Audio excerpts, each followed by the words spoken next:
Good morning. Thank you so much for waking up with us bright and early here on Live Now from Fox. It's Monday morning, February 24th. I'm Jeanette Francine. A lot of hot topics to get to on this Monday, ranging from conflict in the Middle East, giving you a live look out in Jerusalem, Israel, here at 5:57 on the East Coast. We also have some updates out in the Big Apple, giving you a live look outside of our Fox television studios out in New York City. We'll be checking in with our Fox 5 New York team later on in the morning as we have some updates about a migrant shelter that was placed at a hotel. We'll also be heading out to the Vatican City to get an update on Pope Francis, giving you a live look outside of Gemelli Hospital. We'll be checking in with Fox News correspondent Connor Hansen. But before we get to those headlines, we are going to begin stateside, giving you a live look at the White House. This as today, President Donald Trump is expected to meet with French President Emmanuel Macron. This comes as Trump hardens his stance towards Ukraine. Joining us live this morning to further discuss the very latest on this anticipated trip is none other than political historian and analyst Rich Rubino. Rich, good morning to you. Always a pleasure having you on the show. Good morning. So glad to be here again. So first, let's contextualize this trip as it relates to U.S. and French relations. For those that aren't familiar with that stance, how are relations between the U.S. and France? What's the historical significance of this trip? Yes, well, so certainly the United States and France have been allies for quite some time, but Donald Trump has a different view of the transatlantic alliance. For example, he talks about NATO. Other presidents have said that they are basically unreserved supporters of NATO. Donald Trump has said that if the other countries don't pay the 2% of defense spending that's required, that potentially the United States could egress from NATO. So he has a little bit different position, but that's not only with France, that's respectively with all other countries in Europe.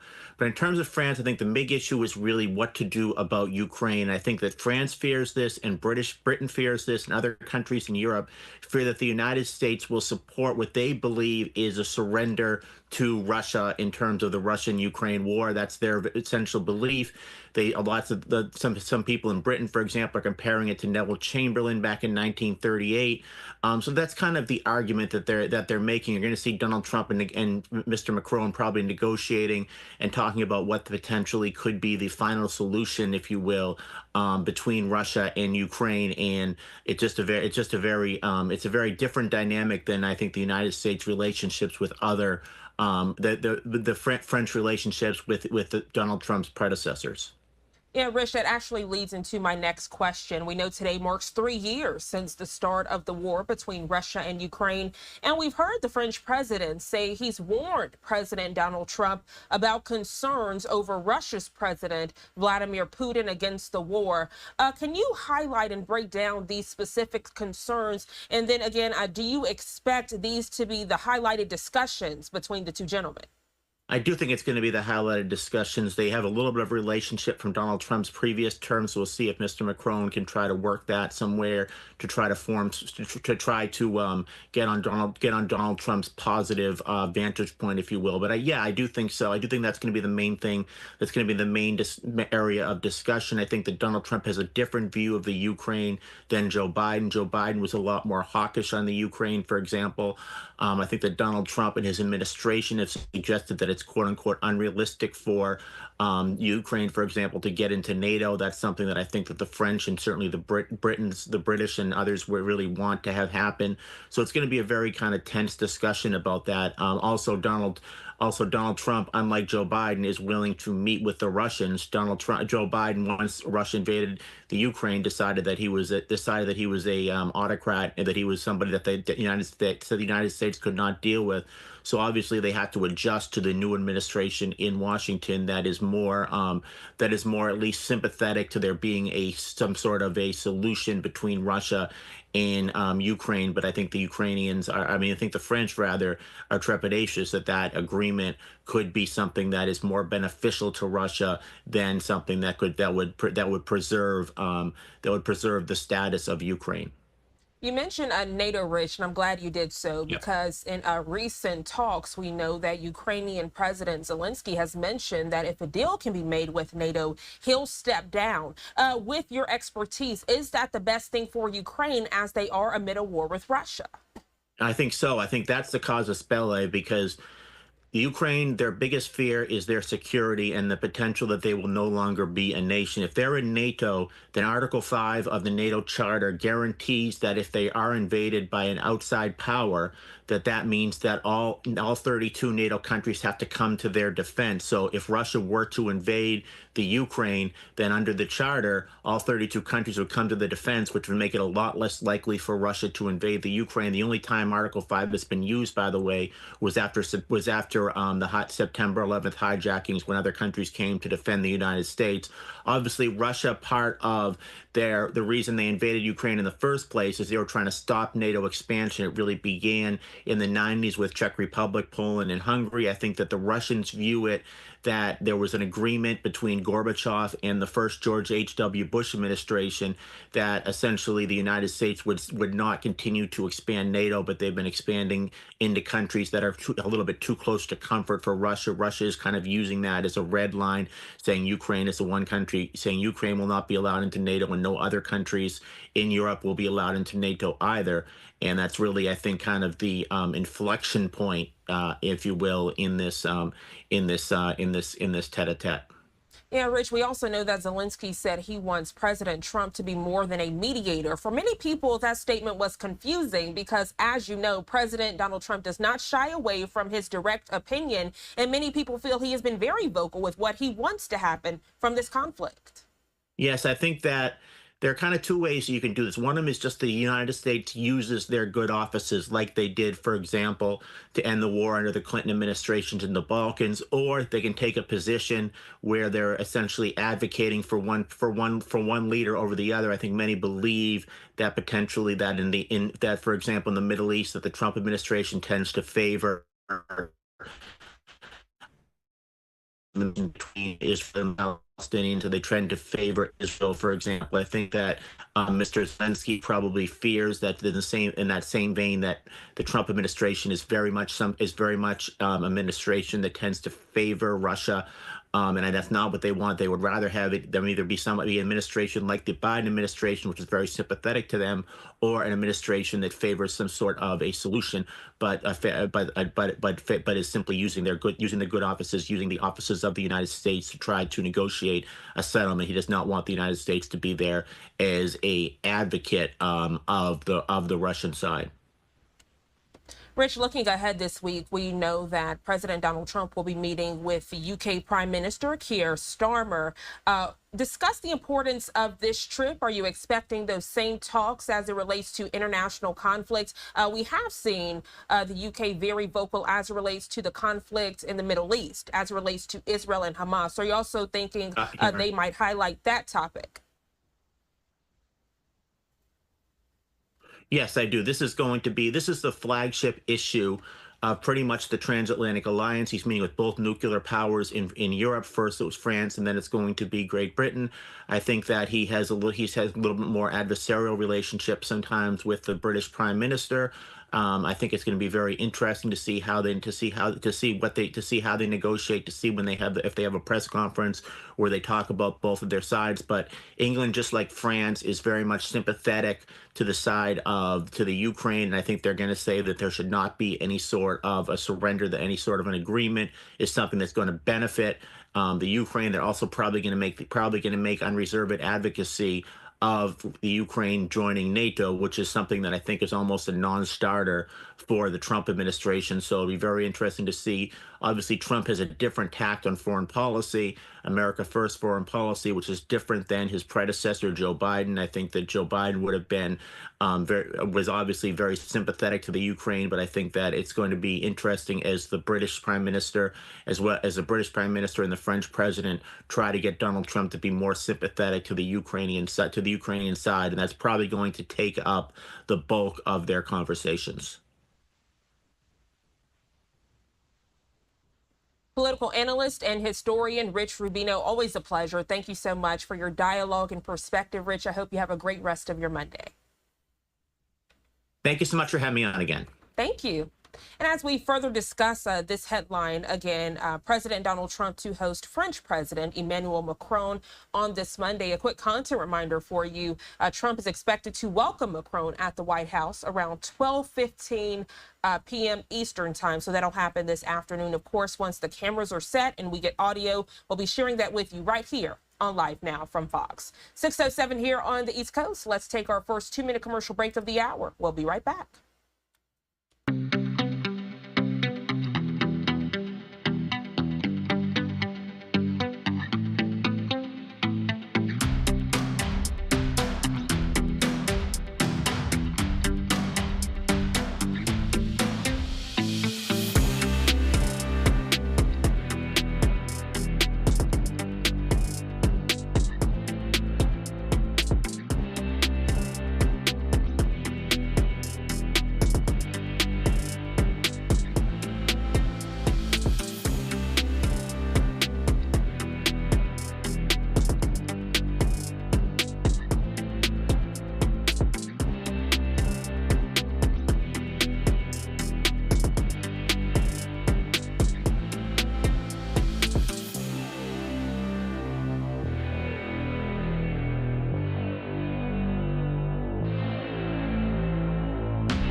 .09 here on the East Coast. Welcome back to Live Now from Fox. As we continue with your top stories and headlines this Monday morning, we do want to point out that the country on this day, it marks 3 years of the war against Russia.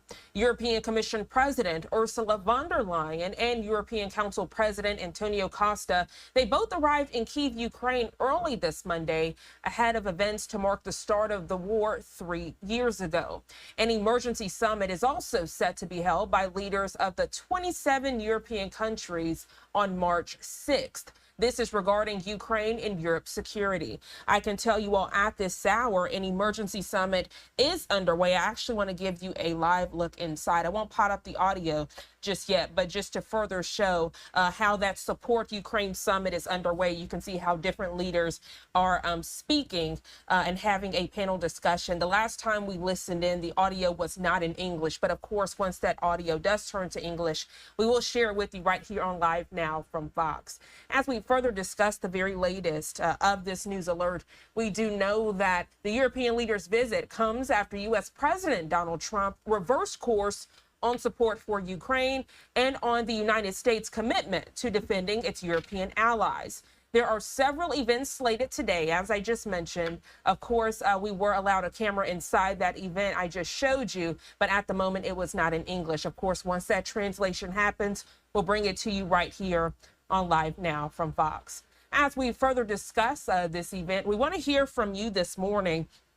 We have a poll we want to share with you on this Monday. Take a look at your screen. As I just mentioned, it's been now 3 years since Russia launched its full-scale invasion of Ukraine. We're asking you this morning, do you think it's right U.S. President Donald Trump reversed course on support for Ukraine? 3 options this morning: yes, no, or indifferent. You can go to livenowfox.com/connect. to make your selection, or simply scan that QR code on your screen throughout the morning. We'll share your responses in real time. 6:11 here on the East Coast. We're going to go ahead and go to our second 2-minute commercial break of the hour. When we come back, staying on top of your top stories, we'll actually be heading out live to Vatican City as we get an update on Pope Francis. We'll be joined live by Fox News correspondent Connor Hansen. We'll be right back in just 2 quick minutes.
.14 is the time, and welcome back to Live Now from Fox at this hour, giving you a live look out in Vatican City outside of Gemelli Hospital. As we know, Pope Francis, his health status is in limbo this morning, as hospital staff in Rome are closely monitoring Pope Francis as he battles multiple scares, including pneumonia.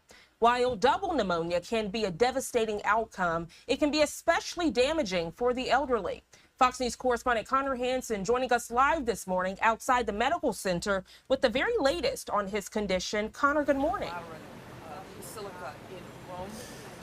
Gina, here in Rome, Pope Francis is still in critical condition. New test results have given a better picture of his overall situation. But the latest we've heard from the Vatican is that Pope Francis slept last night and is now resting. We're worried about him. I don't mind admitting that. Concerns are growing over Pope Francis's health. New blood tests show signs the 88-year-old is experiencing early kidney failure. But doctors at Rome's Gemelli Hospital say it is under control. While he is in critical condition, Vatican officials on Sunday said Pope Francis was alert and, quote, well-oriented. He's taught us a lot about strength and weakness. Pope Francis was supposed to celebrate Sunday morning Mass in St. Peter's Basilica. Instead, he took to X to show gratitude for the outpouring of prayers and letters.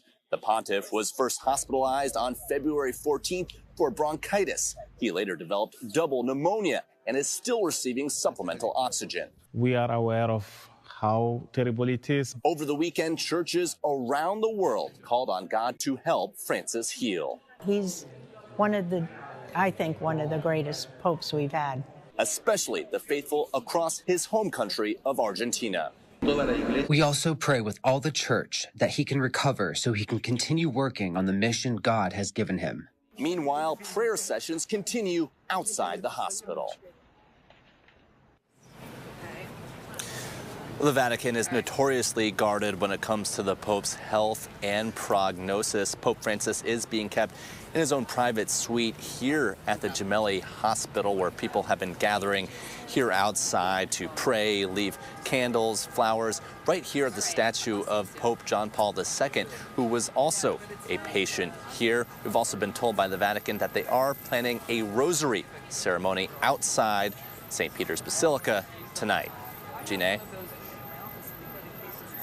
Fox News correspondent Connor Hansen, always a pleasure. Connor, we've been following this feed for the past 2 weeks. We even saw an influx of law enforcement arriving there. As you can imagine, people are trying to rush inside to see the Pope in real time and be by his bedside. What's the mood been like in that area? You're literally there. You're surrounded by people who are, as you mentioned, leaving flowers and having moments of silence. Yeah, that's exactly right. We have seen a lot of police here as well, just sort of trying to manage the crowds. Right now, as you can imagine, a lot of media from all over the world has gathered to cover this story, on top of all the well-wishers who have flown in either from other parts of Rome or from around the world to pray and be close to the Pope.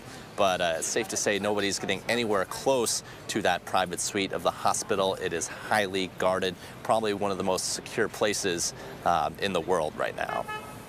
Great point. Connor Hansen, always a pleasure having you join us here on Live Now from Fox. Thank you so much for doing so, and have a great rest of your day. Thank you.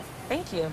And as we further break out this headline this Monday morning, this coming down from Vatican News, take a look at your screen. They say, quote, Pope Francis had a restful 10th night in the hospital, according to the Holy See press office. They say, quote, the night went well, the Pope slept and is resting, end quote. He is receiving treatment for double pneumonia at Rome's Gemelli Hospital. And speaking of Gemelli Hospital, I want to give you another live look outside here at 618 on the East Coast. You can see the law enforcement vehicles that Connor just alluded to, as well as the influx of people just standing outside. They have traveled near and far to be in the area where the Pope currently rests. They also just want to be in the midst of the Pope as he is battling this health scare at this hour. So sharing this with you on this Monday. Of course, as we get more updates here on Live Now from Fox, you'll be the first to know. We are going to take our third 2-minute commercial break of the hour. When we come back, following a live event this morning out in Geneva, Switzerland, the United Nations Human Rights Council, they hold their opening. It's the first of 3 sessions of the year, the very latest in just 2 quick minutes.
Welcome back to Live Now from Fox. Before we head inside that event in Geneva, Switzerland, right now, a live event in English. I showed you all earlier, as right now in Kyiv, Ukraine, the anniversary meeting is being held. Leaders attending a meeting on the 3rd anniversary of the start of Russia's military operation in Ukraine. We see the UK Prime Minister Keir Starmer is speaking. Let's listen in.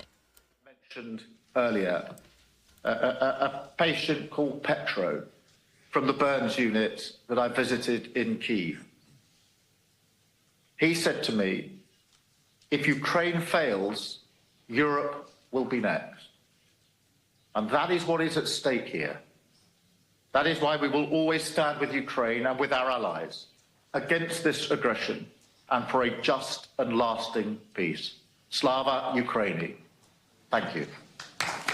Ще раз дякуємо вам за ваше лідерство.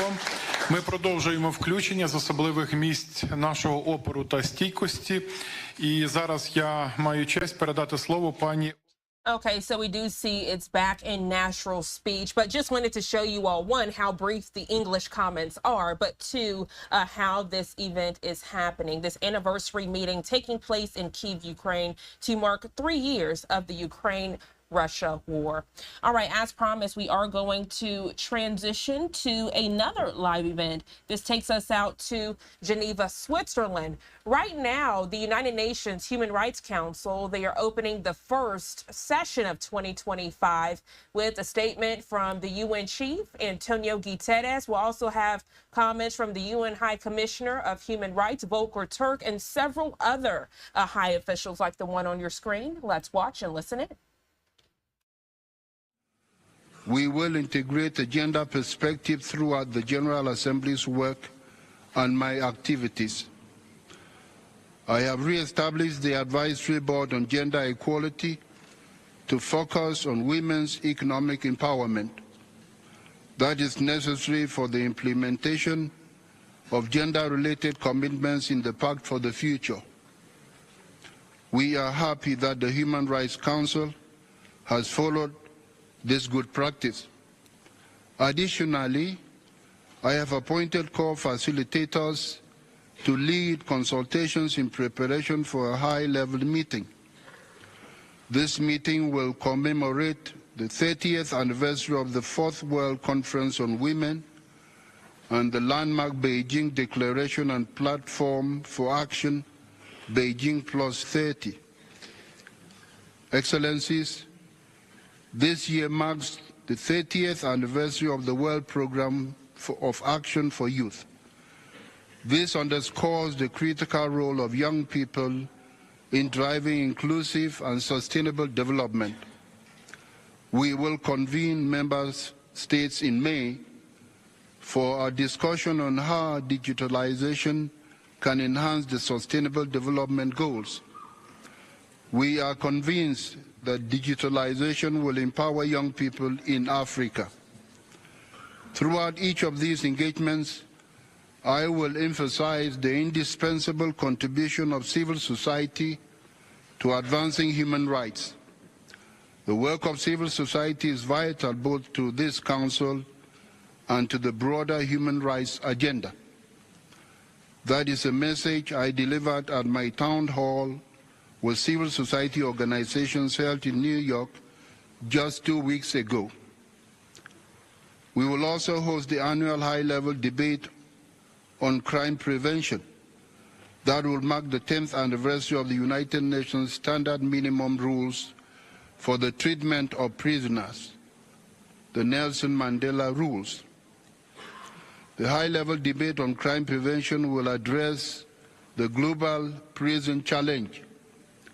That would mark the 10th anniversary of the Nelson Mandela Rules to ensure humane treatment of prisoners. This year, we will also be awarding the Nelson Mandela Prize. This award is given every 5 years to 2 individuals who have dedicated their lives to serving humanity. I invite member states and other relevant stakeholders to submit nominations before the end of this month so that we can identify individuals who would honor the legacy of Nelson Mandela. The prize will coincide with the celebration of the Nelson Mandela International Day on 18th July. Excellencies, all these topics are closely related to my vision. These topics aim to promote human rights and preserve human dignity for all everywhere. As President of the General Assembly, I aim to advance the global human rights agenda. We are mindful that strengthening cooperation between the General Assembly and the Human Rights Council, two vital pillars of the United Nations, has never been more urgent. I urge all member states to ensure that the Human Rights Council remains a platform for genuine dialogue and meaningful cooperation to promote and protect human rights for everyone everywhere. Greater resources and support are essential to enabling the Council to fulfill its mandate effectively, particularly as global challenges continue to increase. I look forward to working with all of you to further promote cooperation and complementarity between the Human Rights Council and the General Assembly. Our shared goal is upholding human rights and dignity for everyone, everywhere. I thank you.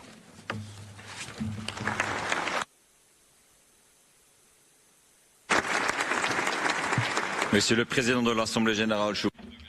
I thank you, President of the General Assembly, for your statement. It's now my honour to invite His Excellency Mr. Antonio Guterres, United Nations Secretary General, to take the floor.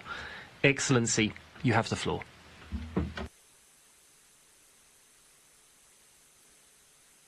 Mr. President of the General Assembly, Mr. President of the Human Rights Council, High Commissioner, Excellencies, ladies and gentlemen. We begin this session under the weight of a grim milestone, the 3rd anniversary of Russia's invasion of Ukraine in violation of the UN Charter. More than 12,600 civilians killed, with many more injured. Entire communities reduced to rubble, hospitals and schools destroyed. We must spare no effort to bring an end to this conflict and to achieve a just and lasting peace in line with the UN Charter, international law and General Assembly resolutions. Conflicts like the war in Ukraine exact a heavy toll on people, a toll on fundamental principles like territorial integrity, sovereignty and the rule of law, and a toll on the vital business of this Council. Without respect for human rights, civil, cultural, economic, political and social, sustainable peace is a pipe dream. And like this Council, human rights shine a light in the darkest places. Through your work and the work of the High Commissioner's Office around the world, you are supporting brave human rights defenders, risking persecution, detention and even death. You are working with government, civil society and others to strengthen action on human rights, and you are supporting investigations and accountability. 5 years ago, we launched our call to action for human rights, embedding human rights across the work of the United Nations around the world in close cooperation with our partners. I will continue supporting this important work and the High Commissioner's Office as we fight for human rights everywhere. Excellencies, we have our work cut out for us. Human rights are the oxygen of humanity, but one by one, human rights are being suffocated by autocrats crushing opposition because they fear what a truly empowered people would do, by a patriarchy that keeps girls out of school and women at arm's length from basic rights, by wars and violence that strip populations of their right to food, water and education, by warmongers who thumb their nose at international law, international humanitarian law and UN Charter. Human rights are being suffocated by the climate crisis and by a morally bankrupt global financial system that too often obstructs the path to greater equality and sustainable development. By runaway technologies like artificial intelligence that hold great promise, but also the ability to violate human rights at the touch of a button. By growing intolerance against entire groups, from indigenous peoples to migrants and refugees to the LGBTQI+ community to persons with disabilities. And by voices of division and anger who view human rights not as a boon to humanity, but as a barrier to the power, profit and control they seek. In short, human rights are on the ropes and being pummeled hard. And this represents a direct threat to all of the hardware mechanisms and systems established over the last 80 years to protect and advance human rights. But as the recently adopted Pact for the Future reminds us, human rights are in fact a source of solutions. And the Pact provides a playbook on how we can win the fight for human rights on several fronts. First, human rights through peace, and peace through human rights. Conflicts inflict human rights violations on a massive scale. In the occupied Palestinian territory, violations of human rights have skyrocketed since the horrific Hamas attacks of October 7 and the intolerable levels of death and destruction in Gaza. And I'm gravely concerned by the rising violence in the occupied West Bank by Israel settlers and other violations, as well as calls for annexation. We are witnessing a precarious ceasefire. We must avoid at all costs a resumption of hostilities. The people in Gaza have already suffered too much. It's time for a permanent ceasefire, the dignified release of all remaining hostages, irreversible progress towards a two-state solution, an end to the occupation, and the establishment of an independent Palestinian state with Gaza as an integral part. In Sudan, bloodshed, displacement and famine are engulfing the country. The warring parties must take immediate action to protect civilians, uphold human rights, cease hostilities and forge peace. And domestic and international human rights monitoring and investigation mechanisms should be permitted to document what's happening on the ground. In the Democratic Republic of the Congo, we see a deadly whirlwind of violence and horrifying human rights abuses, amplified by the recent M23 offensive supported by the Rwandan Defense Forces. As more cities fall, the risk of a regional war rises. It's time to silence the guns. It's time for diplomacy and dialogue. The recent joint summit in Tanzania offered a way forward with a renewed call for an immediate ceasefire. The sovereignty and territorial integrity of the DRC must be respected. The Congolese people deserve peace. In the Sahel, I call for a renewed regional dialogue to protect citizens from terrorism and systemic violations of human rights and to create the conditions for sustainable development. In Myanmar, the situation has grown far worse in the 4 years since the military seized power and arbitrarily detained members of the democratically elected government. We need greater cooperation to bring an end to the hostilities and forge a path towards an inclusive democratic transition and the return to civilian rule, allowing for the safe return of the Rohingya refugees. And in Haiti, we are seeing massive human rights violations, including more than 1 million people displaced and children facing a horrific increase in sexual violence and recruitment into gangs. In the coming days, I will put forward proposals to the United Nations Security Council for greater stability and security for the people of Haiti, namely through an effective UN assistance mechanism to support the multilateral security support mission, the national police and Haitian authorities. A durable solution requires a political process led and owned by the Haitian people that restores democratic institutions through elections. The Pact for the Future calls for peace processes and approaches rooted in the Universal Declaration of Human Rights, international law and the UN Charter. It proposes specific actions to prioritize conflict prevention, mediation, resolution and peace building, and includes a commitment to tackle the root causes of conflict, which so often enmeshed in denials of basic human needs and rights. Second, the Pact for the Future advances human rights through development. The Sustainable Development Goals and human rights are fundamentally intertwined. They represent real human needs: health, food, water, education, decent work and social protection.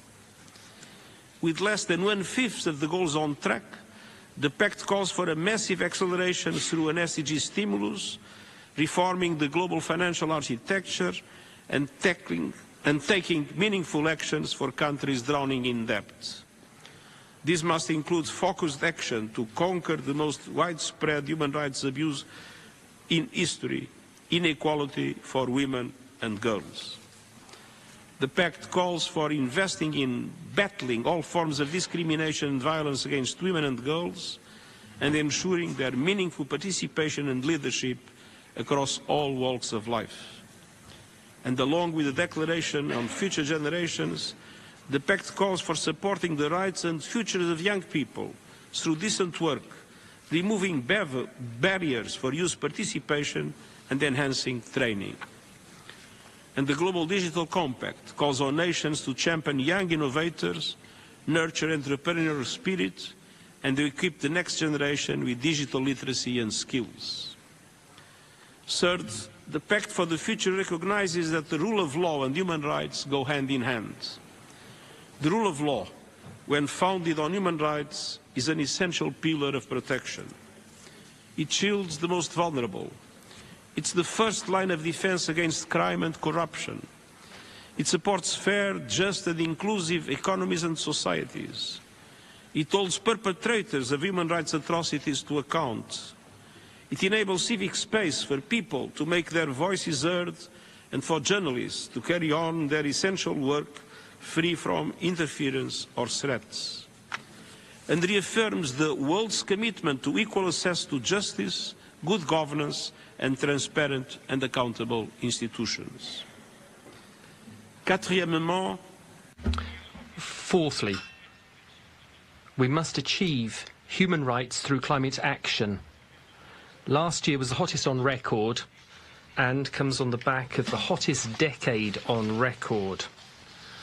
Rising heat, melting glaciers and warmer oceans are a recipe for disaster. Floods, droughts, deadly storms, mass displacement, hunger. Our war on nature is also a war on human rights. We must choose a different path. I pay tribute to the many member states who legally recognise the right to a healthy environment, and I call on all countries to follow suit.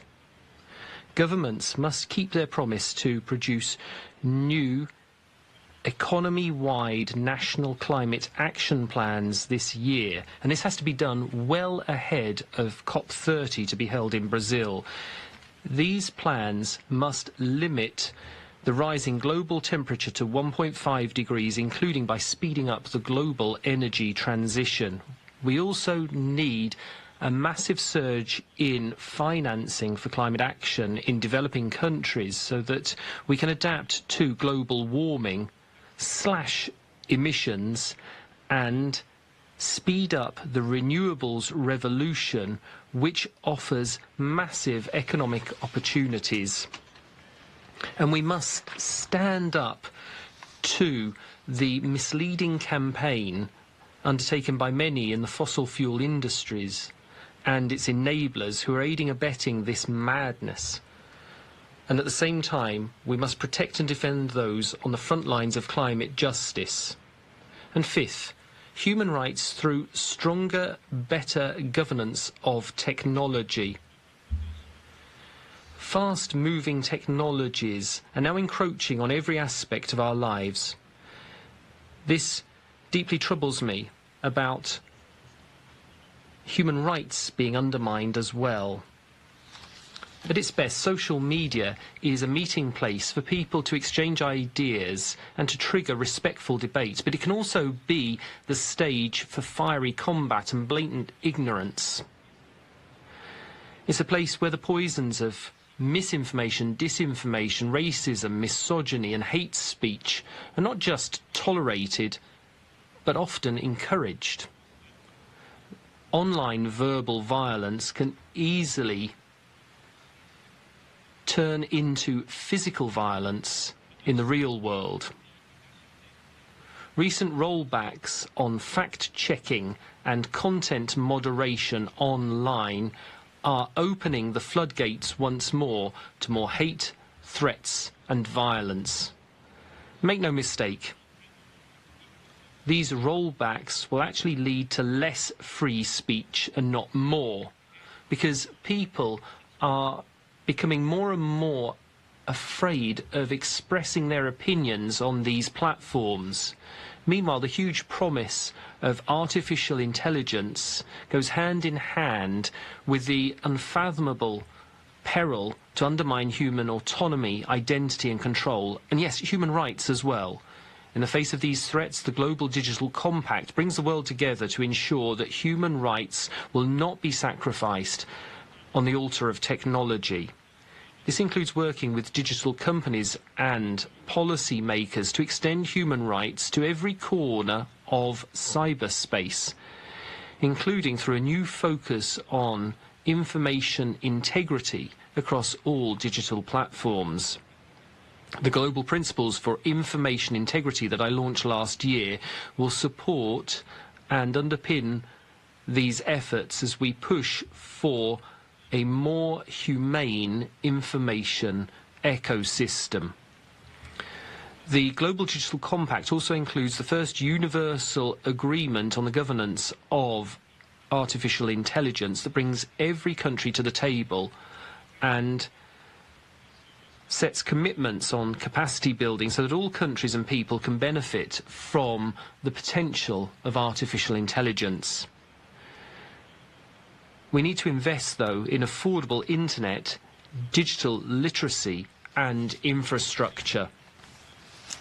By helping developing countries to use artificial intelligence to grow small businesses, improve public services and connect communities to new markets, and by placing human rights at the centre of AI-driven systems. The Pact's decisions to create an independent international scientific panel on AI, an ongoing global dialogue that ensures that all countries have a voice in shaping its future, are important steps forward. We must implement them. Excellencies, ladies and gentlemen, we can help end the suffocation of human rights by breathing life into the Pact for the Future and the work of this Council. Let's do it together. We have no time to lose. I thank you.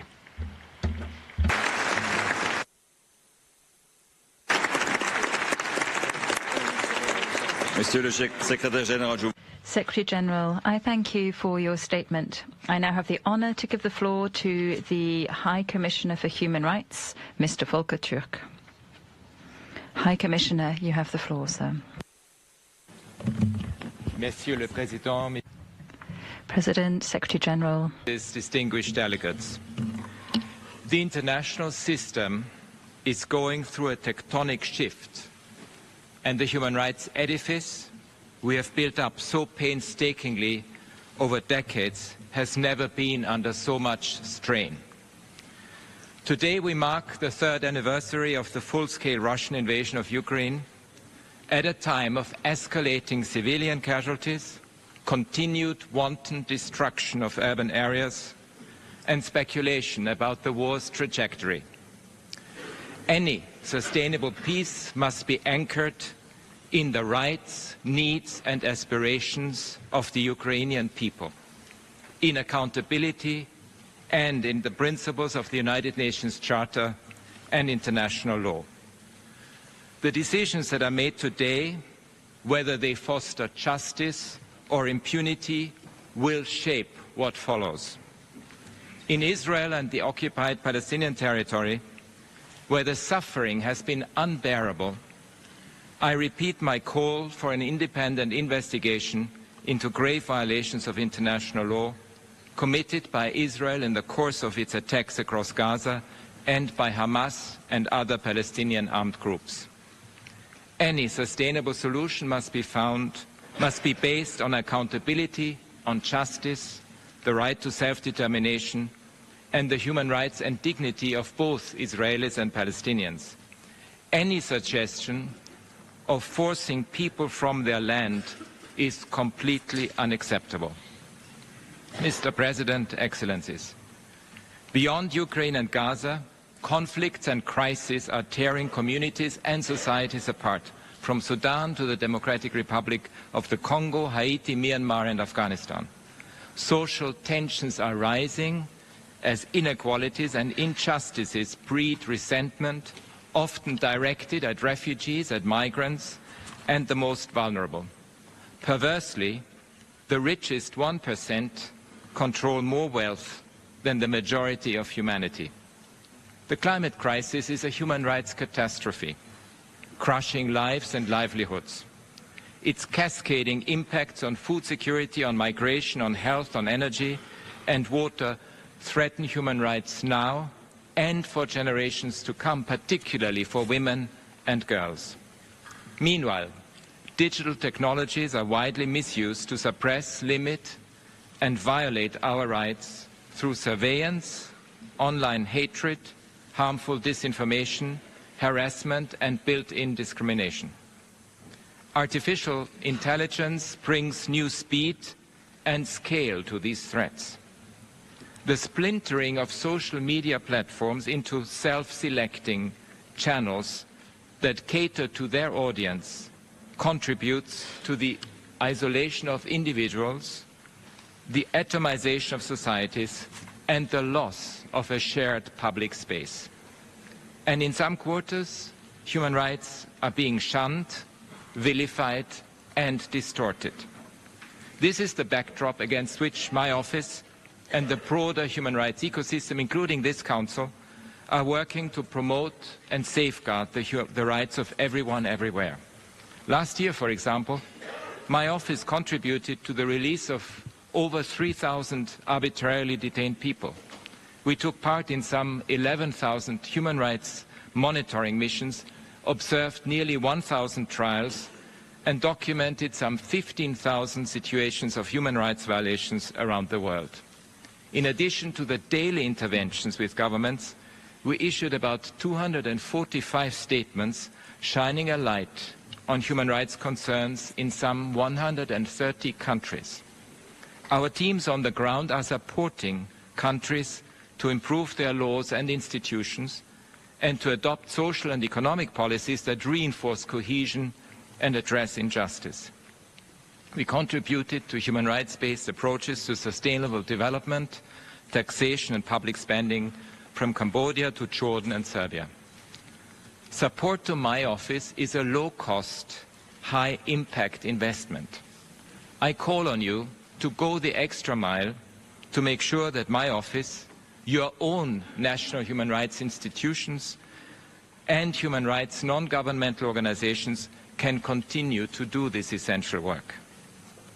Excellencies, since the adoption of the Universal Declaration of Human Rights, despite setbacks, we have made steady progress. Freedom expanded, particularly for oppressed communities. There was widespread understanding that human rights are the foundation of effective governance, sound economic policies and social cohesion. Today, we can no longer take that basic understanding and progress for granted. The global consensus on human rights is crumbling under the weight of authoritarians, of strongmen and oligarchs. By some estimates, autocrats now control around 1/3 of the world's economy, more than double the proportion 30 years ago. Leaders cite national security and the fight against terrorism to justify gross violations. Hypocrisy, double standards, and impunity have also played a part. Regional powers that are neutral or hostile to human rights are growing in influence. Everywhere, we see attempts to ignore, to undermine, and to redefine human rights, and to create a false binary that pits one right against another in a zero-sum game. There are concerted efforts to chip away at gender equality and the rights of migrants, refugees, people with disabilities, and minorities of all kinds. But human rights, from the right to food and adequate housing to the rights to health and education and freedom of speech, are for everyone.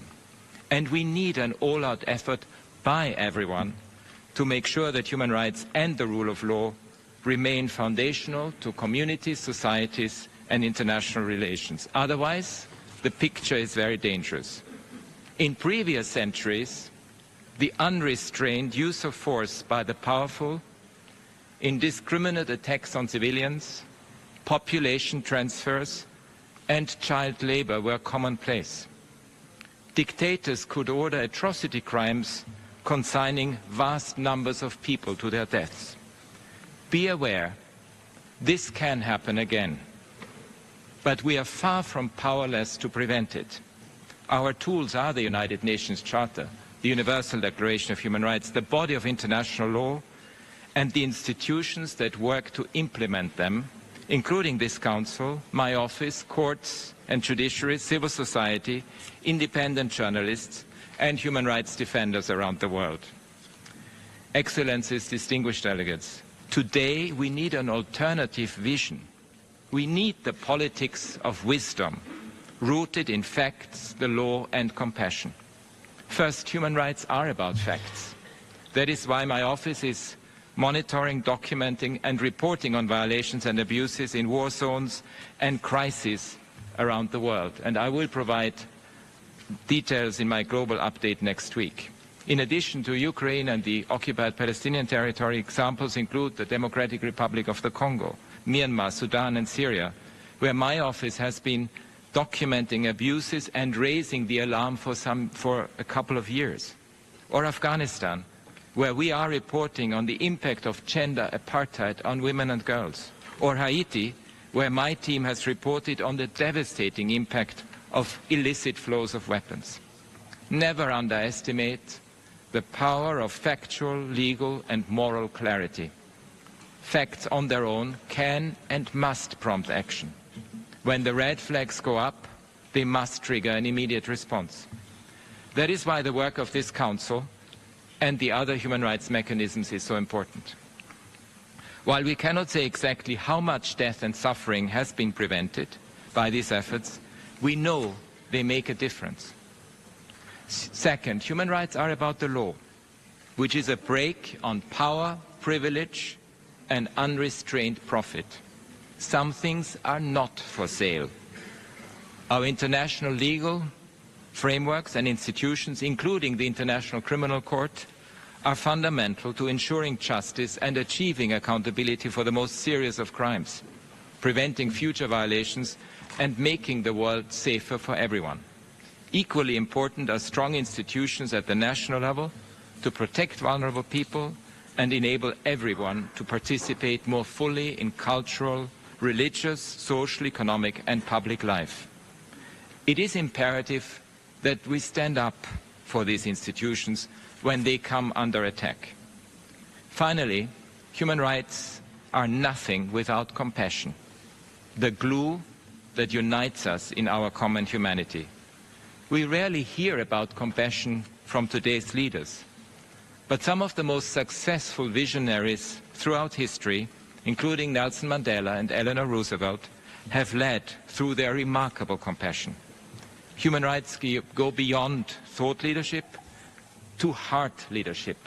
They tap into some of our most If you're just now tuning into Live Now from Fox, the United Nations High Commissioner for Human Rights, Volker Turk, speaking as the UN Human Rights Council opened their first session of 2025 this Monday out in Geneva, Switzerland. We've also provided some top stories on the left side of your screen so you can stay up to date with us right here on Live Now from Fox. Here at 6:56 on the East Coast, we do have to take our final 2-minute commercial break of the hour. We'll be right back.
Two minutes shy from the top of the 7 o'clock hour here on the East Coast. Welcome back to Live Now from Fox. And good morning to you. If you're just now tuning in, I'm Jeanne Francine. As we're closely approaching the top of the 7 o'clock hour, we are following breaking news headlines on this Monday morning. Take a good look at your screen, as it has now been 3 years since Russia launched its full-scale invasion of Ukraine.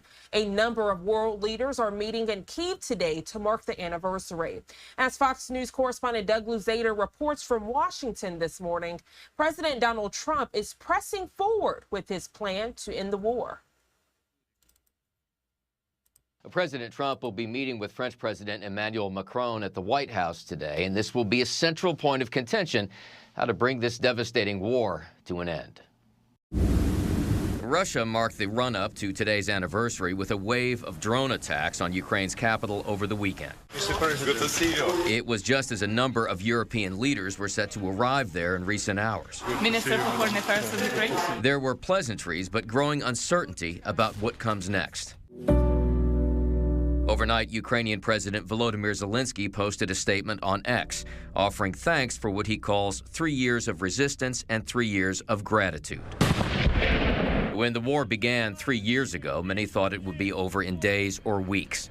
But Russian missteps and Ukrainian resolve led to a protracted conflict, with Zelenskyy initially gaining widespread support from the U.S. The only thing he was really good at was playing Joe Biden like a fiddle. He played him like a fiddle. President Trump in recent days has blamed Ukraine for the war as he has moved forward with negotiations with Russia to end it. And one of his chief negotiators expressed hope over the weekend. I would say that I'm optimistic and positive, just as the president is, that we can get something done rather quickly. But White House efforts to reach an accord with Russian President Vladimir Putin and a decision to exclude Ukraine from the talks have unnerved many European leaders and angered Ukraine's supporters in Congress. Now you have the Trump administration trying to whitewash all of that history and really change and reverse it. I mean, that's why people are experiencing such whiplash around the world. And we now expect a European summit next week on Ukraine with talk of additional sanctions on Russia as the war enters year 4. In Washington, Doug Luzader, Fox News. All right, Doug, thank you so much for that detailed report. And as Doug mentioned, as the country marks 3 years of the war against Russia, European Commission President Ursula von der Leyen and European Council President Antonio Costa both arrived in Kyiv, Ukraine on this Monday ahead of events to mark the start of the war 3 years ago.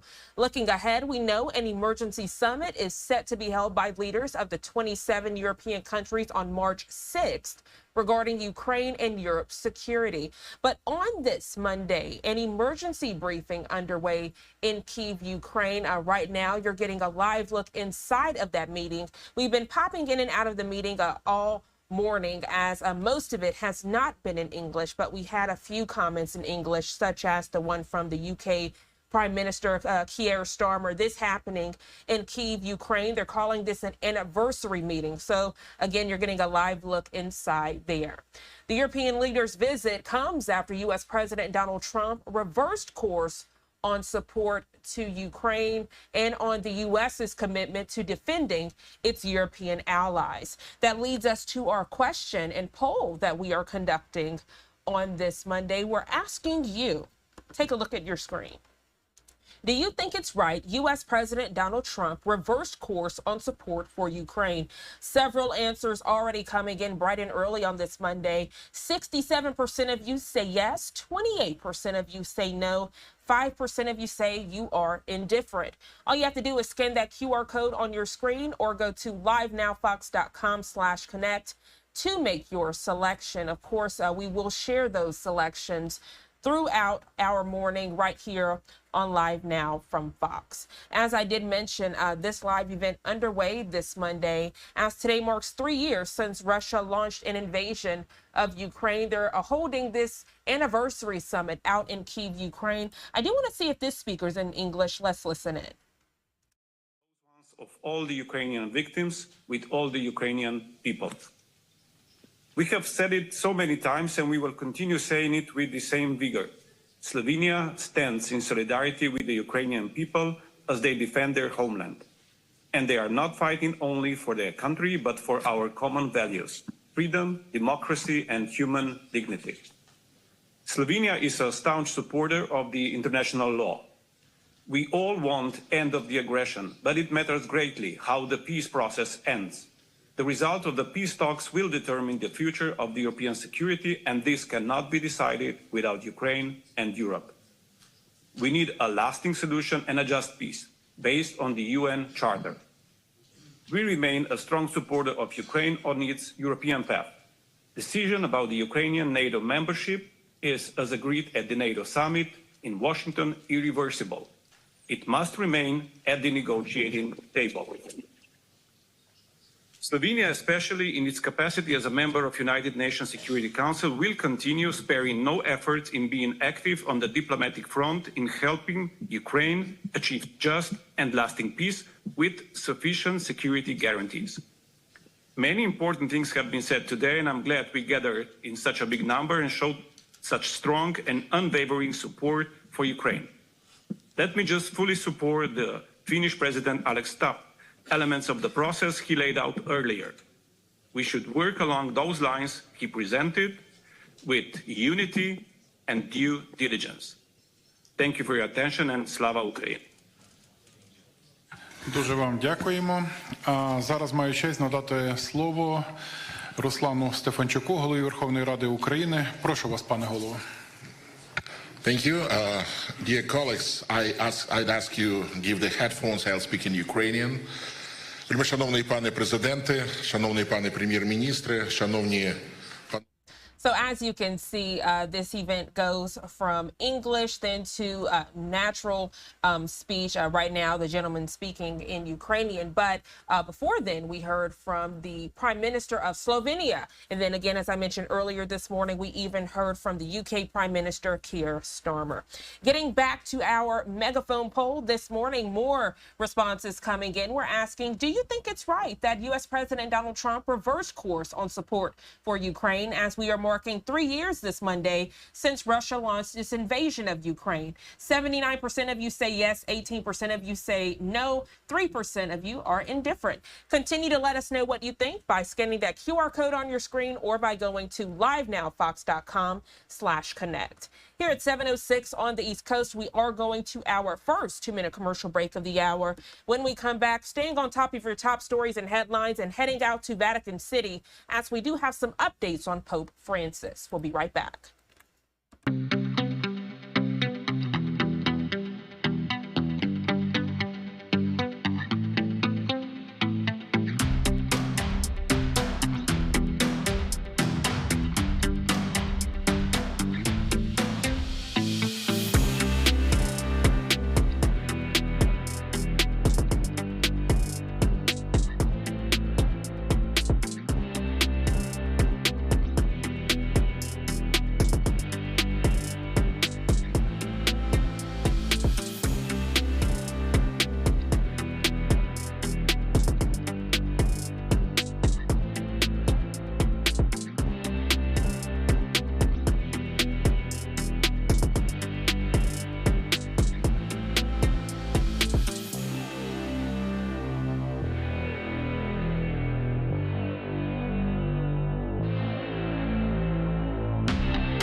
.08 here on the East Coast, and welcome back to Live Now from Fox, giving you a live look outside of Gemelli Hospital in Vatican City. With his health status in limbo this Monday, hospital staff in Rome are closely monitoring Pope Francis as he battles multiple scares, including pneumonia.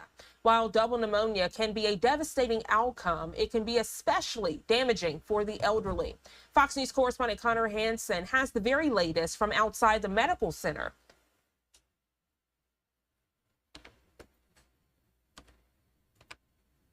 We're worried about him. I don't mind admitting that. Concerns are growing over Pope Francis's health. New blood tests show signs the 88-year-old is experiencing early kidney failure. But doctors at Rome's Gemelli Hospital say it is under control. While he is in critical condition, Vatican officials on Sunday said Pope Francis was alert and, quote, well-oriented. He's taught us a lot about strength and weakness. Pope Francis was supposed to celebrate Sunday morning Mass in St. Peter's Basilica. Instead, he took to X to show gratitude for the outpouring of prayers and letters. The pontiff was first hospitalized on February 14th for bronchitis. He later developed double pneumonia and is still receiving supplemental oxygen. We are aware of how terrible it is. Over the weekend, churches around the world called on God to help Francis heal. He's I think, one of the greatest popes we've had. Especially the faithful across his home country of Argentina. We also pray with all the church that he can recover so he can continue working on the mission God has given him. Meanwhile, prayer sessions continue outside the hospital. And that was Fox News correspondent Connor Hansen reporting there right now, giving you the very latest from the Holy See press office as they did issue a medical update on this Monday.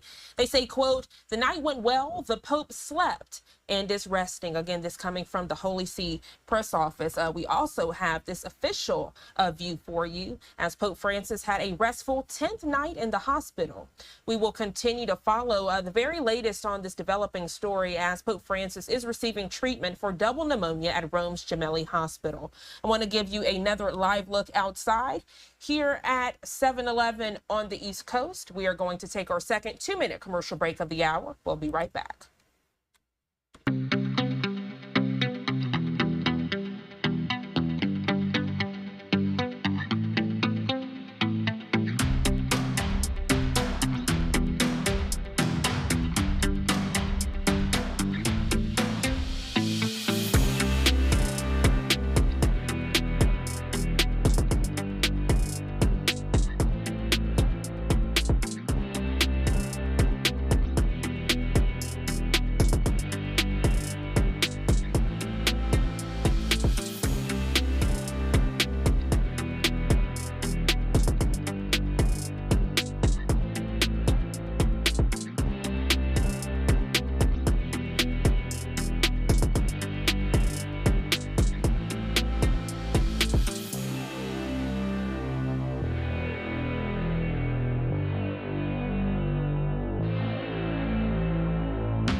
Welcome back to Live Now from Fox, and good morning to you if you're just now tuning in. I'm Jeanne Francine as we continue with your top stories and headlines this Monday morning, and of course your live events. And a live event is underway. It takes us out to Geneva, Switzerland.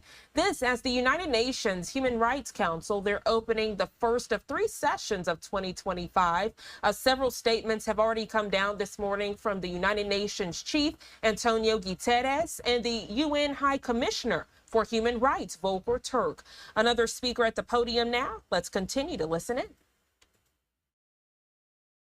High Commissioner for Human Rights, Ministers, Excellencies, ladies and gentlemen.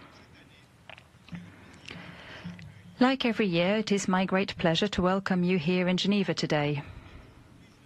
But today, I have mixed feelings. On the one hand, I am very proud, and on the other, I am deeply worried. On the one hand, a sense of pride. On the 9th of October 2024, the UN General Assembly elected Switzerland to the Human Rights Council for the next 3 years, with 175 votes out of 190. The trust you have placed in my country honors us, and I am very grateful for it. Geneva has also witnessed a historic moment when, by acclamation, our ambassador, Jörg Lauber, was elected 19th President of the Human Rights Council for this year. It is the first time that a senior Swiss diplomat has taken up that office. So that is why I am proud. Let me move on to why I am worried now. Our planet is in a bad state, and as a physician, I cannot ignore that diagnosis. We are living through a time of geopolitical uncertainty where diplomatic spaces are shrinking, humanitarian crises are multiplying, and the vast majority of the global population is living under authoritarian regimes. We face immense challenges to which we must rise. Here in Geneva, it is our duty to act, and we have the means with which to do so. Ladies and gentlemen, what are the challenges that I speak of? Let's take a look at 2024, last year, a year marked by major elections. More than 4 billion citizens, that's more than half of the global population, went to the ballot box in 76 different countries. That was a genuine test for democracy at the global scale.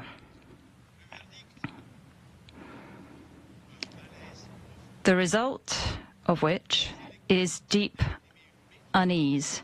Voters expressed genuine distrust vis-à-vis their elected representatives. Young people are becoming more radical, populist parties are gaining ground, and social networks are imposing unfiltered communication upon us.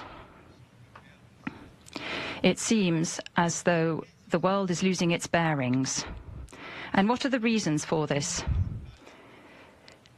There are 5 main reasons I'd like to mention. First of all, globalization has reduced poverty, but it has left behind it areas of deindustrialization, in particular in the West.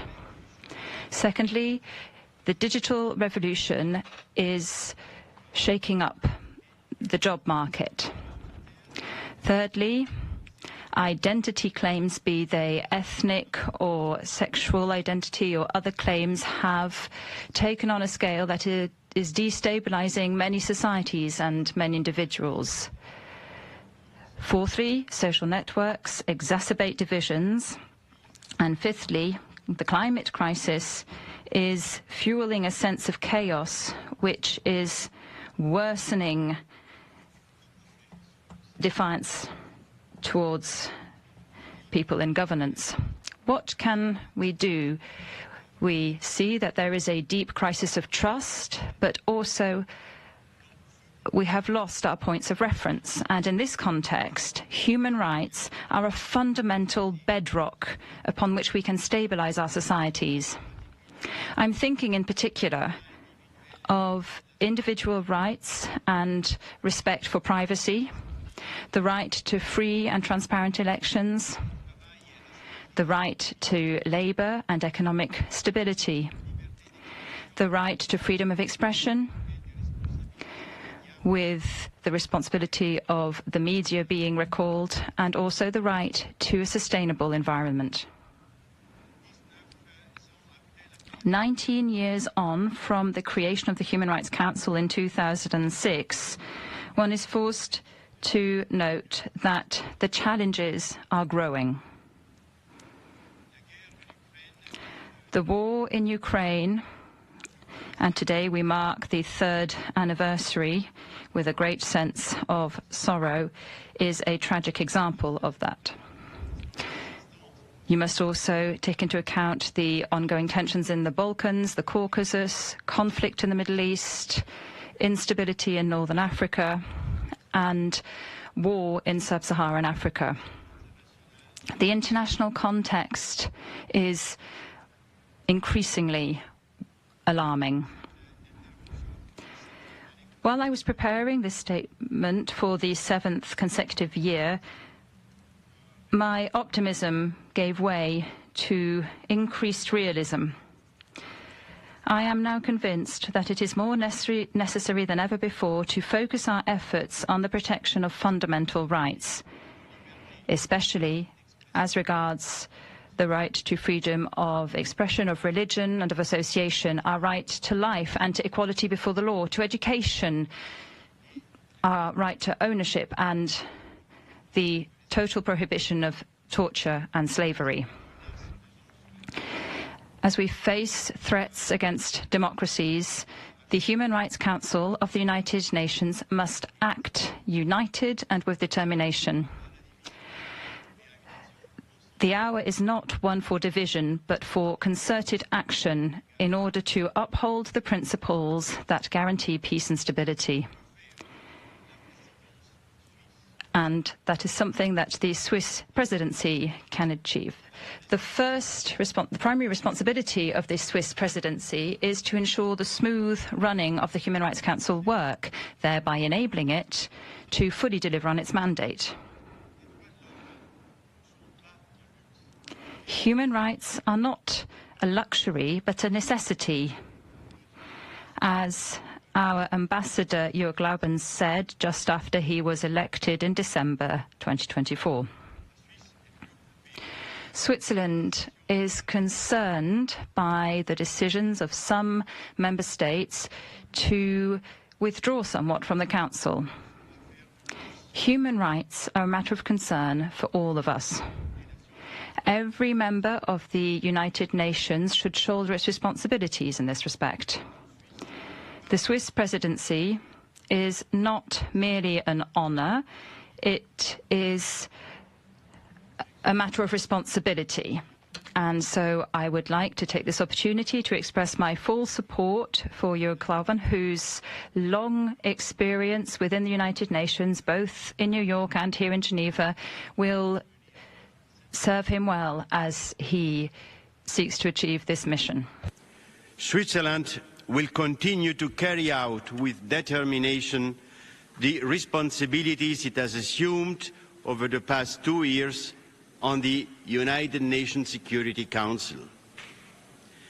Throughout this mandate, we have consistently underscored the importance of international humanitarian law and fundamental rights as pillars of peace and security. It is with the same commitment that we are preparing for our OSCE presidency in 2026, determined to strengthen dialogue and cooperation in Europe.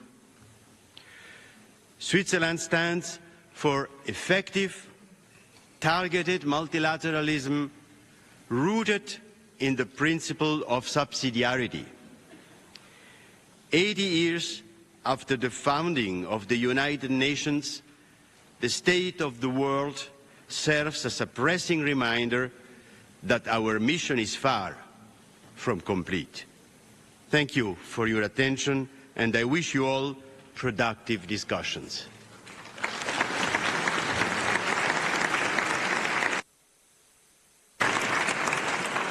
Monsieur le Conseiller fédéral. Federal Councillor, I would like to thank you for your statement. Excellencies, ladies and gentlemen, this year we will have the honour of listening to the statements by 128 dignitaries. Their presence here reflects the importance that we attach to the Human Rights Council and its central role in the human rights system. Resources. The efficiency of the Council is of paramount importance. The Vice Presidents and I will ensure that meetings start on time and that speaking times are respected so that our meetings and the session as a whole can be completed within the allotted time. I wish to take this opportunity to reiterate the importance I place on ensuring inclusivity in our work. It is essential that this Council provides a safe and inclusive space for all stakeholders to actively participate. In this regard, I wish to emphasize that personal attacks against the Council's mandate holders, any form of harassment against any participant in this Council, and all acts of reprisals and intimidation against civil society representatives will not be tolerated. As President, I can assure you that I will follow up on all allegations that I may receive concerning acts of reprisal and intimidation committed against persons because of their participation in the work of the Human Rights Council, its mechanisms and procedures. Excellences, Mesdames et Messieurs. Excellencies, ladies and gentlemen, it is now my honour to open the high-level segment, which will continue until Wednesday afternoon, and it will then be followed up by the general segment. Before I give the floor to the first on the speakers list, please allow me to remind you that the speakers list of the high-level segment is available and regularly updated on the Council's extranet. Out of respect for the dignitaries, I would like to call on delegations to be present in the room at least 10 minutes before the start of each session and to remain silent so that they do not disturb the statements. As there's a high number of dignitaries which will address the Council, I would like to ask delegations to inform the Secretariat as soon as possible of any possible late arrival. I would like to remind you that we have allotted 7 minutes speaking time for heads of state or government and 5 minutes for all other participants in the high-level segment. I would also like to remind you that in order to facilitate the work of the interpreters, delegations are requested to provide a copy of their speeches to the conference services.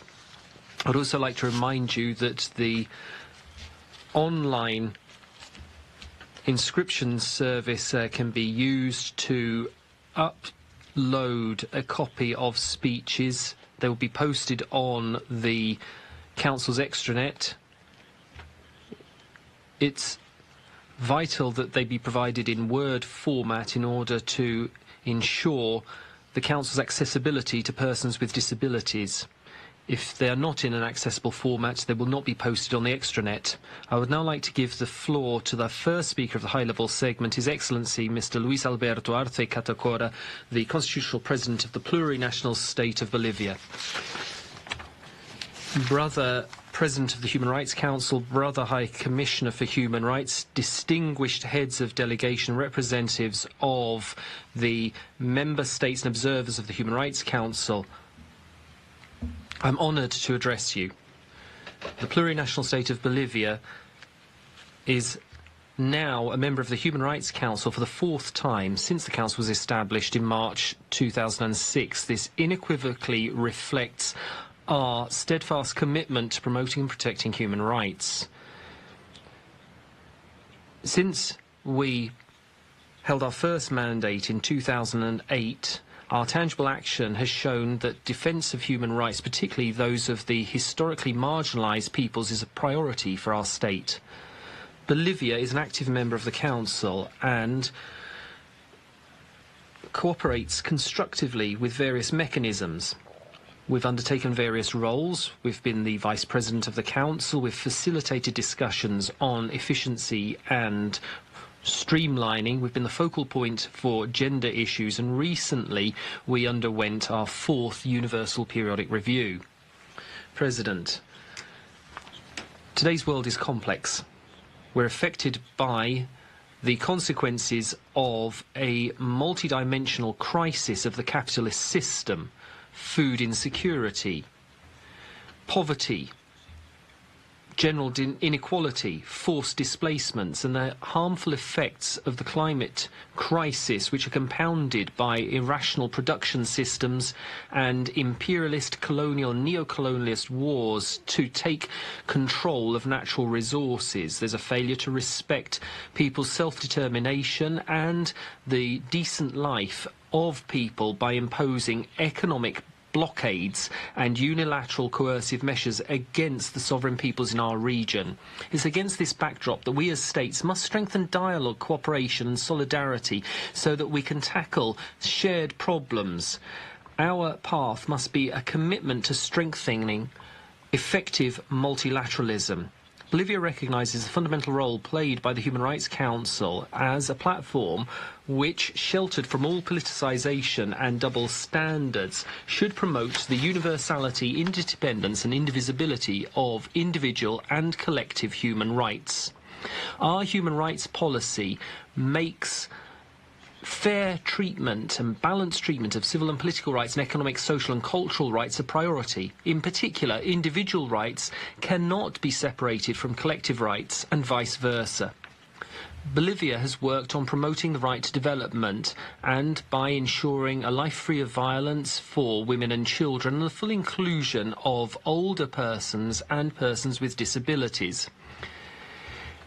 We also make the rights of indigenous peoples and peasant communities and persons of African descent a priority, as well as those of Mother Earth. She's considered to be a rights holder in our national legal framework and also with an international perspective. President, Bolivia is a state which promotes a culture of peace and firmly rejects any forms of aggression and domination. In 2022, in the General Assembly, we raised the idea of declaring a decade of eradicating patriarchy. The aim of this is to pursue policies to eradicate violence against women, ensure their fair participation in decision-making, and by challenging the patriarchal structures which still restrict their full enjoyment of rights. From our position as members of the UNICEF Executive Board and at the current time as Vice President for the GRULAC region, we've stepped up our commitment for childhood and adolescence free from violence, exploitation and discrimination. In the Human Rights Council, we've been promoting the rights of peasants and other rural workers. This is another cornerstone of our international action. In 2023, we joined Cuba, Gambia, Luxembourg, South Africa, Kyrgyzstan and Indonesia in promoting the adoption of a resolution for establishing a working group on the rights of peasants and other rural workers. This is a further step towards the effective implementation of the declaration which was adopted in 2018. This effort is an attempt to honour historic debt to those who, despite producing the food to feed our societies, have been systematically excluded from power structures and international protection. The Declaration on the Rights of Peasants and Other Persons Who Work in Rural Areas is a very modern, sophisticated document in recognising rights and reflecting priorities such as access to basic services, the right to food, housing, a healthy environment, combating discrimination, amongst other relevant issues for the whole world, in order to close the gaps between cities and rural areas and making progress towards implementing the Sustainable Development Goals. President, we reject and denounce the harm caused to human beings caused by armed violence in different parts of the world. The genocide against the Palestinian people in the Gaza Strip, which is ongoing, is a brutal reminder of how urgent it is to defend international humanitarian law and to curb impunity for those who commit war crimes and crimes against humanity. Similarly, it would be remiss of us not to mention our rejection of all actions and discourse that violates the rights of migrants. We reject any attempt to criminalise migration, and we reiterate that there is a valuable contribution made by migrants to the economic, social and cultural developments of societies throughout the world. Bolivia believes in inclusive, supportive and transformative multilateralism. We invest in dialogue on equal footing and the effective closure of equality gaps and building fairer societies. This year we're commemorating Bolivia's bicentenary, 200 years of resistance, combating and self-determination against the structures of colonialism, neo-colonialism and exclusion, which still exist in many forms. We're commemorating this milestone by reiterating to the international community that we're fully committed to a world in which human dignity prevails over inequality and oppression. We will continue to raise our voice to defend oppressed peoples, Mother Earth, and a truly fair world order in which human rights are a reality and can be enjoyed by one and all. Thank you very much. It's now my honour to call on Her Excellency Ms. Judith Suminwama Tuluku, Prime Minister and Head of Government of the Democratic Republic of Congo, to deliver her statement. Excellence, vous avez la parole. Monsieur le Président. President, please allow me to begin my statement by addressing my sincere congratulations to you on your election to the presidency of the Human Rights Council, which is a cornerstone of the United Nations system. I do wish you every success in discharging your mandate, which is of the utmost importance. Excellencies, ladies and gentlemen, distinguished delegates, I must reflect the very grave situation to you today on behalf of Mr. Felix Tshisekedi, President of the Republic, and the Congolese people. I would like to express, though, the DRC's gratitude to the Human Rights Council for having swiftly accepted our call for a special session and having unanimously adopted on the 7th of February a resolution which will allow for the establishment of a fact-finding mechanism and a commission of inquiry. This raises hope for millions of Congolese people who are still victims of the repeated aggression of Rwanda. The DRC government is committed to implementing the resolution which was adopted on the 7th of February of this year. In particular, we will facilitate the work of the Independent Commission of Inquiry, which will be set up to document human rights violations and violations of international humanitarian law in the provinces of North and South Kivu. It's in the same spirit that we would like to pay tribute to the unanimous adoption of the Security Council resolution on the 21st of February of this year, which clearly calls upon Rwanda to leave Congolese territory and to withdraw all support to the M23 movement. The same can be said of the 13th of February resolution adopted by the European Parliament, which highlighted the illegal exploitation of mineral resources by Rwanda. We would also like to pay homage to the resolution taken by the Commission of Peace and Security of the African Union, which will lead to a number of recommendations being implemented to promote peace. There continue to be many atrocities being committed on our territory, so we call for dissuasive sanctions to be imposed in order to promote the protection of millions of people living in Goma and Bukavu, which are currently under occupation. We shall continue to bury our dead. We haven't been able to count or identify them. Many of them were homeless, but their camps were destroyed by the occupying forces. The humanitarian situation in the east of our country has reached an alarming scale. According to the Ministry of Health, since January of this year, over 7,000 people have died in the conflict. 2,500 bodies were buried without being identified, and 1,500 bodies are still being held in morgues. We've had several hundred cases of cholera and mpox, but they haven't been cared for, so this could lead to their spreading. We have a number of camps which have been attacked. They were housing internally displaced peoples, and also hospitals have been attacked. According to the United Nations, many do not have shelter and food. Humanitarian needs are high, and there are 2.8 million people who have been internally displaced in the country, particularly in the east of the country. Ladies and gentlemen, the RDC, as a member of this council, reiterates its commitment to pursue its efforts to promote human rights. And following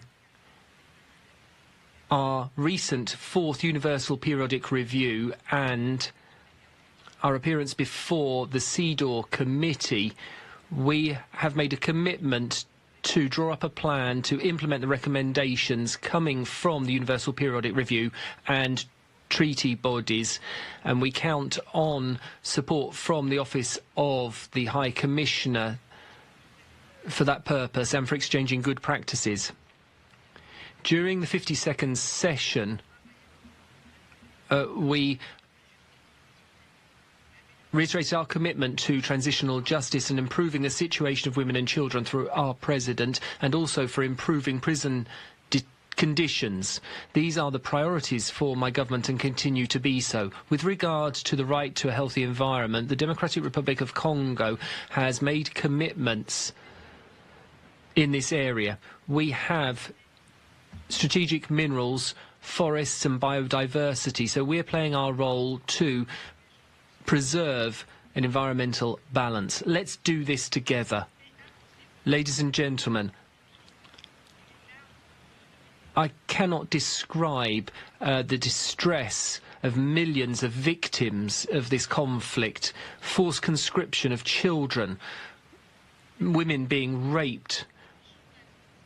Furthermore, journalists, human rights defenders and artists have witnessed the drama in the east of the country, but they've got the right to speak about it. We need enhanced and coordinated international support, so we call upon the international community to strengthen its humanitarian support in order to provide more resources so that proper care can be provided to the millions of injured and internally displaced, and that international humanitarian law be respected, because this is absolutely vital in order to save lives and to alleviate the suffering of the Congolese people. President, ladies and gentlemen, the situation of armed conflict across the world leads to human rights violations. This prevents millions of people from accessing basic rights such as access to food, water and electricity. It's not just the situation in the Democratic Republic of Congo, but also in Sudan, Haiti and Ukraine. In order to address this, my country is supporting the call for combating the causes of conflict and to impose peace around the world through transitional justice mechanisms and combating impunity. History will not be merciful to us if we fail to put an end to conflicts in the Democratic Republic of Congo, and other parts of the world. Otherwise, what we see is we're just seeing the flagrant violation, abuse of the principles of this organisation, human rights. We can change the course of history, and it's our moral duty to do so for future generations. Thank you very much.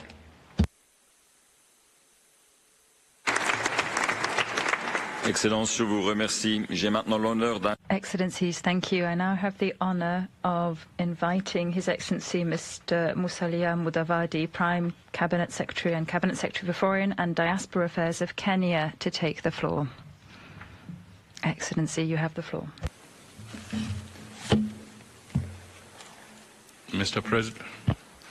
President, Excellencies, colleagues. First, may I begin by congratulating you, Mr. President, on your assumption of the Council's presidency. Indeed, your presidency comes at a trying moment in international relations, where emerging security challenges and geopolitical flux are uniquely impacting on the phenomenon and protection of human rights globally. Notably, the incidences of war and conflict persist, leading to grave violations of human rights, as reflected in the rising cases of crimes against humanity, war crimes and even genocide.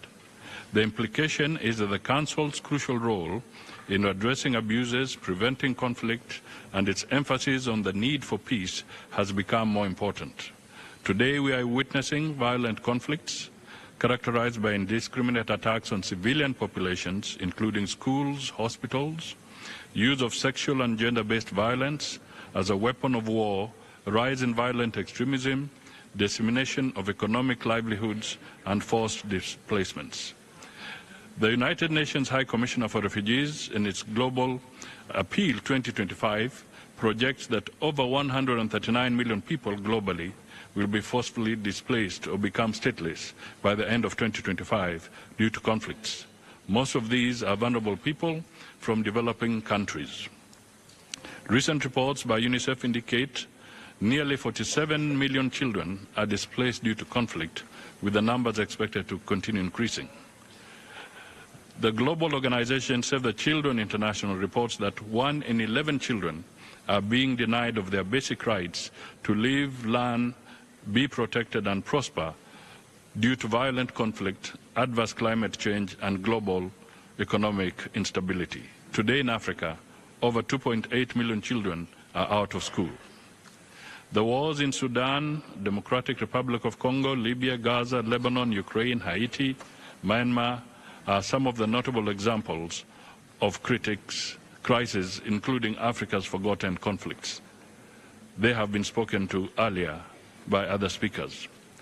Kenya continues its active engagement in peace initiatives, both regional and internationally, including in DRC, Sudan, Somalia, and Haiti, among others, because we recognize that sustainable peace is linked to the protection and promotion of human rights. As such, there's a compelling need to fully incorporate human rights considerations in the peace missions and general conflict resolution mechanisms. We believe the Council's work is more vital than ever before, serving as a critical platform for addressing human rights abuses, which are often both a cause and a consequence of conflict. Mr. President, we believe that despite significant challenges, multilateralism remains our most viable option in addressing global issues and promoting human rights. Therefore, in order to maintain its credibility and effectiveness, we must avoid politicization and selective application of standards.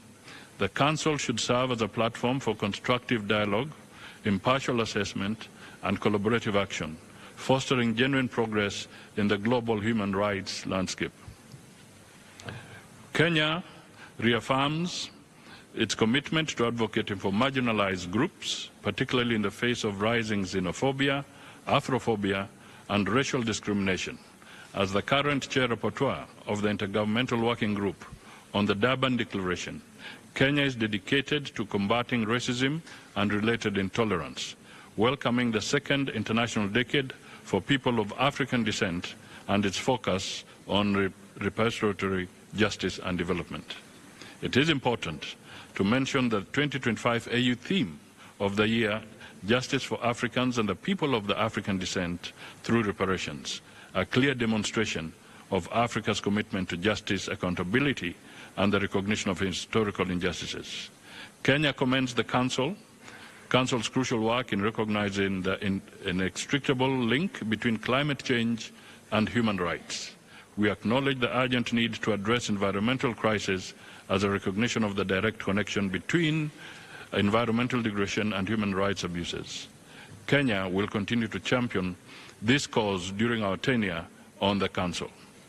In this regard, we emphasize the importance of respecting the principles enshrined in the Paris Agreement. We believe that climate finance and the Loss and Damage Fund are critical and represent the bare minimum of what is necessary for a just transition and broader climate justice. We bear witness to the profound impact of climate change in worsening existing vulnerabilities, entrenching marginalization, acting as a threat multiplier, and contributing to instability and conflict in already fragile regions. Mr. President, Kenya recognizes the evolving landscape of human rights challenges in the digital age and is committed to addressing them proactively. We are reviewing our 2014 National Policy and Action Plan on Human Rights to integrate emerging issues, particularly those related to technology and bridging the digital divide. We believe the Council has a crucial role in promoting equitable access to emerging technologies, critical infrastructure, and skills necessary for full participation in the information society. We emphasize that bridging the digital divide is essential to prevent technology from worsening existing inequalities. To this end, during our tenure, Kenya aims to advocate for the recognition of access to technology as an essential component of the right to information as enshrined in Article 19 of the Universal Declaration of Human Rights and Article 19 of the International Covenant on Civil and Political Rights. We welcome all efforts towards ensuring that technology is accessible, affordable, and beneficial for all. Mr. President, we recognize the right to development as a crucial opportunity to foster an environment where every individual and every society can reach their full potential.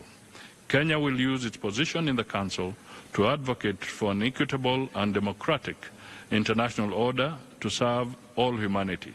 This includes addressing the critical issue of foreign debt and its impact on states' abilities to promote and protect human rights.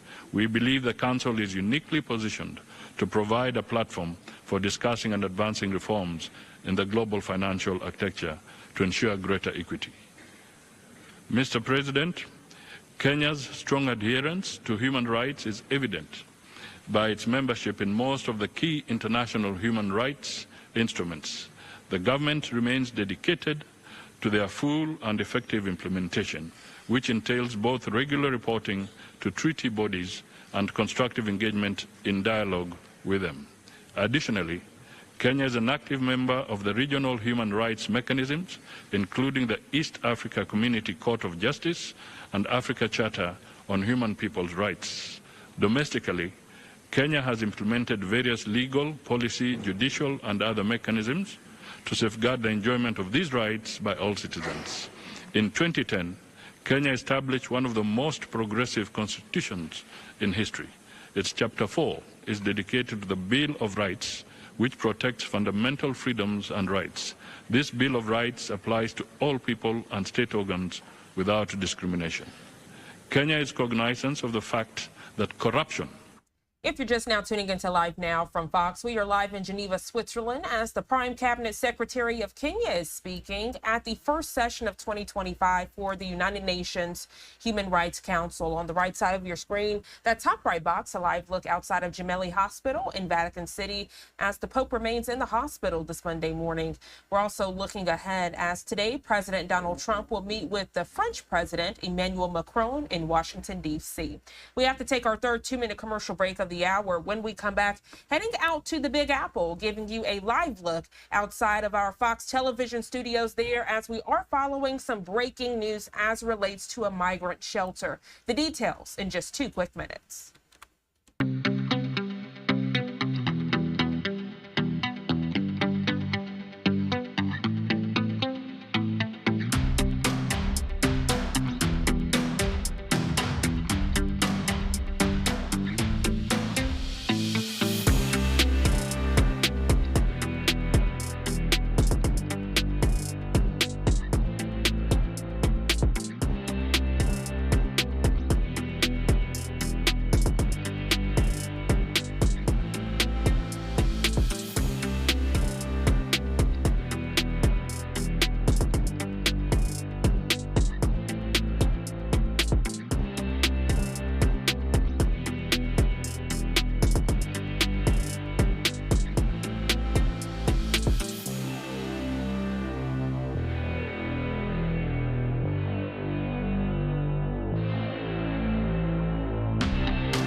Welcome back to Live Now from Fox, giving you a beautiful skyline shot out in the Big Apple this Monday as we're following breaking news. The Roosevelt Hotel Migrant Intake Center is closing down. In a statement released this morning, the city says the center is no longer needed as the number of migrants entering the city has dropped drastically. Fox 5 New York's Briella Tomasetti has the story. The Roosevelt Hotel, which served as both our asylum arrival center and the humanitarian emergency response and relief center for nearly 2 years, will be closing. Mayor Adams announced the news in a nearly 2-minute-long video released by City Hall. He says the Roosevelt Hotel will close its doors in the coming months, marking a significant milestone in the city's migrant crisis. The Midtown Manhattan Hotel was transformed into a migrant arrival center in May of 2023 and has since processed tens of thousands of migrants each day. But the mayor says that number has now dwindled down to the hundreds. With the city receiving an average of 4,000 arrivals each week. Now, thanks to our policies, we're down to an average of just 350 new arrivals each week. The site provided a variety of supportive services, including legal assistance and medical care. For instance, migrants who wanted to connect with family or friends elsewhere were given bus tickets out of the state. Those in need of shelter were assigned to a site and given instructions on how to apply for asylum. Our administration has skillfully managed this crisis, which has seen over 232,000 migrants enter our city asking for shelter. According to City Hall, there are currently fewer than 45,000 migrants in the city's care, down from a high of 69,000 in January of 2024. More than 84% of eligible adults in the city's care have applied for work authorization, allowing for the city to close all tent-based shelters by the end of this summer. Several other large sites housing more than 1,000 migrants will also close within that time frame. We're closing 53 sites within a span of a year. While City Hall refrained from saying how much it costs to keep the Roosevelt Hotel running, Adams was a major critic of the Biden administration's migrant response and repeatedly called on the federal government for more money. Meanwhile, city attorneys filed a lawsuit against the Trump administration on Friday after FEMA revoked more than $80 million in migrant funding, citing concerns over illegal activities at a hotel. The suit argues that the funds were previously approved and then paid out by FEMA, only to be removed from a city bank account on February 11th without notice. That was Briella Tomasetti reporting there, giving you another live look at the Big Apple skyline as we take our final 2-minute commercial break of the hour. We'll be right back.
One minute shy from the top of the 8 o'clock hour here on the East Coast. I'm Jeanne Francine as we continue with your top stories and live events on this Monday. Right now, we do have a live event underway. It takes us out to Brussels, Belgium. Right now, the European Commission Vice President and High Representative for Foreign Affairs, she's speaking following a meeting of EU foreign ministers in Brussels. Let's listen in. It is not a NATO meeting, and we had a very clear agenda. But it's clear that the statements coming from the United States make us all worried. What is the state of play of the transatlantic relationship? It is clear that we have had differences before, but we have always managed to sort them out, and we also expect to do so this time.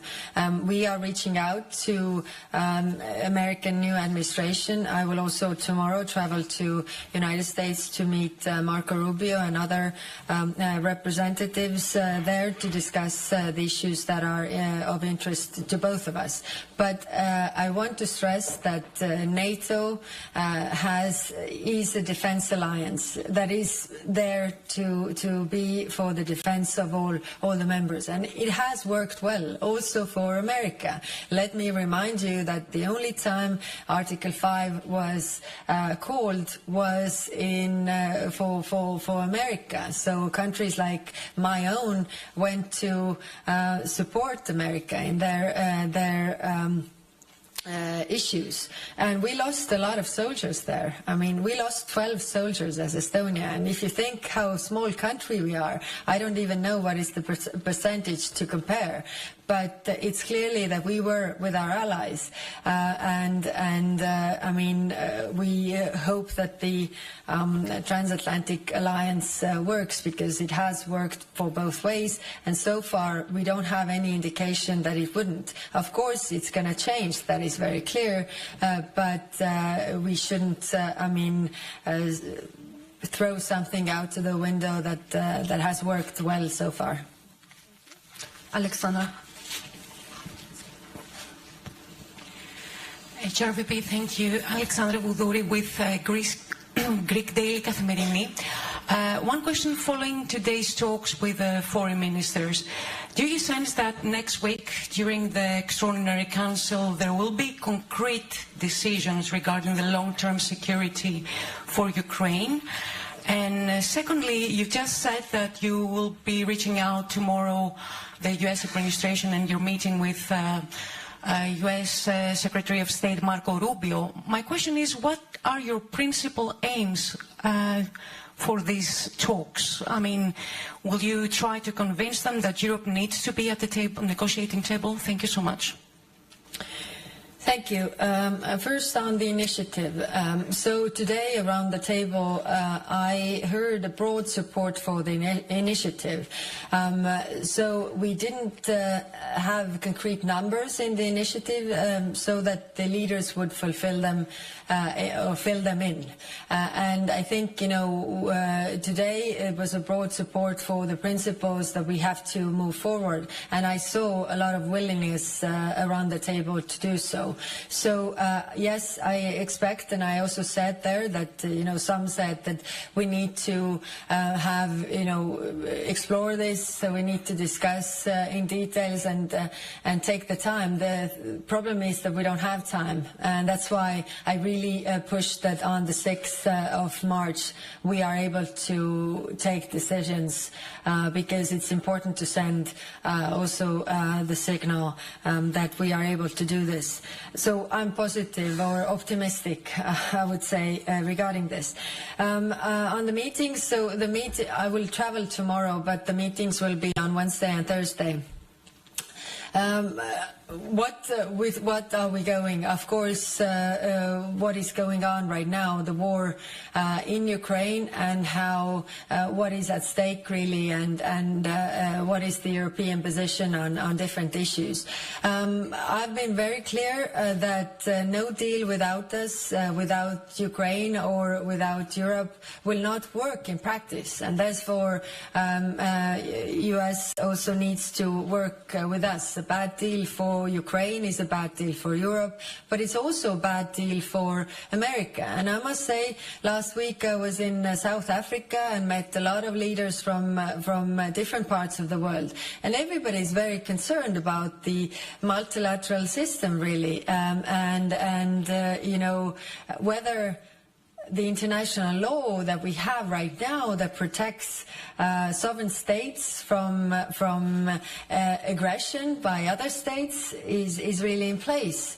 And I think it's in the interest of everybody that we are not in the world where might makes right. And that's why we have to be also behind Ukraine. It's not only about Ukraine, it's a broader European security architecture, but actually broader global security that is at stake.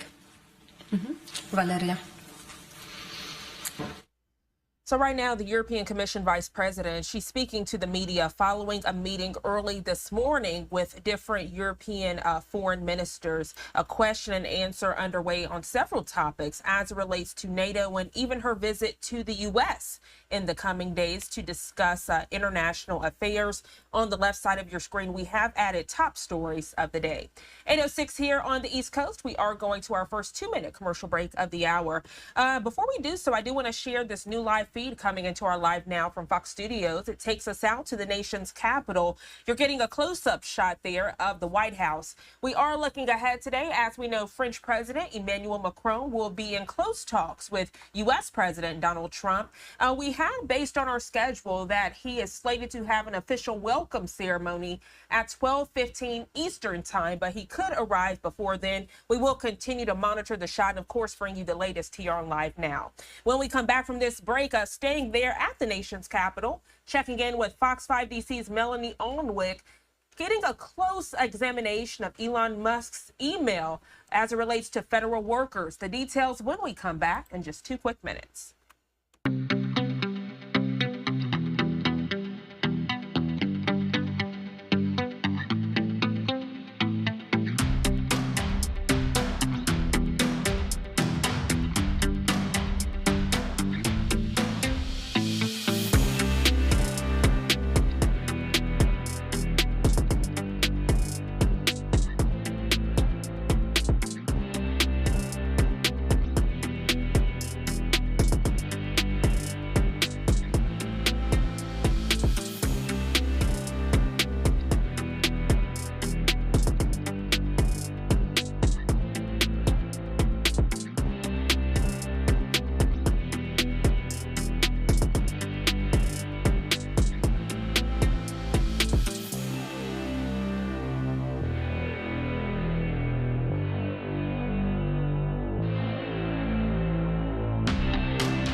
.09 here on the East Coast, and welcome back to Live Now from Fox. As we continue with your Monday morning headlines, Elon Musk emailed federal workers requesting they send what they got done last week. Well, that email was met with resistance, with some government agencies telling employees to disregard. Fox 5 DC's Melanie Onwick joining us live this morning with the very latest on this controversial topic. Melanie, good morning to you. Good morning, Janae. It feels like another day, another drama here on Capitol Hill. You know, federal workers either posting on social media or speaking privately say they have no problem sharing the work that they do for the American people. But to get a directive like this over the weekend just really didn't hit right. I was angry and disgusted. It's just disrespectful for someone who claims that they don't have any authority and aren't part of the federal government to insult us in that way, to question what our worth is and what we're doing. The email was titled, "What did you do last week?" It hit inboxes on Saturday night. Elon Musk then followed with a thread on X that fed workers who did not respond by 11:59 p.m. Monday with 5 things that they accomplished would be fired. Musk's directive comes after President Trump urged him to be more aggressive, despite Doge gaining access to more than a dozen federal agencies and the firing of thousands of federal workers. There is confusion among the agency heads, among federal workers, the unions, and significant pushback. Newly confirmed FBI Director Kash Patel among those telling their agency personnel to hold off, saying the FBI has its own procedures. Critics say this is anything but efficient.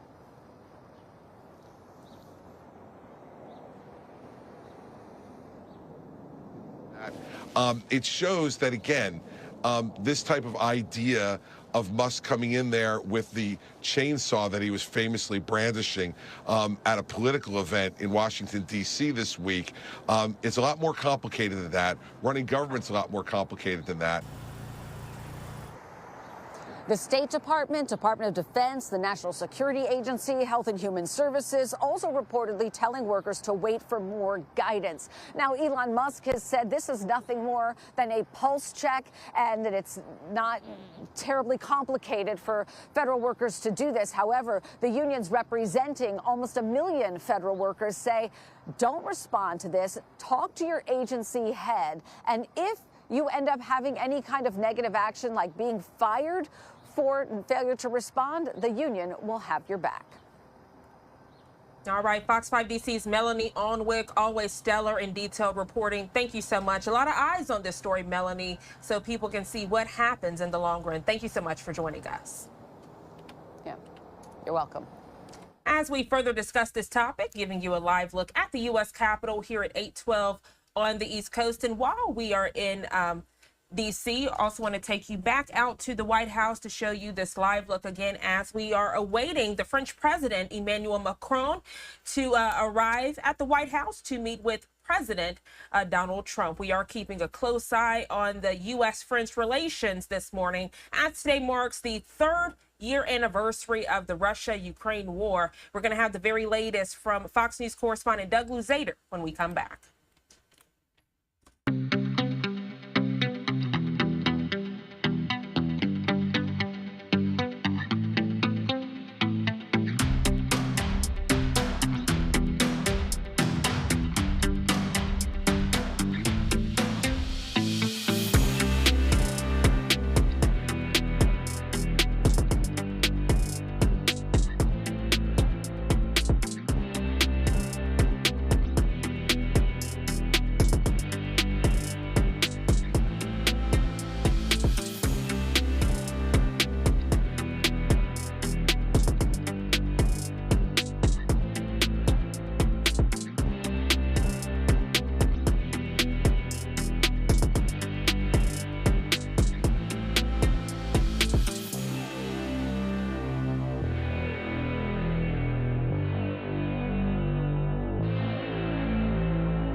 8:14 here on the East Coast, and welcome back to Live Now from Fox. As we continue with your top stories and headlines on this Monday, we are following breaking news. It has now been 3 years since Russia launched its full-scale invasion of Ukraine. A number of world leaders meeting in Kyiv today to mark the anniversary.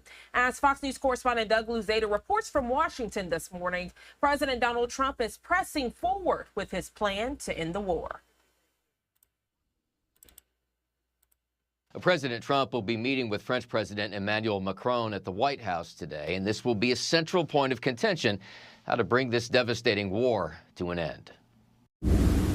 Russia marked the run-up to today's anniversary with a wave of drone attacks on Ukraine's capital over the weekend. Good to see you. It was just as a number of European leaders were set to arrive there in recent hours. Minister for Foreign Affairs of Ukraine. There were pleasantries, but growing uncertainty about what comes next.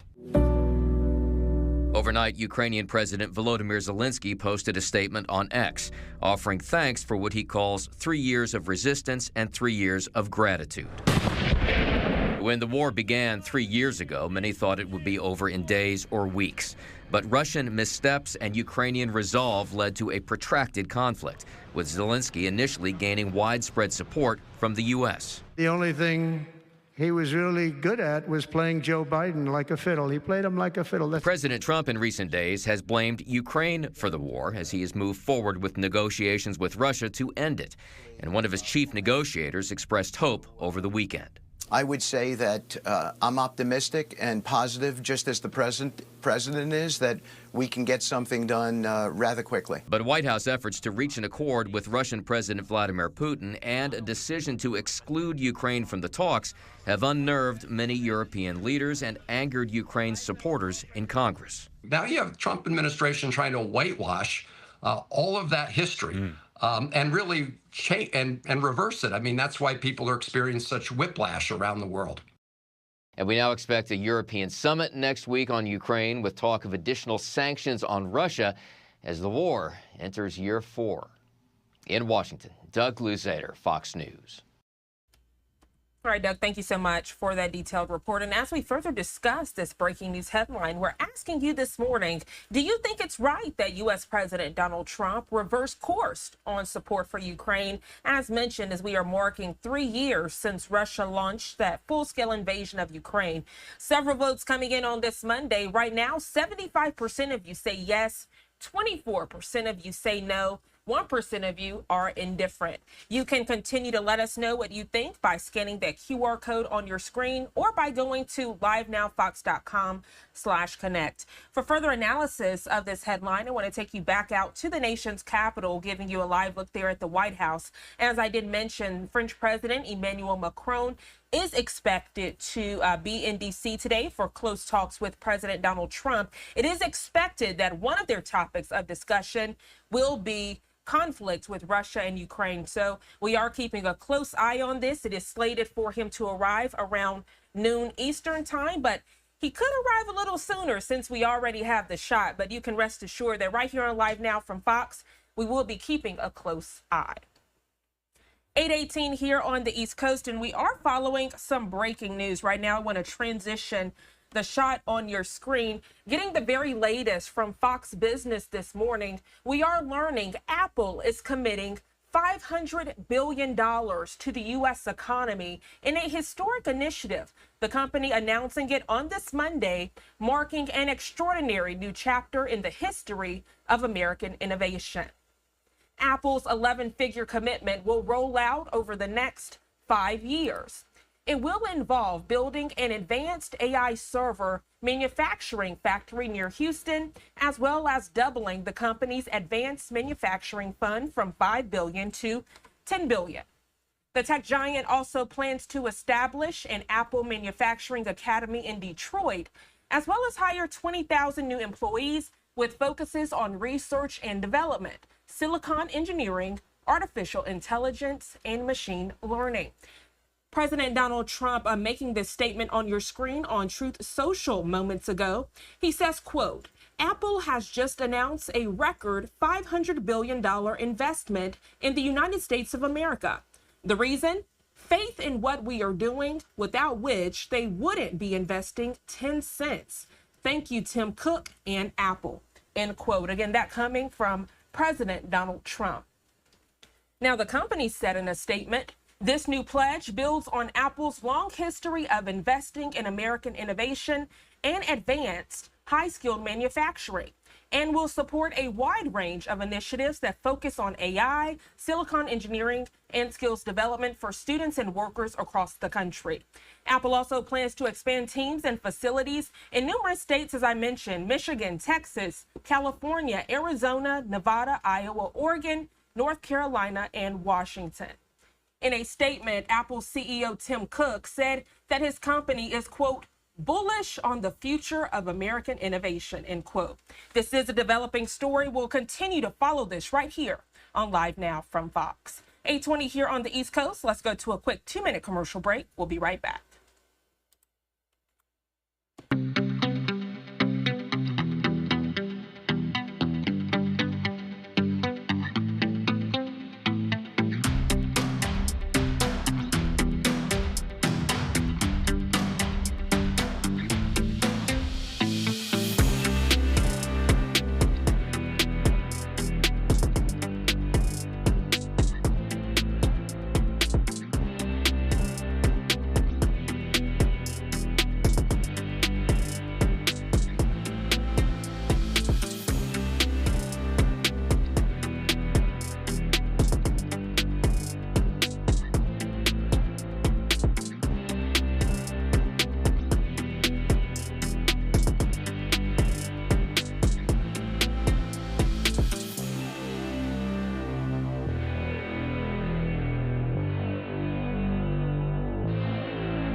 $8:23 here on the East Coast, and welcome back to Live Now from Fox. As we continue with your breaking news headlines on this Monday, we continue to keep a close eye out in Vatican City. You're getting a live look outside of Gemelli Hospital with his health status in limbo this morning. Hospital staff in Rome are closely monitoring Pope Francis as he battles multiple scares, including pneumonia.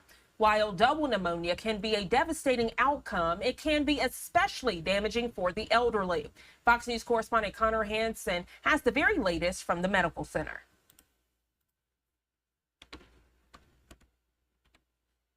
We're worried about him. I don't mind admitting that. Concerns are growing over Pope Francis's health. New blood tests show signs the 88-year-old is experiencing early kidney failure.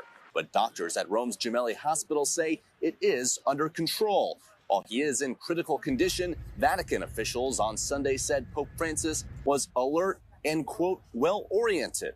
He's taught us a lot about strength and weakness. Pope Francis was supposed to celebrate Sunday morning Mass in St. Peter's Basilica.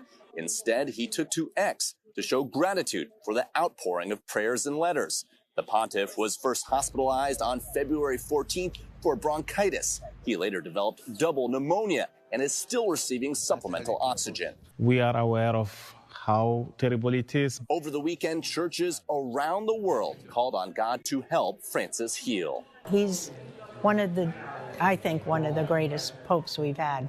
Especially the faithful across his home country of Argentina.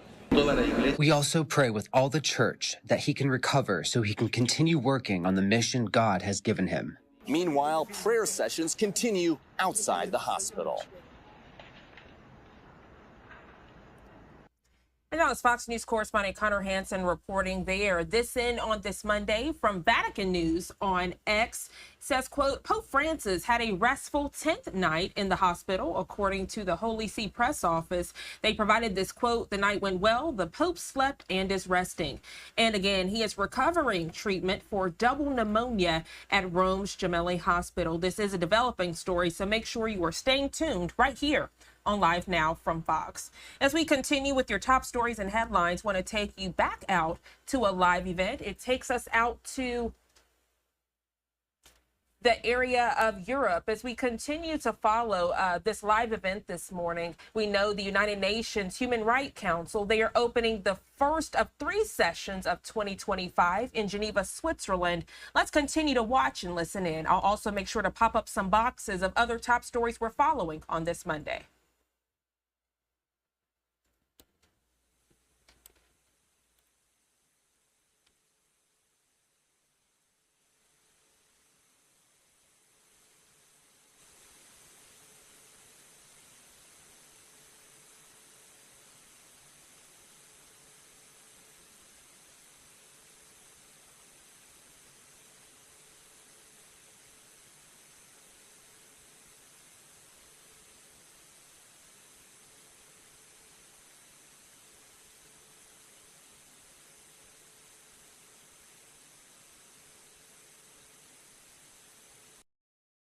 It is now my honor to invite His Excellency Mr. Ervin Ibrahimovic, Deputy Prime Minister for International Relations and Minister for Foreign Affairs of Montenegro, to take the floor.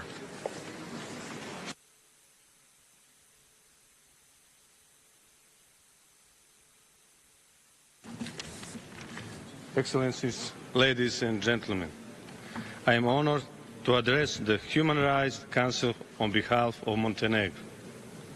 I congratulate Ambassador Lauba on his election as President of the Council. I am confident that under his able leadership and the long-standing commitment of the Swiss Confederation to democratic values, the Council will continue to fulfill its core mission of addressing, protecting and promoting human rights worldwide. The Council's proactive role is more crucial than ever. Given another year of horrific armed conflict on an unprecedented scale, from Ukraine and Gaza to the DRC, Sudan, Myanmar and far beyond, with a devastating impact on lives of millions of people. This is of particular importance on the global backsliding of the human rights as well, compounded by the climate crisis, environmental degradation and unregulated new emerging digital technologies. Such negative development undermine global stability and fuel insecurity, inequality and division. They also clearly point to a crisis in our shared commitment to uphold and respect the fundamental principles of international law and the global norms and standards to which we have all committed ourselves. To effectively address the pressing issues and risks, we must invest more in human rights, not less, and continuously strengthen the rule of law as their vital safeguard. Otherwise, people's lives, peace and stability are at stake. As this postulate shows, problems with the exercise of human rights and freedom are often linked to the cases of tension, instability and political turmoil within and between states. Excellencies, today marks exactly 3 years since the start of the Russian Federation war of aggression against Ukraine. This constitutes a flagrant violation of international law, including the UN Charter, and continues to undermine global stability and erode respect for international law. Russia's brutal aggression has left hundreds of thousands dead and injured, including children, millions displaced, mass destruction across the country, and the list goes on with mounting evidence of wide range of violation of international humanitarian and human rights law. Montenegro reaffirms its support for a comprehensive, just and lasting peace based on the principles of the UN Charter and international law. In this regard, the active role of the Ukraine and Europe is indispensable. Excellencies, last year we also witnessed a dramatic military escalation with devastating humanitarian consequences and serious violation of international law in the Middle East and the risk imposed for the entire region. But also some historic events, especially in Syria and Lebanon, where important changes are taking place. Montenegro has welcomed with great hope the ceasefire agreement reached between Israel and Hamas and facilitated by the US, Egypt and Qatar. This significant achievement should allow for release of all remaining hostages, the cessation of hostilities and the delivery of much-needed humanitarian aid. For this to happen, it's crucial that all parties fully respect the terms of the agreement and ensure its full implementation. Montenegro remains principled in supporting and calling for a just, comprehensive and lasting peace based on two-state solution with a viable Palestinian state and secure Israel, living side by side in peace, security and mutual recognition.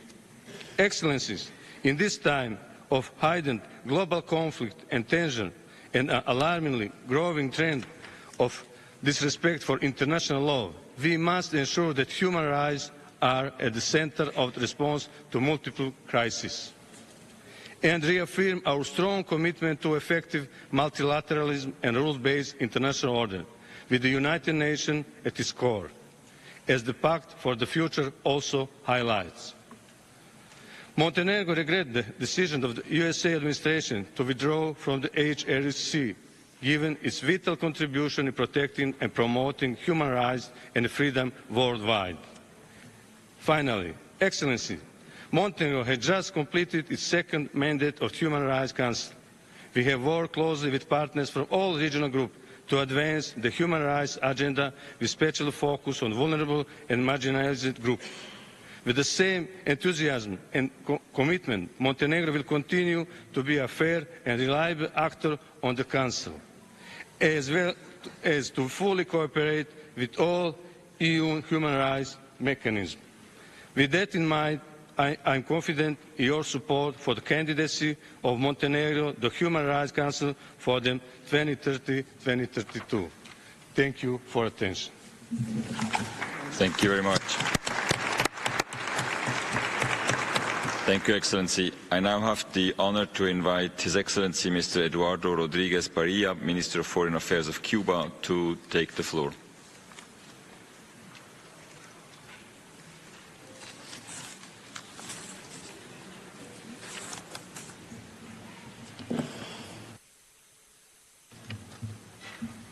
Señor Presidente. President, the right to life is in serious danger. The United Nations Charter, international law, and multilateralism are under threat. Attempts are being made to impose economic coercion and political subversion as methods for establishing international relations. This Council should call more strongly for a just and democratic international order that ensures peace and a world balance, sovereign equality, and the exercise of the right to development by all states, and environmental sustainability, thereby ensuring the exercise of all human rights. This Council is an important instrument for the promotion and protection of human rights in the face of manipulations, politicization, selectivity, and double standards.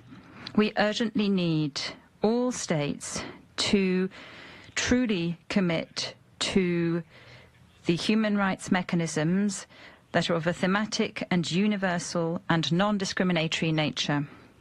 We note with great concern how conservative platforms and neo-fascist platforms are progressing, and how in developed countries we are seeing fundamental rights being rolled back by decades, including women's equality, sexual and reproductive rights, the rights of people of African descent, ethnic minorities and migrants. Attempts by Western countries to turn this Human Rights Council into a body of repression against countries that do not subject to their interests are unacceptable and jeopardize both the credibility and the existence of this council. The nefarious history of the implosion of the Human Rights Committee must not be repeated. The United States, an active accomplice to the Israeli genocide in Gaza, questions the fact that a historical and priority issue, namely the flagrant violation of the inalienable human rights of the Palestinian people, to whom we reiterate our full solidarity, is being kept on the Council's agenda. The US government is pursuing a policy of maximum pressure against Cuba, undermining consumption, income, and the living standards of Cuban families. The economic blockade causes inflation, fuel shortages, shortages of food, medicines, and seriously impairs our electricity supply. It hinders the full enjoyment of the rights to food, healthcare, culture and education, all of which the Cuban state strives to provide free of charge or in a highly subsidized way.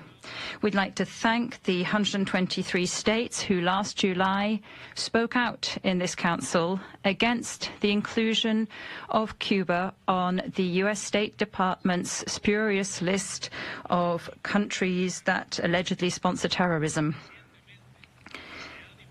Recently, ample evidence has been disclosed about the US government's practice of allocating funds worth millions from the federal budget through organizations such as USAID in order to finance organizations, media outlets, communications, AI labs, and technological platforms which use human rights protection as a facade and the protection of democracy as a facade, when in fact they follow illegitimate political interests pursued by the US government. This is a serious issue, one that is relevant to this council and its mandate, as it reveals the double standards and opportunism with which human rights have been used as an excuse to subvert sovereign governments. In November 2023, Cuba underwent its fourth Universal Periodic Review and accepted more than 80% of the recommendations made. And we are continuing to consider and implement those recommendations. Last October, we successfully underwent our review before the Committee on the Elimination of Discrimination Against Women. And last year, we submitted national reports on racial discrimination and enforced disappearances to the respective committees. And we received academic visits and 4 special procedures and 1 treaty body expert. This is a relationship that we hope to continue building together. President, Cuba will stand firm in its creative resilience. We will continue to defend our sovereignty and the socialist rule of law and social justice of our state. We will continue to defend the principles of universality, indivisibility, objectivity, and non-selectivity in approaches to human rights. Cuba's voice will continue to sound out loud and clear in defense of the full dignity of humankind. Thank you very much. Thank you, Excellency. So you just heard from the Cuban foreign minister, several dignitaries taking the podium on this Monday as the United Nations Human Rights Council. They have their first session of 2025 on the right side of your screen, following the very latest out of Vatican City as Pope Francis remains in the hospital in critical condition this Monday. Also keeping a close eye at our nation's capital in Washington, D.C., as President Donald Trump is set to meet with French President Emmanuel Macron. 8:40 here on the East Coast. We are going to take our final 2-minute commercial break of the hour. We'll be right back.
.42 here on the East Coast. Welcome back to Live Now from Fox. Good morning to you. If you're just now tuning in, I'm Jeanne Francine. Right now, we do want to transition to priority coverage. It takes us out to the Middle East. I want to give you a live look out in Jerusalem, Israel on this Monday.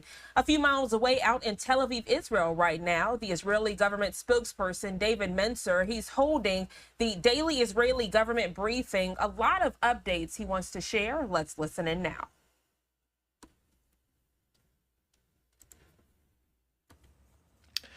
Good afternoon, ladies and gentlemen. Shalom. I'm David Mencer, Israeli government spokesman for the National Public Diplomacy Directorate in the Office of the Prime Minister. It's Monday, the 24th of February, day 507 since the start of the October 7th war. I'll provide a quick update from me and then we'll get straight to your questions. Please remember to put them in the chat together with your news outlet and your name, and we'll take a few. Firstly, on the testimony of our released hostages, let me share with you what they told us. Many were held in solitary confinement. Omer Shem Tov was held alone in tunnels for 450 days. Starvation and weight loss. Omer Wenkot lost more than 30 kilograms. That's 66 pounds in captivity. Omer was denied medical treatment for his chronic colitis. There was medical neglect and abuse. Eliyahu Cohen underwent surgery to remove bullets without anesthesia. He was chained by his hands and feet, causing physical injuries. The shackling and the physical restrictions, some were chained together for prolonged periods. Some of our hostages actually had to relearn how to walk shortly before their release. And as you can see with your own eyes, there was malnutrition. Hostages were given increased food only in portions in the weeks before, leading to their release to improve their appearance. There was the lack of basic hygiene, conditions unfit even for animals, psychological deterioration. Hisham al-Said, an Israeli Arab Muslim, his father said of his son that he had returned unable to speak properly, that he had memory loss, and that he was in a severely weakened state. His father said of his son, he's not well, he's not in our world, a kind of Tarzan living for 10 years with animals. He does not communicate. We also know that multiple hostages, including Ori Danino, Hirsch Goldberg Polin, and others, were murdered in captivity. Then there is the strangulation of children. Our forensic evidence has showed that both Kfir, 9 months, and Ariel Bibas, 4, when they were taken hostage, were strangled to death in November 2023. Yesterday I heard the BBC's Sebastian Usher say live on air that they looked in good condition, our hostages, when they were released. Next, let me give you an update on the hostage release framework. Last Saturday, the 22nd of February, the 8th phase of the framework took place. 6 living civilians were released from captivity of Hamas terrorists to Israel. Omer Wenkert, Aliyah Cohen, Tal Shoham, Omer Shem Tov, they were reunited with their families after 505 days in captivity. Hisham el-Sayed and Avira Mengistu were also released. They were too reunited with their families after a decade in captivity, 10 years in Hamas captivity. The government of Israel has made the decision that as a result of the repeated violations of the framework by Hamas, the release of convicted security prisoners from Israeli prisons has been delayed. Let me make this clear on behalf of the State of Israel. Israel will not overlook the inhumane, the degrading ceremonies that humiliate our hostages for propaganda. In addition, as you know, 4 murdered hostages were returned last week. The National Center for Forensic Medicine completed the identification of Shiri Bibas Silberman. Their scientific and forensic assessment was that Shiri and her children, Ariel 4 years old, and Kfir 10 months old, were murdered by their captors' bare hands in November 2023. Oded Livshitz, well into his 80s, was also murdered by Islamic Jihad terrorists.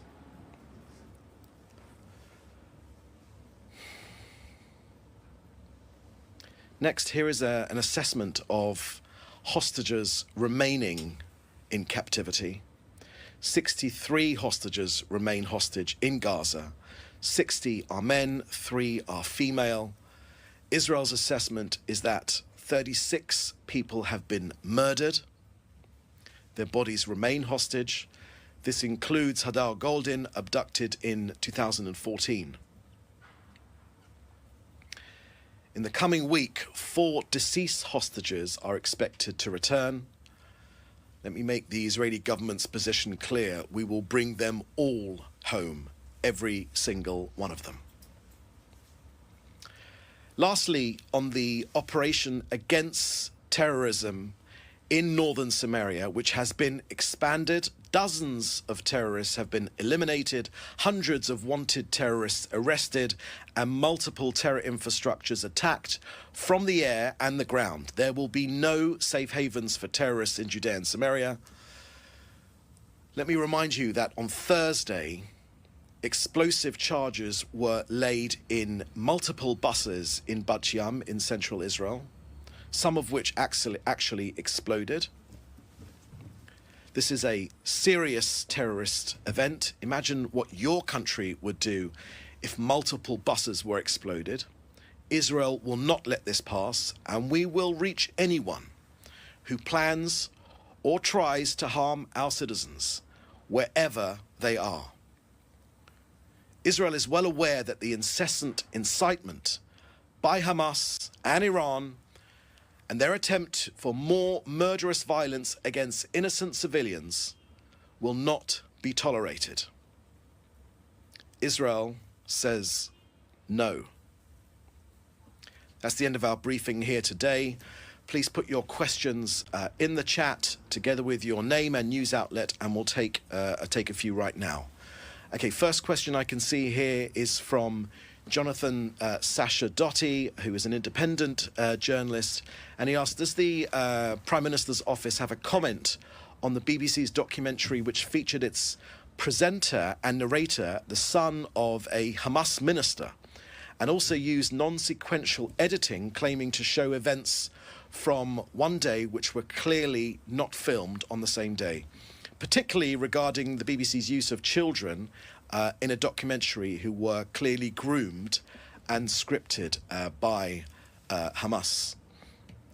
Thank you for that question, Jonathan. Let me take this opportunity to pay tribute to the work of independent journalists like Jonathan Sacerdotti, like David Collier, who do not have the resources of a huge media organization behind them, yet at the same time expose the lies and the blatant half-truths as told by media mammoths like the BBC. Let me spell out the BBC's systematic failures, from airing Hamas propaganda disguised as children's testimonies to actually whitewashing Hamas as anything other than what it actually is, a terrorist group. All of these points to one disturbing conclusion, that the BBC is actively shaping the narrative to undermine Israel and to embolden Hamas. Our Deputy Foreign Minister, Sharon Haskell, has said as much in interviews over the last few days. What the BBC are doing is they are amplifying Hamas's voices while censoring Israeli suffering, giving airtime to the children of Hamas operatives while neglecting the horrific testimonies of Israeli hostages. As I mentioned earlier in this briefing, yesterday, the BBC's Sebastian Usher actually had the audacity to say that the released hostages looked in good condition. So the BBC spreading Hamas's disinformation, as seen very early on in this war with the Ali hospital lie, which failed to retract with the same prominence as which they spread the lie. They refused to call Hamas a terrorist organization, a term which is actually recognized by their own government, while portraying Israel's defensive actions as a war crime. They frame Hamas's actions and Israel's defense as morally equivalent, legitimizing terror as a valid resistance. The pattern is clear. The BBC's reporting doesn't just misinform, it serves Hamas's interests. By obscuring the truth, the BBC shields Hamas from accountability and supports its goal of Israel's destruction. I've seen this many, many times, and it's very clear to many people, to I think the majority of Israelis. Even when I have personally been interviewed on days where our hostages have been released, looking, unfortunately, you're left with no other impression that they have just been released from a concentration camp, rather than them wanting to talk about that, they prefer, BBC said to me that they wanted to talk about UNRWA. They wanted to that was what they wanted to talk about on the day our hostages were released. We understand very, very clearly what the BBC's agenda is. We know that they are funded by the taxpayer in the UK. That's British people's hard-earned money being used to finance the spreading of Hamas propaganda, and they should be ashamed of themselves. They are failing in their duty to be impartial, and they are failing in their duty to give the real news rather than news which is tainted by their own willingness to see Israel damaged in the public arena. Okay, next question here is from Nick Robertson from CNN. And your question is, in the post-October 7th environment, the government is being accused by members of Knesset and journalists and many others of limiting some freedom of speech. Are you okay? And do you plan, as they fear, to increase controls on freedom of speech? And that's a question from Nick Robertson. Thank you for that question, Nick Robertson of CNN. I noticed that you tweeted today or yesterday, you gave an equivalence between our hostages being released and on the other side, Palestinian convicted criminals, terrorists, people with blood on their hands being released. There is no equivalence. But let me get straight to your question on press freedoms in Israel. To be frank, Nick, Israel treasures its democratic values. Israel remains a democracy that values free speech. There will always be national security concerns, of course, as they are in all countries, especially at a time of war, and as other countries at war have found. But Israel will always ensure that speech does not incite violence or support terrorist organizations. Yes, of course, we will maintain freedom of speech under the rule of law, so any measures which are taken are always taken within the framework of Israeli law with all the appropriate checks and balances from our democracy. In Israel, there is a distinction between criticism and incitement.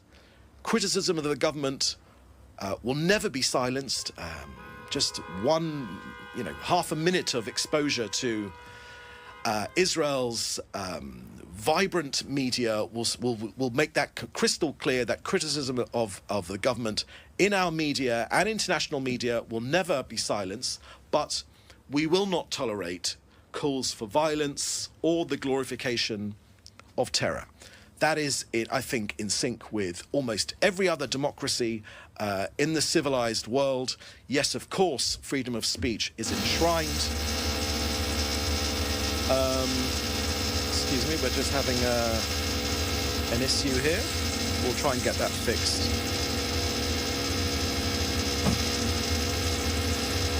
Okay. Let me, as we try and get that stopped, let me try and carry on here. Okay, Nick, I think that answered your question.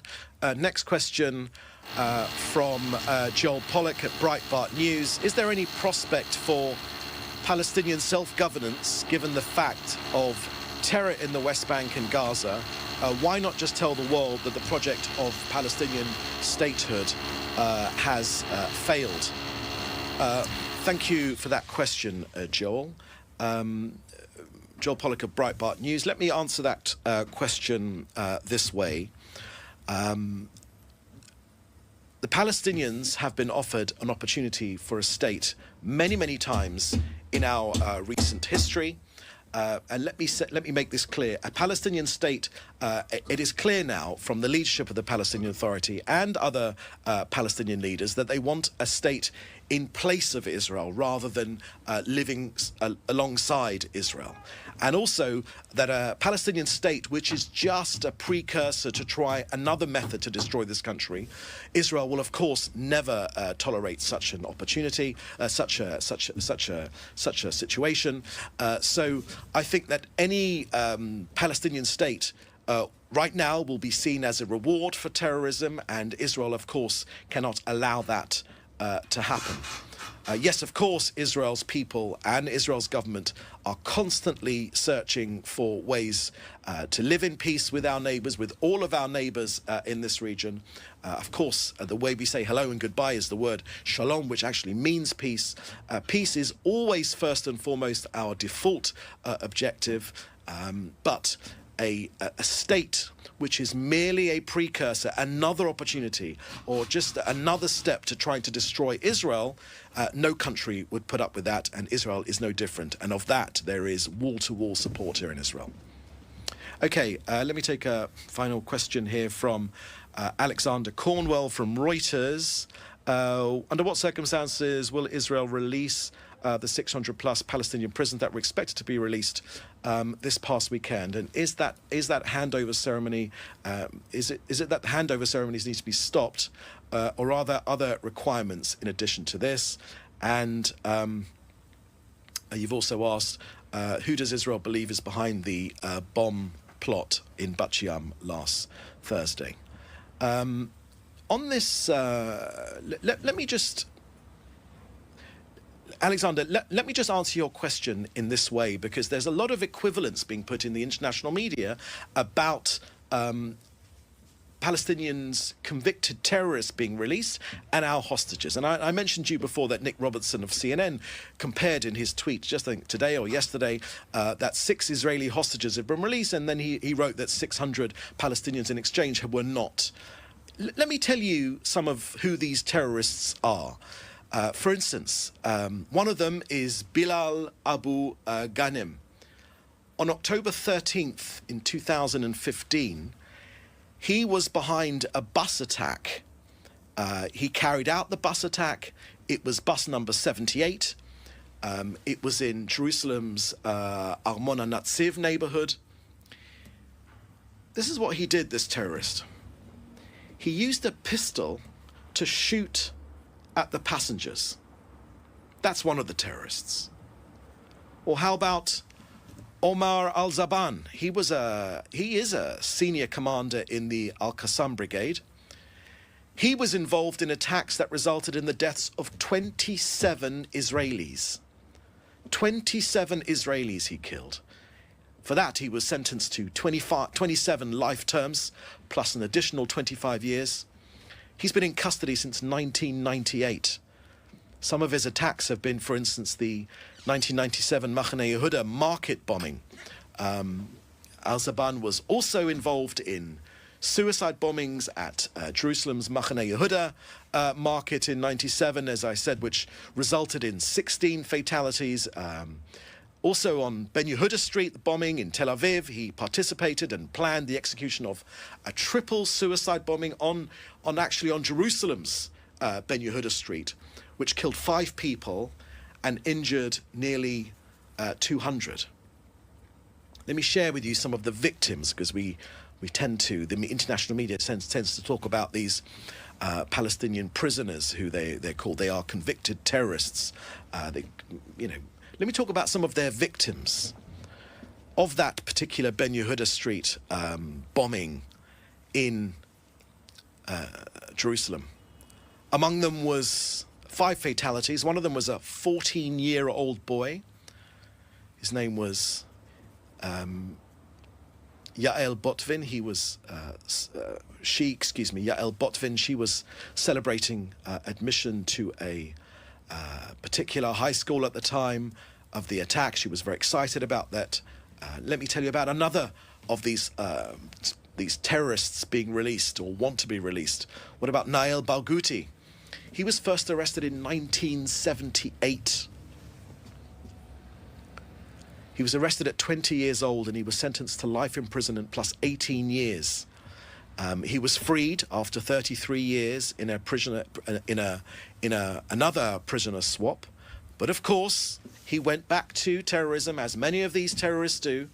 He was rearrested for planning more terror attacks. Then he was sentenced to 14 months. Or what about Otman Bilal? He was responsible for the Ramat Gan bus bombing on a crowded number 20 commuter bus on July 24th, 1995. 6 Israelis were killed in that attack and 33 were wounded. The bomb contained 15 kilograms, that's 33 pounds of TNT, packed with nails into a metal pipe. Who were his victims? Let me tell you. They were Moshe Shkedi, he was 75, from Ramat Gan. Or Rachel Tamari was 65 from Tel Aviv, or Zvia Cohen was 62, also from Tel Aviv, or Zahava Oren was 60 of Tel Aviv, or Nechama Lubavitz, who was 61 from Tel Aviv, or Mordechai Tovia, 37. So when international media say, hey, why haven't you released these 600 prisoners? They are terrorists with blood on their hand. Unfortunately, our intelligence says that many of them will go back to reoffend, but our objective now is to bring our hostages home. It always has been, and this is the very painful price which we will pay, and our Prime Minister and the government has confirmed that these will be temporarily delayed because of the outrageous, the inhumane treatment which our hostages have been released with dreadful propaganda ceremonies. For heaven's sake, using babies' bodies as a propaganda tool is outrageous. Okay, another question here from Fredega. Times of Israel has reported that Israel's offered to free prisoners if Hamas releases 4 bodies today without a ceremony. What is Hamas's response so far? Any update regarding this offer? Thank you for that question, Fred. I referred to the expectation of four bodies of being released this Saturday, and earlier in my briefing I haven't got anything further to add on that. Natalie Meltzer, Natalie, if you could give your news outlet, then I can take your question. Nuria from FA, the Spanish news agency. What did Netanyahu mean yesterday when he said that he will not allow Syrian forces into southern Damascus? I haven't got any information on that, Nuria. What I can tell you on Syria is that we won't let Syria again become a staging ground for attacks against us. Our forces will remain in key positions along our border with Syria for as long as necessary to protect our security. Question from Jodie Cohen at Newsmax. According to reports, if Hamas will release 4 dead hostages today without demeaning ceremony, Israel will release 600 security prisoners. Have you had any indication from Hamas about that? Thank you for that question, Jodie. I've spoken about this already, and I haven't got anything further to add. And question from Hannah Julian from the Jewish Press regarding Steve Witkoff travelling to the region to resume talks on Phase 2. Does Israel intend to proceed with Phase 2 given Hamas's demands for a complete withdrawal from Gaza and its intention to resume governing the enclave to release any more hostages? Thank you for that question, Hannah. Look, on this, let me just restate Israel's war aims, our goals in this war, which have been clear since the October 7th, when Hamas perpetrated the worst massacre on Jews since the Holocaust, because you ask if Israel is prepared to allow Hamas to remain in power. Let me make this crystal clear. As we have said almost daily, 507 days ago, our objectives in this war are to destroy Hamas's governing and military capability. The Prime Minister has made clear there is no scenario of Hamas remaining in power. These are the Prime Minister's words in Gaza. There is no scenario. Of course, the release of all of our hostages and ensuring that Gaza does not become a threat to Israel again. These remain our war aims in this war. The Prime Minister and the President and Steve Witkoff have spoken about these regularly. And let me tell you, Jodie, we are in full cooperation with our US allies. There is no daylight between Jerusalem and Washington, D.C. We are working together on our hostages as well. We will not rest until we get them all out. Natalie Meltzer from the Associated Press. Could you just pop up for a second? Just go up a bit. Can I see your Natalie Meltzer? Just go up a bit. Just go up a bit. Until we find... Okay. Here's your question, Natalie Meltzer from the Associated Press. Can I comment on the Interior Minister's decision to deny entry to European Parliament member due to land in Israel? I haven't got any information on that whatsoever. Natalie, thank you for that question. We are listening in there to the Israeli government update after IDF tanks were sent into the West Bank. You're right now taking a live look in northern Gaza as Israel says it will delay the release of Palestinian prisoners. It was set to release hundreds of Palestinian prisoners yesterday, now indefinitely delayed, quote, until the release of the next hostages has been assured and without the humiliating ceremonies and handovers of Israeli captives in Gaza. That was a statement by Israeli Prime Minister Benjamin Netanyahu's office early yesterday as military vehicles that normally move in advance of the buses carrying prisoners left the open gates of Ofer prison only to turn around and go back in. So a total of 620 Palestinian prisoners now delayed, as we were hearing from Israeli Prime Minister Netanyahu's office saying that they will not release these prisoners until the release of the next hostages has been assured and without the humiliating ceremonies. This also comes as Israeli tanks now moving into the occupied West Bank on Sunday for the very first time in decades. Palestinian authorities pushing back, calling this a, quote, dangerous escalation after the defense minister said troops will remain in parts of the territory for a year and tens of thousands of Palestinians who have fled cannot return. We're going to step away for a 2-minute break here at Live Now from Fox, but I also wanted to show you this live look right here as we are awaiting European leaders as well as Ukrainian President Zelenskyy to be speaking as today marks 3 years of war between Ukraine and Russia. This roundtable is set to get underway in just about 10 minutes or so. We're going to continue to monitor this live event and bring it to you as it happens. We'll be right back.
Welcome back to Live Now from Fox. I'm Stephanie Quinu. Time right now is 9:13 Eastern, 6:13 Pacific. We're monitoring a number of live events happening right now. And the very first one that I want to take you out to comes from the White House as President Trump right now is meeting with French President Emmanuel Macron.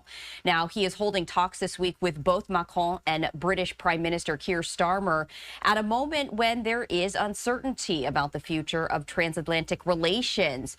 President Trump, as soon as he took office, transforming American foreign policy, and that has left some European leaders concerned. President Trump has also called for additional territory to come under the responsibility of the United States, including Greenland, Canada, Gaza, and the Panama Canal.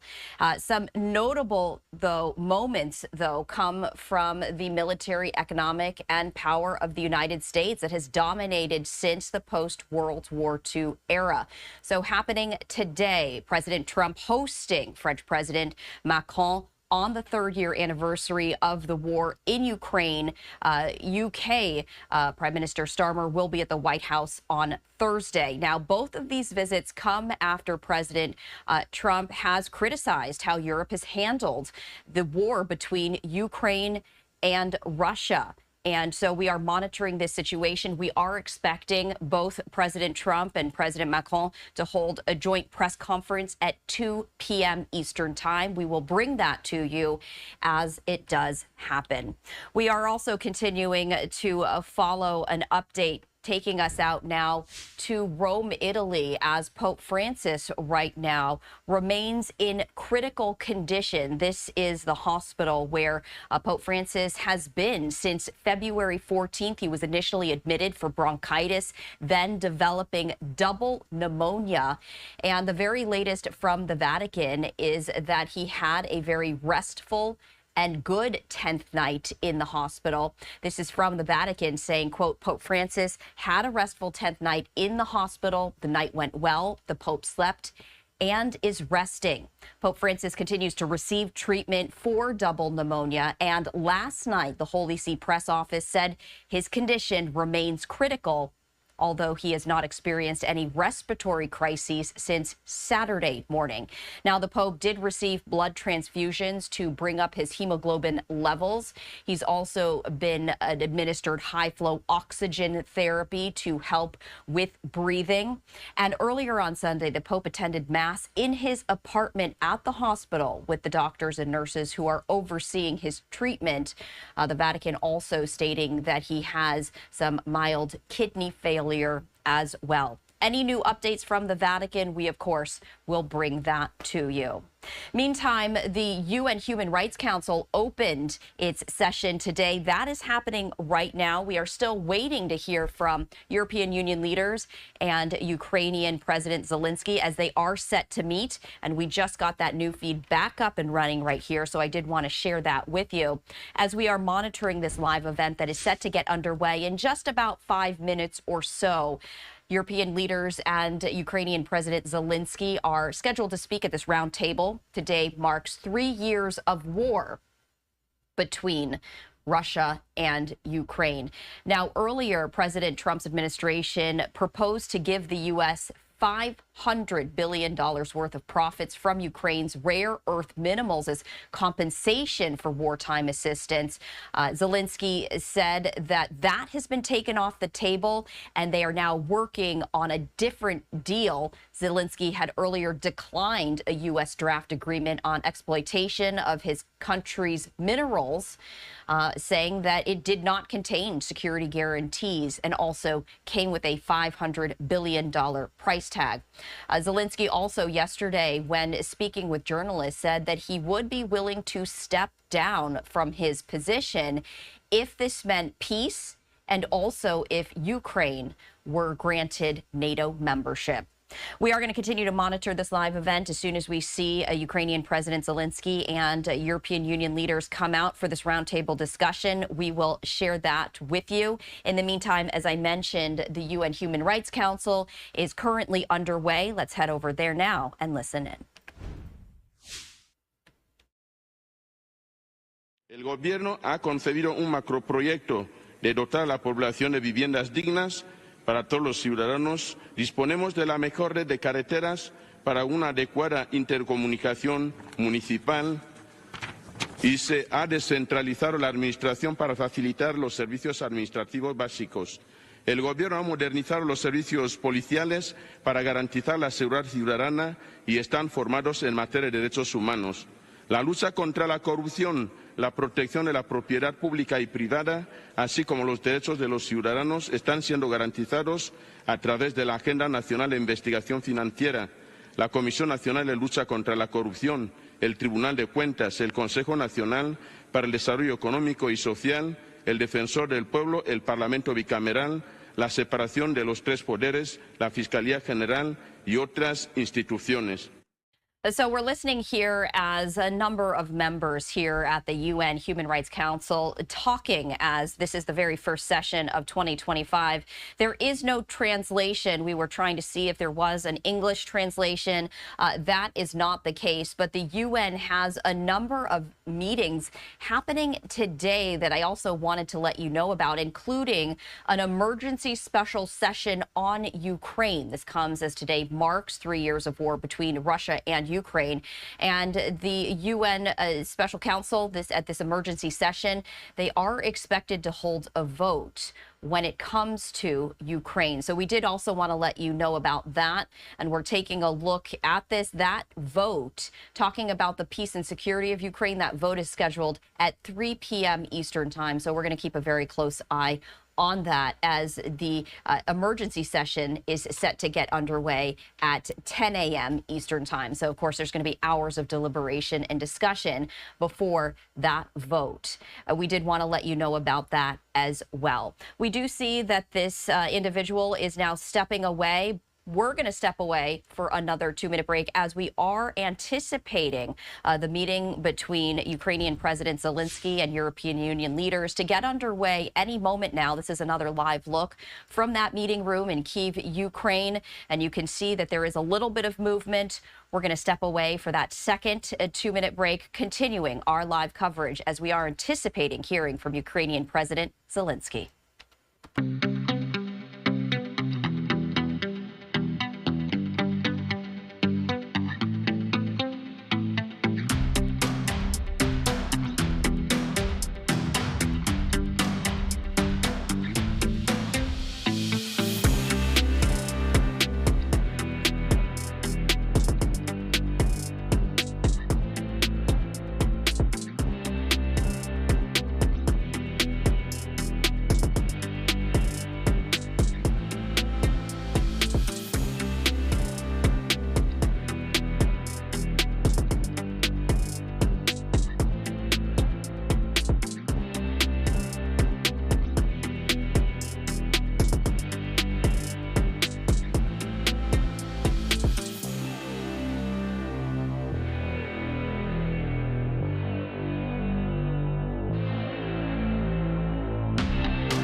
Welcome back to Live Now from Fox. Our next live event takes us out to Kyiv, Ukraine, where we do see just a little bit of movement right here from the photographer. We are expecting to hear from European Union leaders as well as Ukrainian President Zelenskyy. We see that the camera has now panned over here. So I did want to just stay on this live look as we are anticipating the leaders to make their way here to this roundtable discussion any moment now. And this comes as today marks 3 years of war between Ukraine and Russia. The Biden administration had previously strongly supported Ukraine President Trump, now saying that he is looking for peace. That is his ultimate agenda. And in response to a question from a reporter on whether Ukrainian President Zelenskyy would give up his presidency for peace in Ukraine, Zelenskyy said if it achieved a durable end to the fighting under the security umbrella of the NATO military alliance, he says, quote, "I'm ready. I can trade it for NATO." Now, his comment appeared to be aimed at the recent suggestion by President Trump and Russian President Putin that elections should be held, even though Ukrainian legislation prohibits elections during martial law.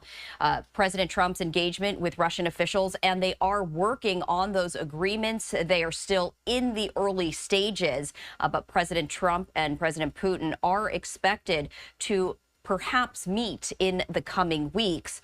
So all of this comes as President Trump's engagement with Russian officials and his recent agreement to reopen diplomatic ties and economic cooperation with Moscow have marked an about-face in U.S. policy. Ukrainian President Zelenskyy and European Union leaders are concerned over this, although, of course, there was an election. The Biden administration, now the Trump administration, different agendas right here.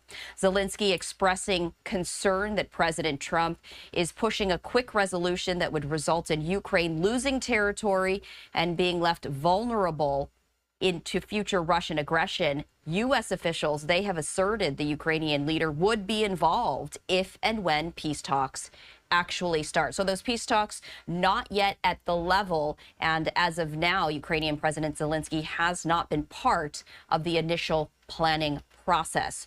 We are anticipating hearing from Ukrainian President Zelenskyy as well as European Union leaders. We saw that the camera was panning just a little bit. I'm going to raise the audio. We don't see anyone at the roundtable discussion, but I did want to see what we can hear as we anticipate this event to get underway momentarily.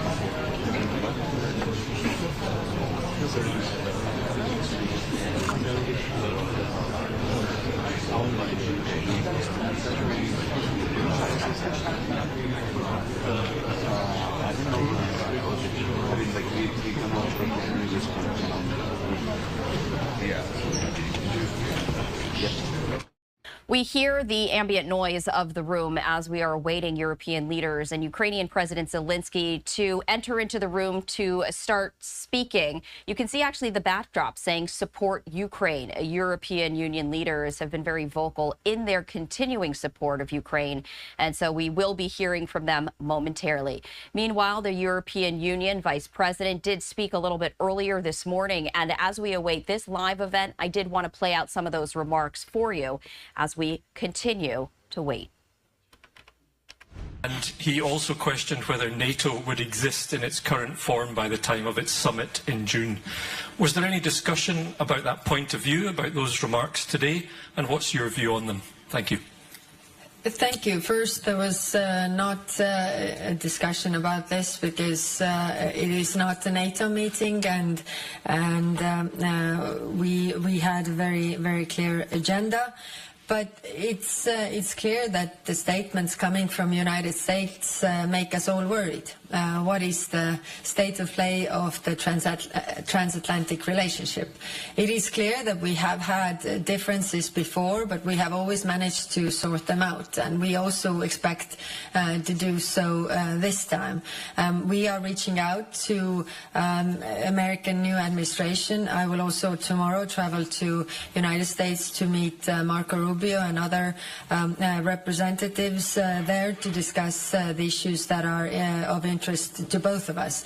But I want to stress that NATO is a defense alliance that is there to be for the defense of all the members, and it has worked well also for America. Let me remind you that the only time Article 5 was called was for America. So countries like my own went to support America in their issues, and we lost a lot of soldiers there. I mean, we lost 12 soldiers as Estonia, and if you think how small country we are, I don't even know what is the percentage to compare. But it's clearly that we were with our allies, I mean, we hope that the transatlantic alliance works, because it has worked for both ways, and so far we don't have any indication that it wouldn't. Of course, it's going to change. That is very clear, but we shouldn't, I mean, throw something out of the window that has worked well so far. Alexandra. HRVP, thank you. Alexandra Boudouri with Greek Daily Καθημερινή. One question following today's talks with foreign ministers. Do you sense that next week, during the Extraordinary Council, there will be concrete decisions regarding the long-term security for Ukraine? And secondly, you just said that you will be reaching out tomorrow, the US administration, and you're meeting with US Secretary of State Marco Rubio. My question is, what are your principal aims for these talks? I mean, will you try to convince them that Europe needs to be at the table, negotiating table? Thank you so much. Thank you. First on the initiative. So today around the table, I heard a broad support for the initiative. So we didn't have concrete numbers in the initiative so that the leaders would fulfill them or fill them in. And I think, you know, today it was a broad support for the principles that we have to move forward. And I saw a lot of willingness around the table to do so. So, yes, I expect, and I also said there that, you know, some said that we need to have, you know, explore this, so we need to discuss in details and take the time. The problem is that we don't have time, and that's why I really pushed that on the 6th of March we are able to take decisions, because it's important to send also the signal that we are able to do this. So I'm positive or optimistic, I would say, regarding this. On the meetings, so I will travel tomorrow, but the meetings will be on Wednesday and Thursday. With what are we going? Of course, what is going on right now, the war in Ukraine, and how what is at stake really, and what is the European position on different issues.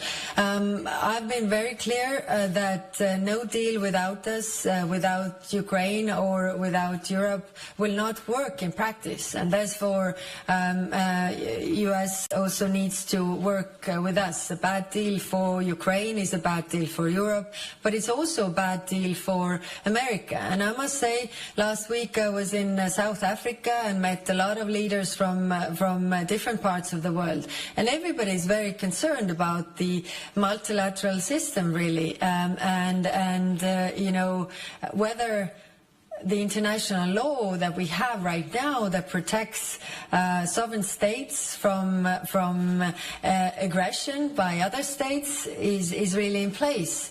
And I think it's in the interest of everybody that we are not in the world where might makes right. And that's why we have to be also behind Ukraine. It's not only about Ukraine, it's broader European security architecture, but actually broader global security that is at stake. Valeria.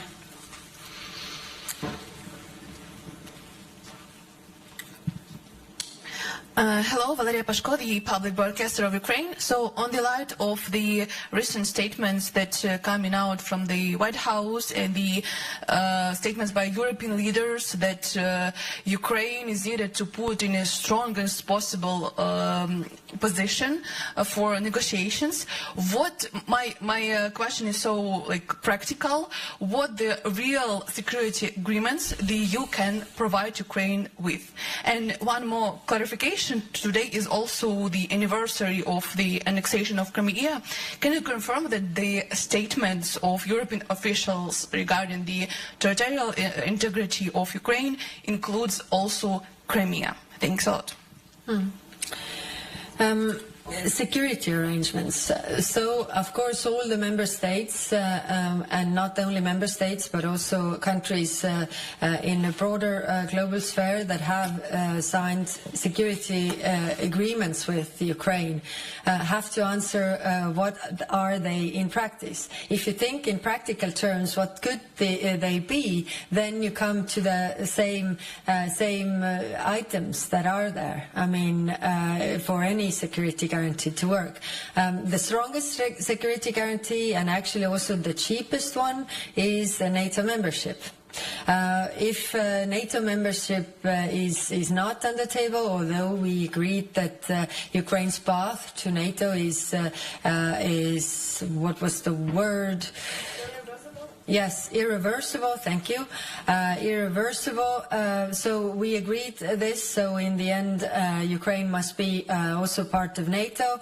If it is not in the first stage then all the countries who have provided security guarantees have to answer questions about troops on the ground, about weapon ammunition supplies to actually guarantee the security, and we have to have those talks as well. By the way, I had a discussion with one American representative in Munich and said that, we need strong NATO. I said that if you want a strong NATO, then take Ukraine in, because the strongest army that there is in Europe is Ukraine army.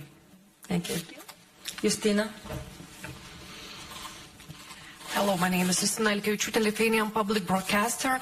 I would like to ask, Lithuanian minister said today that there is a possibility to reach an agreement how to confiscate Russian frozen assets this March. Do you believe that European Union could reach an agreement this March? If no, what are the main obstacles? Thank you very much. Thank you. We need to have everybody's support for this, and so far we don't have the support for this. March will start this Saturday, so I am not that optimistic that we will reach an agreement in March. But at the same time, I must say the work is ongoing, and I must also say that during this Foreign Affairs Council, there was one more country that came who used to be against moving on with this and came on board, because this is what I've always said, eventually, especially in the situation where we are right now, then eventually we all come to the conclusion that our taxpayers shouldn't be the one who are paying for this. It should come from the country that destroys Ukraine, which is Russia. Two more questions. The gentleman there, and then Suniva. Thank you very much. My name is Kasper Nagy. I'm from the BBC's Persian television. Two questions, one on Ukraine. What is the message of the meeting today? You had 27 foreign ministers of 27 countries vis-a-vis Ukraine today. What are you saying, particularly to the Americans? One. Second question, I was under the impression that Iran was on the agenda of some sort. Did you discuss Iran? And in any case, what is the attitude and policy of the EU vis-a-vis Iran now that the US has put maximum pressure on Iran? Thank you very much. Thank you. Regarding Ukraine, we are saying that we are behind Ukraine, and there is nothing about Ukraine without Ukraine, and also nothing about Europe without Europe. These are also the messages that we are giving to our United States counterparts, and to make, I think, the decisions we did today is also to the direction to make Ukraine as strong on the battlefield as possible, so that they would be stronger behind the negotiation table. On Iran, we were supposed to have discussions, ministers-only format regarding Iran today, but because very important foreign ministers were missing, so we postponed this because, we need to have the E3 also in the discussions, and that's why I'm not jumping ahead, because The point was to have ministers-only discussion to get the understanding where we are, so that we are able to come out with initiatives and concrete proposals. But yes, we postponed it to March. Thank you. Last one goes to Sunniva.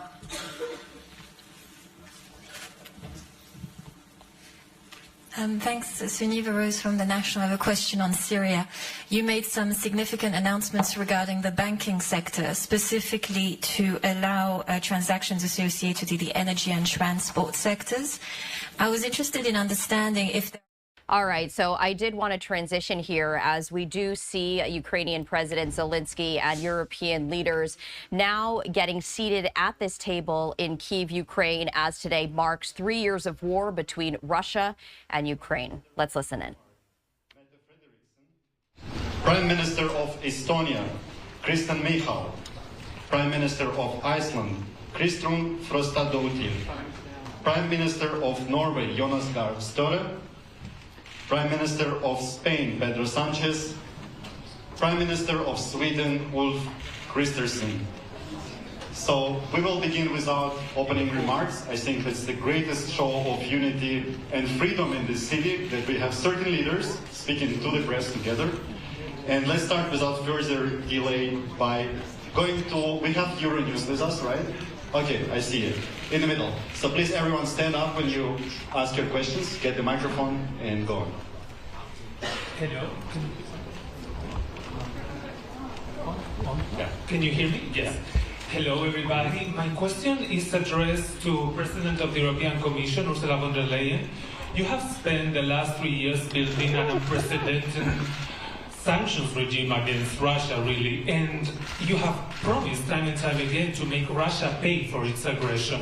But now the United States is asking Europe to leave sanctions as part of a potential peace agreement. In fact, the US is saying that Europe will be invited to the table only when it comes to sanctions relief. Are you willing to do that just because the White House tells you so? And what demands are you going to impose on the Kremlin to do that? And just a quick question for President Zelenskyy. Do you think Russia deserves any sort of relief after the untold devastation it has brought upon your country? Thank you so much. So what the sanctions question is concerned, what we see is that the sanctions already have a massive effect on the Russian economy. There are skyrocketing inflation, there is spiraling interest rates, so the effect is visible. Companies are leaving Russia. You see they are really grinding sanctions and biting sanctions. These sanctions are part of our approach that we want peace through strength. And it's very clear that unless Russia demonstrates by facts the true willingness to achieve a lasting and just peace agreement, we will increase punitive sanctions against Russia. So the precondition is first we have to see that there's action on the side of Russia towards a just and lasting peace agreement.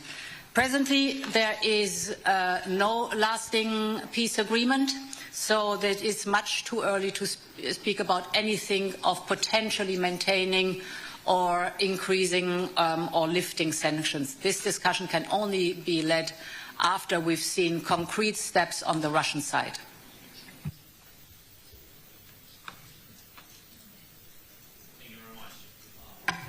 You know, well, we are very often, and also today we speak that we need just and lasting peace. And when we speak about the just, and this war, it's difficult to find just in this war because of such steps of Russia. Their war, their way of this war, how many people they just killed, and thousands in the prison, and stolen children. And that's why we'll never forget it, and we can't forget it. And even if I hope that our partners on the same page with us, and not only hope, I see it, but we'll never forget it, and we will really do everything that people who began this war, who unprovoked war, all these people, yes, really will answer, and of course we will work on tribunal even after the hard part of this war. Even when we will go to the diplomacy, we'll never forget these surnames and these people. Let's now go to Italian media. La Stampa, you're with us. Yeah, I see you. Go on. Thank you very much. Marco Bresolin, Italian newspaper La Stampa. I have a question for the President of the European Council, Antonio Costa. You represent 27 EU member states. You repeated that EU wants to be at the table when peace talks will start. You also said that maybe you are going to find someone who will represent the EU. But here there are many other representatives of other European non-EU countries. Some others intervene by video. Do you think that this seat should belong to the EU, or are you ready to share a common seat with other European leaders in order to bring a European position at the peace talks negotiation? Thank you. Thank you very much. Of course, only Ukraine can decide when there are conditions to start effective, credible and sustainable peace negotiations. All of us welcome the huge efforts from President Trump to push Putin and Russia to negotiation, and I wish that these bilateral talks open the door for a really peace negotiation. But only Ukraine can decide when we have conditions to do this. But this war is not only about Ukraine, it's also about European security. And for this it is essential that Europe is present in the negotiations and participate in negotiations. Not only the European Union, also our friends like Norway, Iceland, United Kingdom, because all of them are very engaged in the support of Ukraine, and they are very concerned about European security. Then I believe that if we reach to have a joint special envoy representing not only the European Union but also the other European countries, we strengthen our European position, and we will discuss this in the next European Council on the 6th of March that I yesterday invited the leaders to participate. And this special European Council is about how to strengthen our capacity to invest more, better, faster and stronger in our own capabilities, how to strengthen the Ukrainian capacity, but also how we can be prepared for participate actively in the future peace negotiations if and when they arrive. Thank you. Thank you. Next one to Danish media, Mathilde Kimmer from the R. Yeah. Yes. My question is to the Danish Prime Minister. Today you presented this willingness to support the Scandinavian and the Baltic countries to support a newly established brigade, Ukrainian brigade. But where are you on the question of boots on the ground in a potential European peacekeeping mission? Thank you for that question. Well, from a Danish perspective, we are open-minded, and as I have said from the beginning of this war, we will be with our friends in Ukraine as long as it takes and to the end. I think for now, the most important thing is to ensure that Ukraine will get what they need on the ground. And therefore I urge everyone to contribute more on donations, weapons, air defense, things we have discussed for several months and years now. I think that's the most important thing. And of course a lot of questions has to be answered before we can take a concrete solution when it comes to boots on the ground. And as Antonio Costa just said, this war is about Ukraine and it's also about European security. And therefore we need to look at the entire eastern flank when it comes to deterrence and defense. But we are open-minded. Thank you. Delphi Media, Herman Kelomis. Delphi, yeah. Hello, Herman Kelomis from Delphi in Estonia. In my country, it is a day with a double meaning. We have our Independence Day, so my question is to President Zelenskyy and Prime Minister Michal. Should there be an unjust peace in Ukraine? Do you think Estonia's independence could be threatened, and how soon?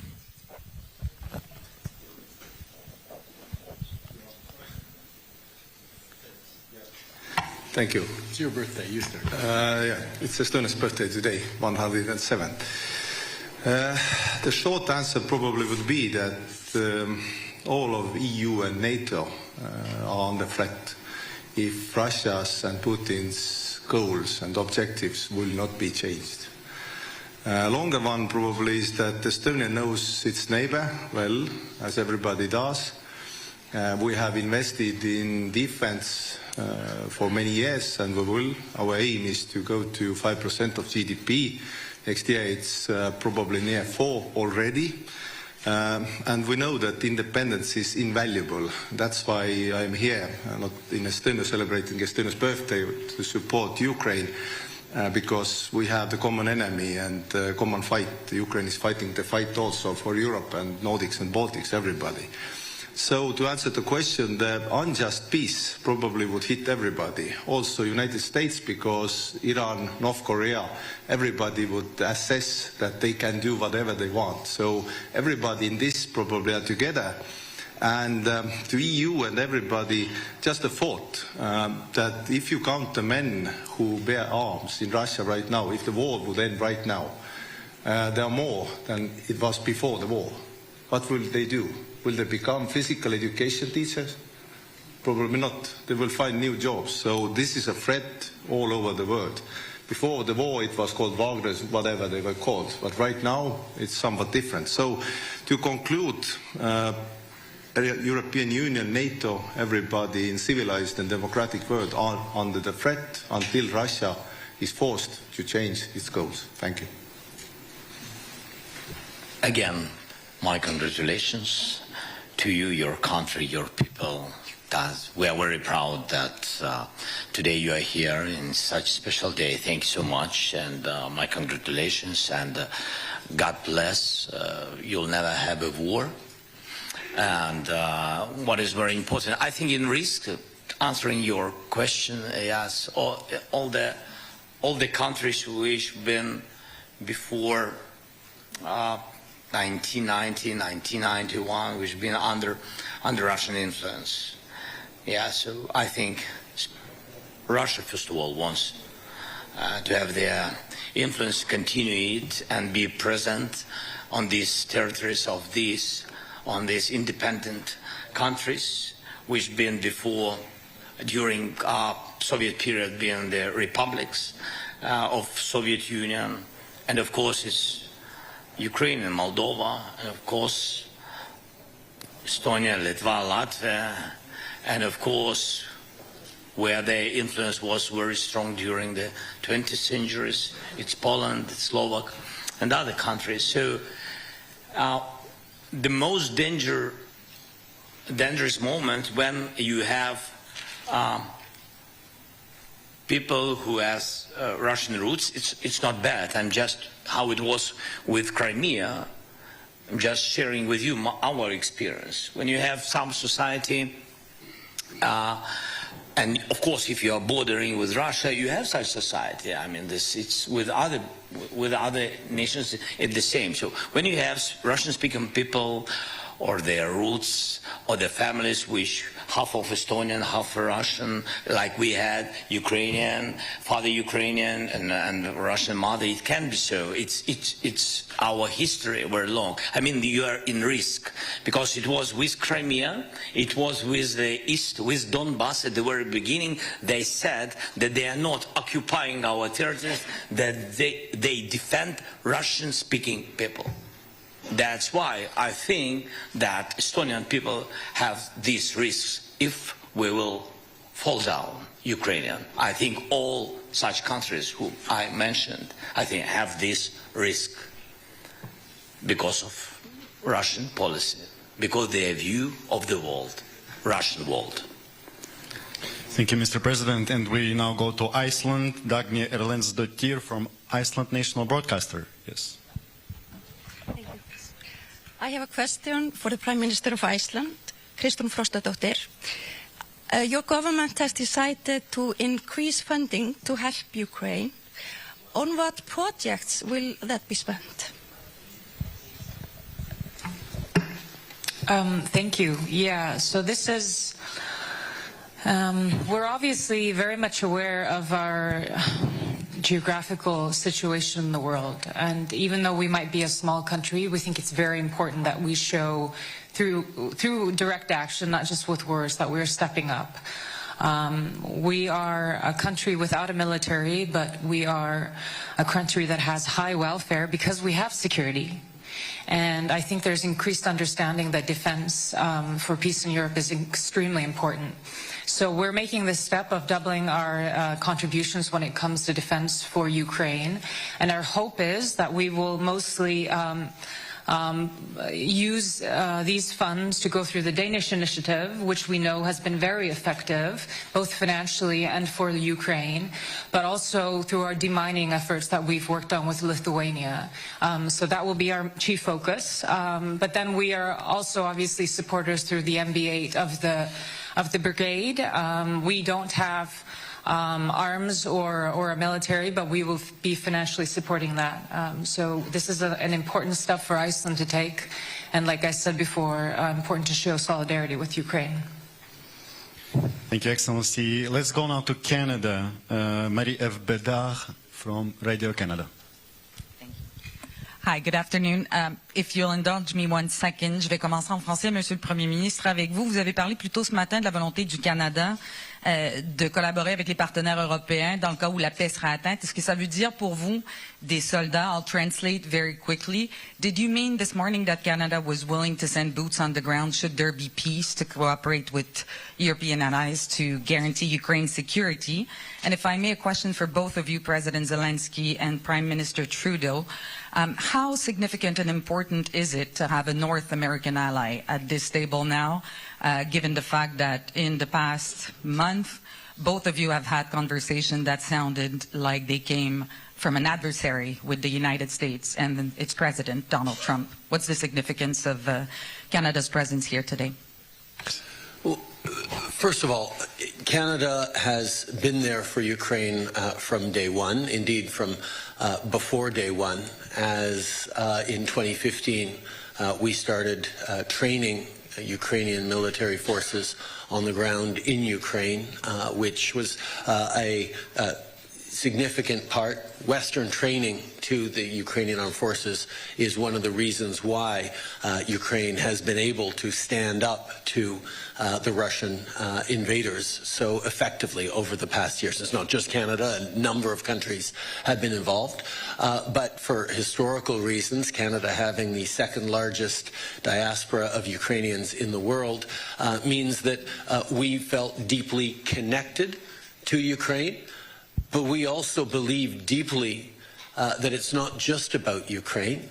It's about the rules and the values and the principles of sovereignty, of independence, of territorial integrity that protects every country in the world.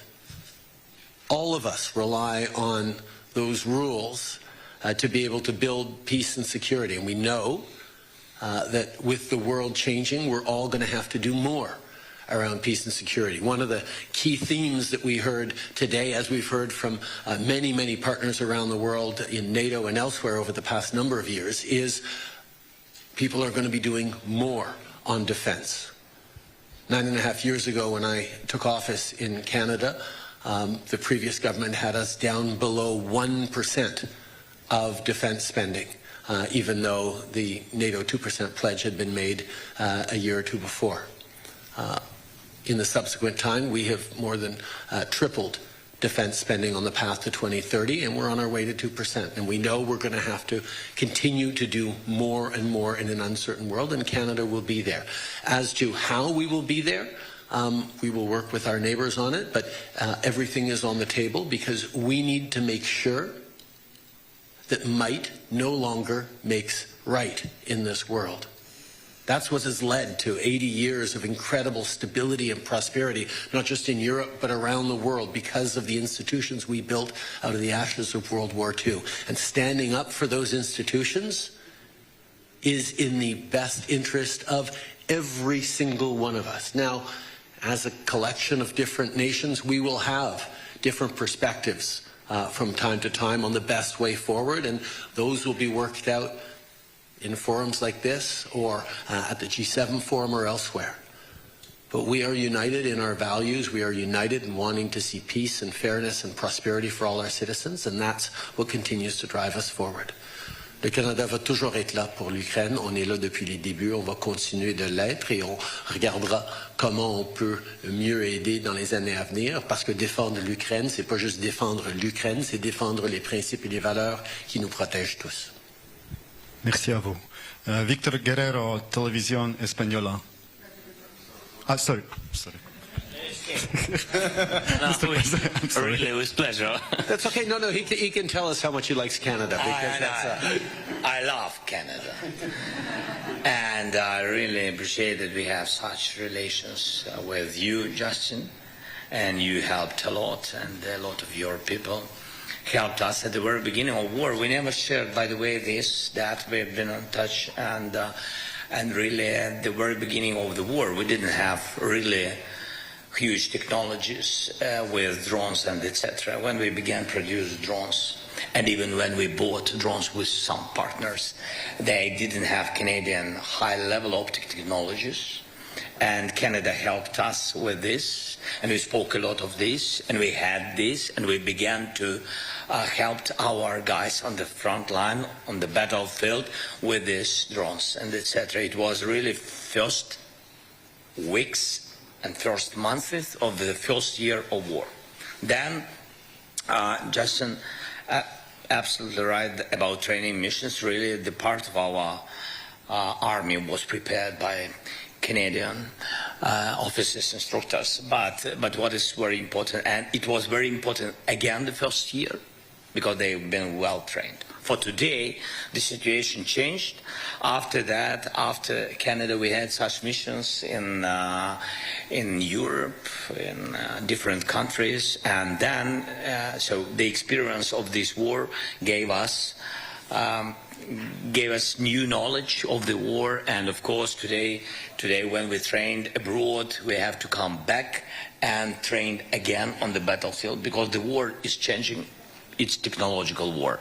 That's why. But we really appreciate for your help and packages, military packages. So thank you so much.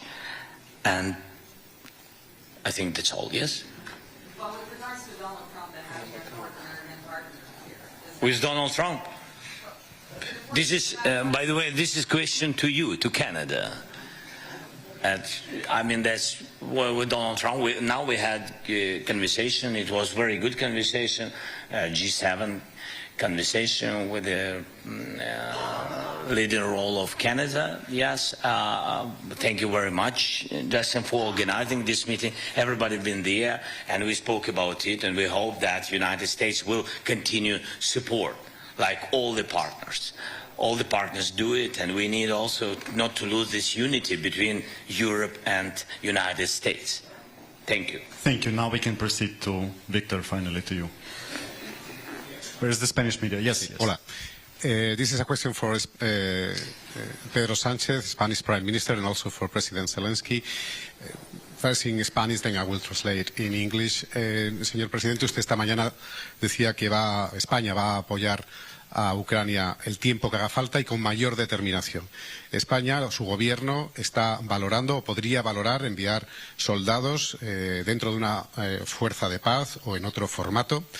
Prime Minister, you said this morning that Spain would be supporting Ukraine as long as it takes and with more determination. Is the Spanish government considering considering or could consider it to send Spanish soldiers as a peacekeeping force in Ukraine. And for President Zelensky, are you asking your partners here present for soldiers for a peacekeeping force as a peace guarantee for the future? And how many soldiers do you think would be right for this work? Thank you. Well, thank you, Victor, for your question. I would say, because this is not the first time that I have to answer to this question, and I guess all the rest of colleagues, but I would say that first things first, and step by step. No, I think that now we're focused on what we are, which is to open a genuine peace negotiations talks. And for that is crucial, I would say critical, that Ukraine and of course Europe are implicated in the negotiation process. Second, I think it's critical for all of us to provide the security guarantees to Ukraine in order to reach that common goal that we have, which is to have a last and just peace for Ukraine and for Europe. So you know, I think these are now the questions that we have to answer, and we welcome, of course, this window of opportunity that now we have in order to speak about peace. But as I said before, I think it's important that to have the European Union and of course Ukraine implicated in these very important talks. And as I said during this morning, of course, you know, in 2024, Spain signed a very important bilateral security agreement with Ukraine that will last for the next 10 years. Last year, we provide 1 billion euros in order to provide military capabilities to Ukraine. This is something that we are going to repeat in the year 2025, and of course we are we stand with Ukraine and of course with President Zelensky. Thank you so much. We're very thankful to you, Pedro, your country, your team, and your people. We had, I think, the most difficult moments. 3 winters, blackouts, and etc. Now we're sitting in the middle of the winter. We have light, we have connection, we have internet, we have possibility to speak, and our people have electricity, and we see each other. That's good, very good. But this is the big work of a lot of partners. For example, I don't know if I can share when I came to Spain in a very difficult moment again in winter, and Pedro made a decision with I don't know if I can say number of hawks. I don't know. Yeah, 6. It was decision I needed very much because we knew that they will attack very specific infrastructure of energy, and we needed very much 10 very quickly. I had to find very quickly 10 systems and through the world, and immediately Pedro gave me 6 hawks, and it helped. So thank you so much. And such things, this is illustration of our unity. And again, it means that we can trust each other and we count on each other, and we are very thankful. And I'm very thankful, like President of our nation, to all your nations, and this is very important. I think the same thing we will discuss. Now it's not for public because we didn't make a decision about the contingents and infrastructure for security guarantees. We are contingents or troops, how you say, or soldiers, like the journalist said. So we will discuss this infrastructure. The number, so of course I know the number what we need. And of course we will share it firstly, not in the open conversation. Yes, not to prepare Russians for this. And so we will discuss, and when we will make decision, what we see, how we see the number, and if it will be positive, we will share it. Of course we will share. It's not a secret. It can't be without supporting of societies. Thank you. Thank you. Now to Swedish media, Svenska Dagbladet. Yeah, we have Swedish media with us. Okay, they probably left.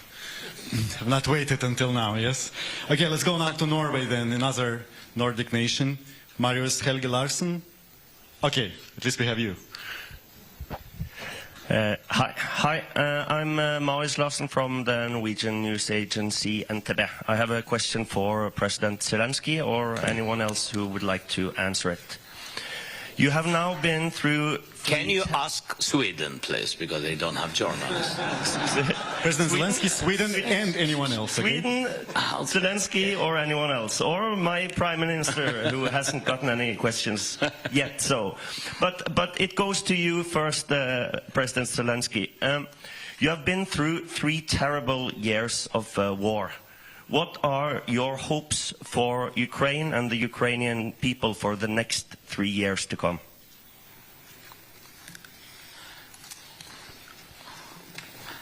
We hope that we can finish this war this year, not in 3 years.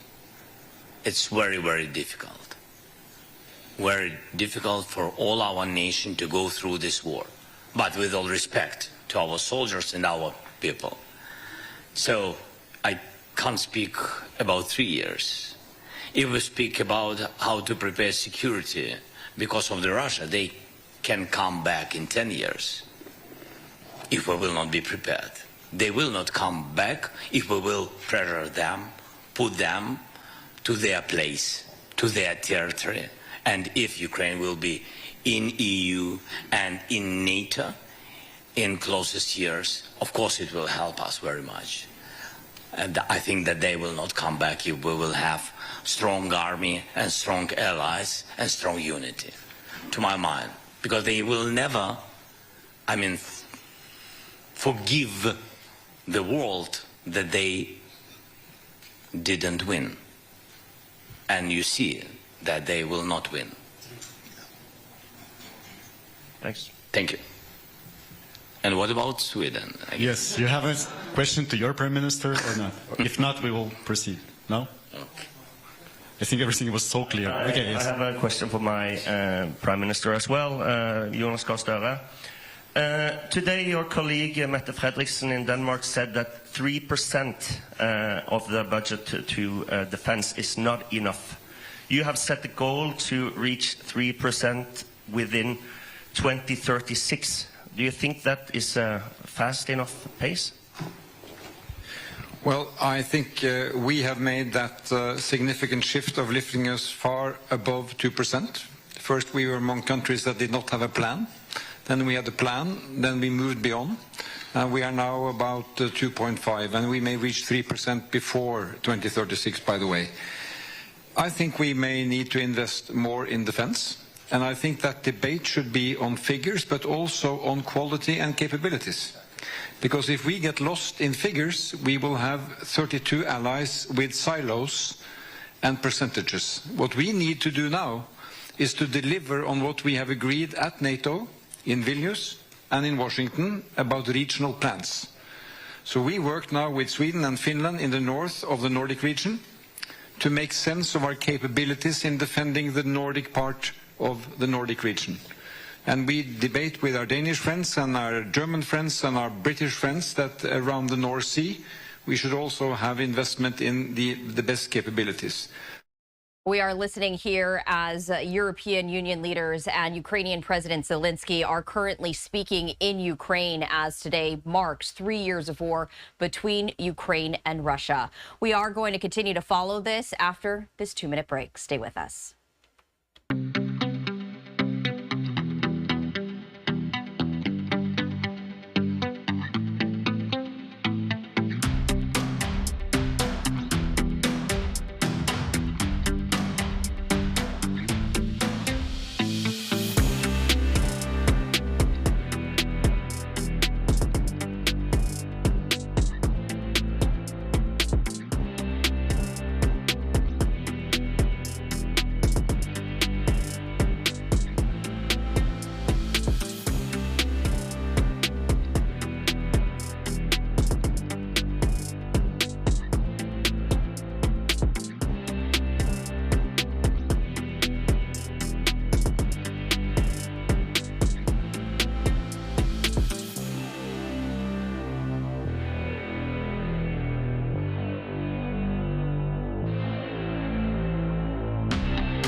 happening right now in Ukraine as today marks 3 years of war between Ukraine and Russia. European leaders are meeting with Ukrainian President Zelenskyy, pledging their additional support for Ukraine amid this ongoing war. That discussion happening right now, answering questions from the media. I wanted to continue our live coverage right now.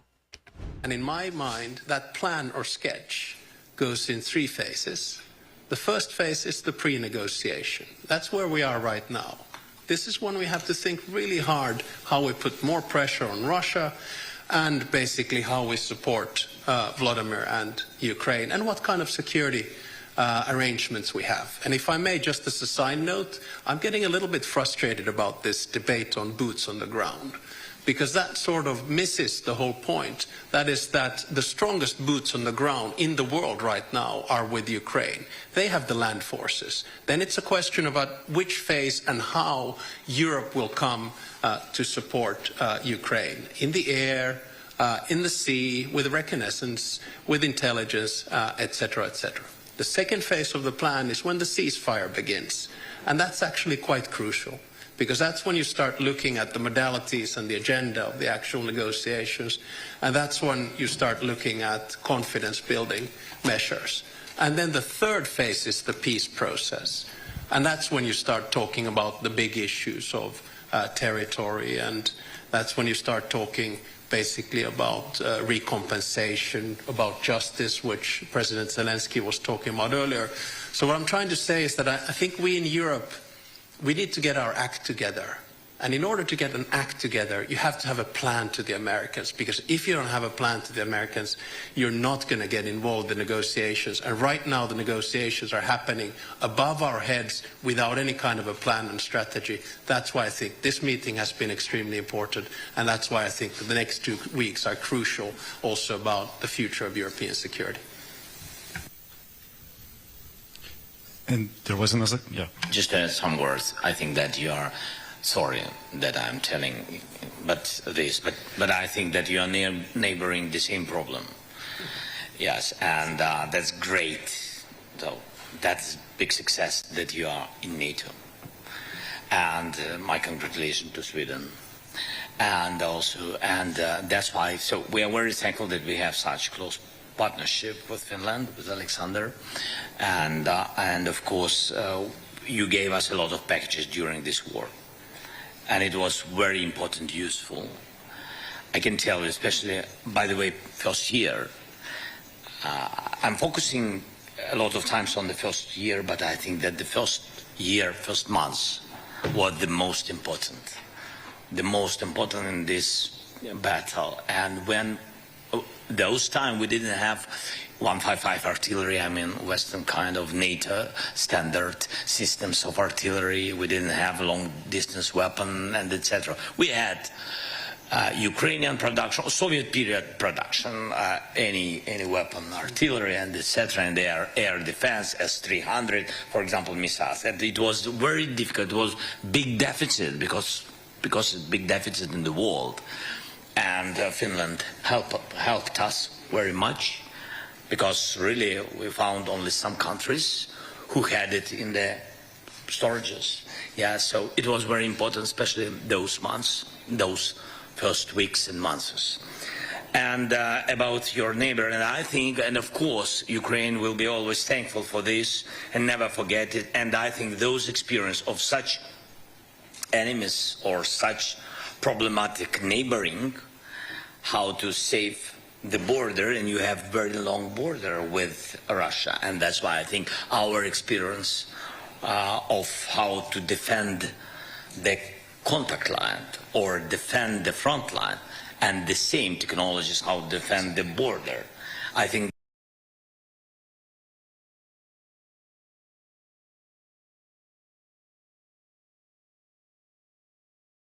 It does look like this live feed from Ukraine has just frozen as we were hearing from Ukrainian President Zelenskyy. We're going to take this opportunity to step away for a 2-minute break, is seeing if they can work on this live stream all the way from Kyiv, Ukraine.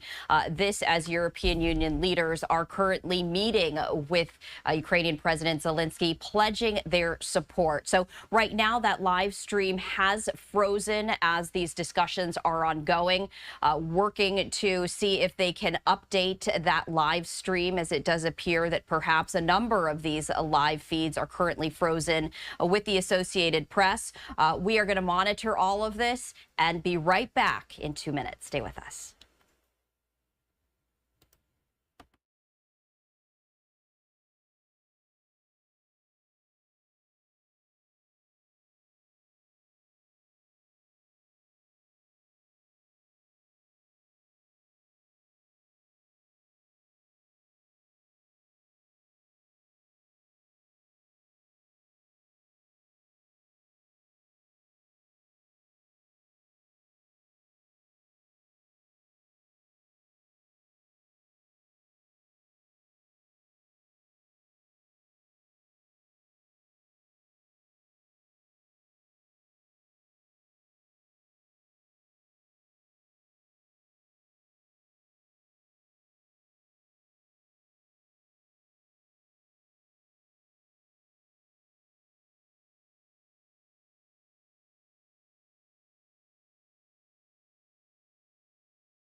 Of every family I spoke with during those endless days of uncertainty. Families I still speaking today. I think of their desperate calls, their pleas for information, for support, for someone to listen and hold them in their grief. To me, they are all heroes. Heroes with unbreakable strength, whom no amount of pain could ever truly defeat. This meeting is a declaration of commitment, a commitment to uphold the memory of each of every one of them. We cannot allow these atrocities to be forgotten. We cannot allow those responsible to remain unpunished. What happened on October 7th was not just another attack in the long history of this conflict. It was an act of terrorism of unprecedented brutality. It was the materialization of evil. And in the face of such horror, we cannot afford silence or complicity. Israel has every right to defend itself. In Argentina, we had already suffered 2 terrorist attacks in 1992 and 1994. It is also our duty to demand justice for the fight against anti-Semitism in every international forum, in every statement, in every action we can take. Today, Argentine President Javier Milei, who in the most human way has always been very close to the families and former hostages, declared 2 days of national mourning in memory of the Vivas Silverman family. In the decree, the Argentinian government also demanded the immediate release of all hostages. Eitan Horn,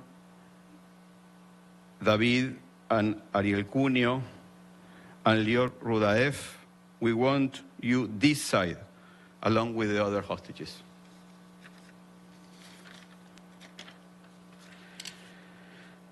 To the families and to those who return from the hell, I will say once again, your pain is our pain. Your purpose is our purpose. And we will not stop raising our voice until every hostage still in Gaza is brought home, until the terrorists of Hamas defeated, until the world fully understands the magnitude of the horror these people endure, and until action is taken accordingly. It is our duty to keep alive the memory of each victim, to tell their stories. That is why we are here today. May their memory be a blessing, and may their stories, far from fading, give us the strength to continue with the life and our desire for peace and our fight against terrorism, all that we must never abandon. Thank you.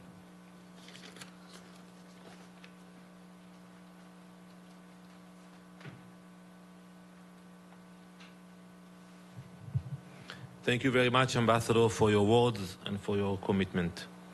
We will now hear from Rabbi Benny Rogoznitzky, cantor of the historic Park East Synagogue, who will lead us in the Jewish morning prayers, El Maleh Rachamim and Kaddish, followed by the Israeli national anthem, Atikva. Please rise.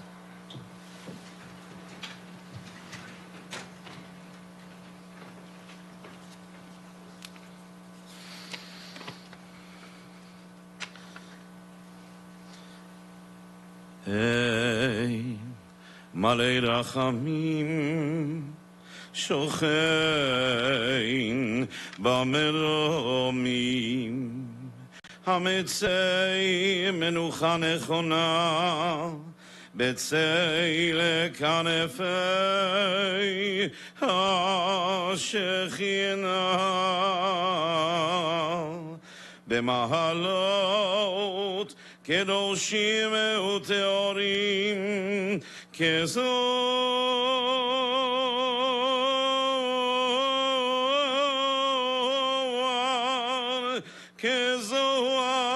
rakiya meirim umazirim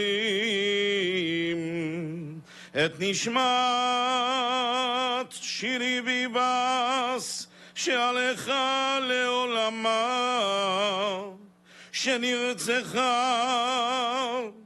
ושלא תשכח, ואת נשמות הילדים, אריה בן ירדן, כפיר בן ירדן, ושירי שהלכו ליואל עמם בגני ידן אתי מנוחתם לכן בעל הרחמים יסתירם בסתר כנפיו לעולמים וייצרו בצרור החיים את נשמתם אדוני הוא נחלתם וינוחו בשלום על משכבם, ונאמר Amen.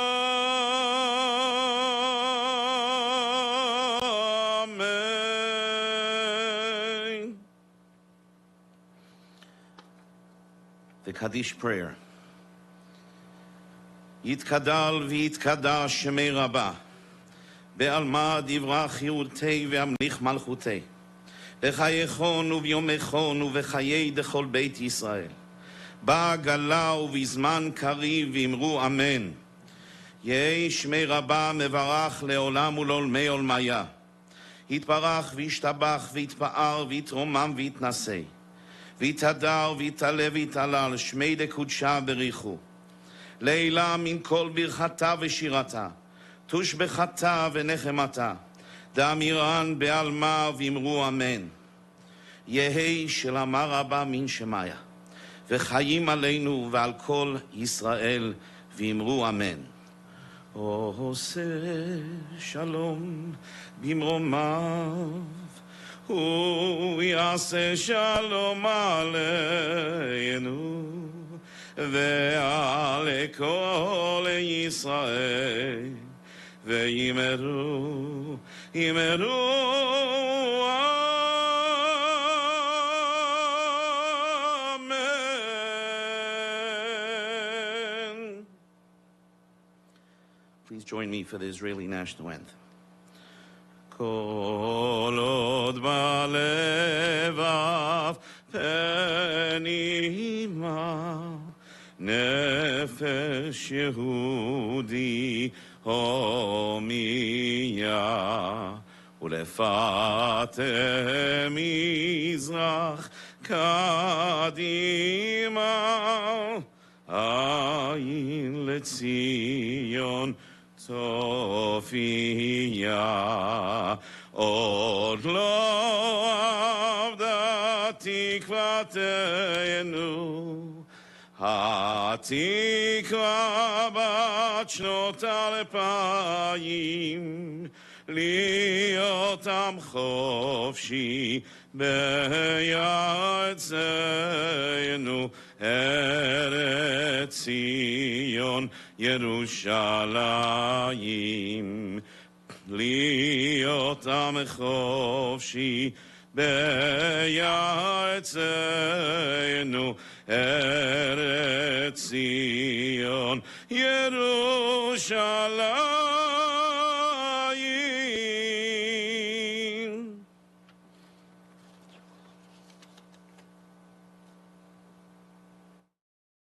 We did want to share with you an event that is happening right now at the United Nations as they hold a ceremony for murdered Israeli hostages amid an ongoing and fragile ceasefire between Israel and Hamas. We are going to step away for a 2-minute break here on Live Now from Fox. A very busy Monday as Ukrainian President Zelenskyy is meeting right now with European Union leaders talking about the ongoing war with Russia as European leaders are pledging their additional support to Ukraine. That live event after this 2-minute break.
Welcome back to Live Now from Fox. We continue to follow a live event happening right now in Ukraine, where European Union leaders are meeting with Ukrainian President Zelenskyy. We continue our live coverage right now. What Ukraine is making, because in fact, Ukraine are writing a new playbook how to make reforms at war times. And this is very difficult to imagine. But we are very committed, and I'm sure that the different member states, the European Commission, and Ukraine, Moldova, the Western Balkan countries are working very hard to deliver on this enlargement. And we need also to work among us to make the necessary reforms to welcome, well, these new member states.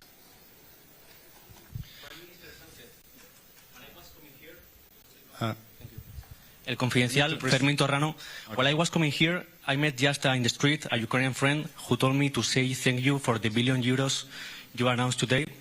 And when I said goodbye to him, a question came to my mind, like, how will you explain to these Ukrainian citizens and other Ukrainian citizens, and also to the Spanish taxpayers, that Spain still this year, last year, 2022, is paying more, 2 times, is paying €2 billion to Russia buying liquefied gas, and today we are only announced $1 billion to Ukraine.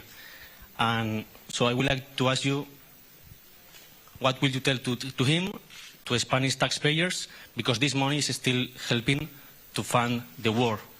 And to President Zelenskyy, I would like to ask that you said trust with partners is very important. So I would like to know, how do you feel with partners that still pays money, a lot of money, more money than they give to you, to the enemy, or partially at least? Thank you very much. Thank you. Well, thank you for the questions. First of all, Spain has supported all the sanctions packages approved by the Council.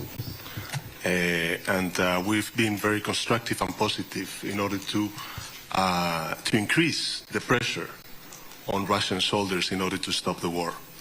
Second, you're talking about private contracts, but the political will of the Spanish government, and I would say the Spanish society, is to reduce and diversify our energy dependencies towards other countries. And we have done so. We have done so. Our main provider is now in North America, not only the US, but also Canada. And last but not least, I would say that that we have committed ourselves as the Spanish government to devote €1 billion for the next 10 years, each year, in order to provide that military capabilities to Ukraine. So, you know, we are supporting Ukraine, we are supporting President Zelenskyy and his government, and I do believe that even if we're far away from the front line, because we are coming from the Iberian Peninsula, we have also a good representation of the Iberian Peninsula with the President of the Council, Antonio Costa, and myself. I think that people in our society understand quite well the importance of defending and providing this support to Ukraine and its people in order to guarantee that peace and security in Ukraine and in Europe. And by the way, you know, when it comes to enlargement, since we come from a country which became a member state of the European Union back in the 80s of the 20th century, we're always open and very constructive in the approach of the enlargement of Ukraine, Moldova, and Western Balkans. So, you know, I think that, and this is not because it's the political will of the government, it's the political will of the Spanish society, which really feel that solidarity before, when we were, you know, with some problems, and nowadays when other countries, such as Ukraine, need that solidarity. And I'm also very happy that we agreed with President Zelenskyy to open a Ukrainian hub in Spain, since we are the fourth largest country in the European Union receiving Ukrainian refugees in our country, to provide that services not only from the Spanish government but also from the Ukrainian government. Okay, and one last one to wrap up from the Ukrainian media to Ukrainian president. 1+1, прошу, слово вам.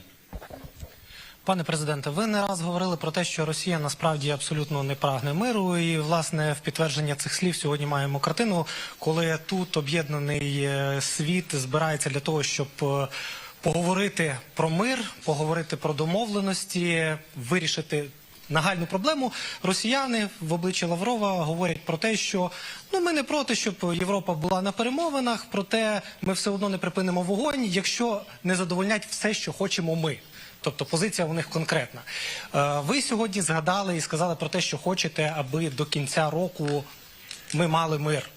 В зв'язку з такою позицією росіян, взагалі, наскільки вірогідна перспектива такого швидкого миру, хоча б до кінця року, ми не говоримо про тижні. І дуже часто минулого тижня звучала фраза про те, що треба йти на поступки. Для України яка межа між поступками і яка межа між примусом до миру, який може бути зрадою, як сьогодні зауважив ваш чеський колега? Дякую. Дякую. Дякую за запитання. Це ж не перший ультиматум Російської Федерації. Я, якщо чесно, навіть не чув, або ті самі слова ми чуємо там кожного тижня. Нічого нового немає. Всьому треба робити своє, треба посилювати себе, посилювати розуміння, що ми можемо зробити в Європі, збільшувати виробництво, посилювати нашу армію, домовлятися з партнерами, безумовно, це без Росії, домовлятися з партнерами про гарантії безпеки для України, тобто бути готовими до всього. І паралельно робити все, щоб дипломатичний трек, про який говорять і в Європі, і в Сполучених Штатах Америки, напевне, бачити щось, якісь можливості в цьому треці, але не порушуючи Конституції нашої держави і не порушуючи інтересів українців і всіх європейців. І тому тут про це можна дуже багато і довго говорити. Давайте, незважаючи на те, які ультиматуми звучатимуть з російської території, давайте робити своє. Мені здається, поки у нас є такі сильні партнери, ми не наодинці проти них, я думаю, у нас все вийде. Дякую. Дякую, пане президенте. And thank you, distinguished leaders. Thank you, press. At this we conclude. Thank you so much. Thank you.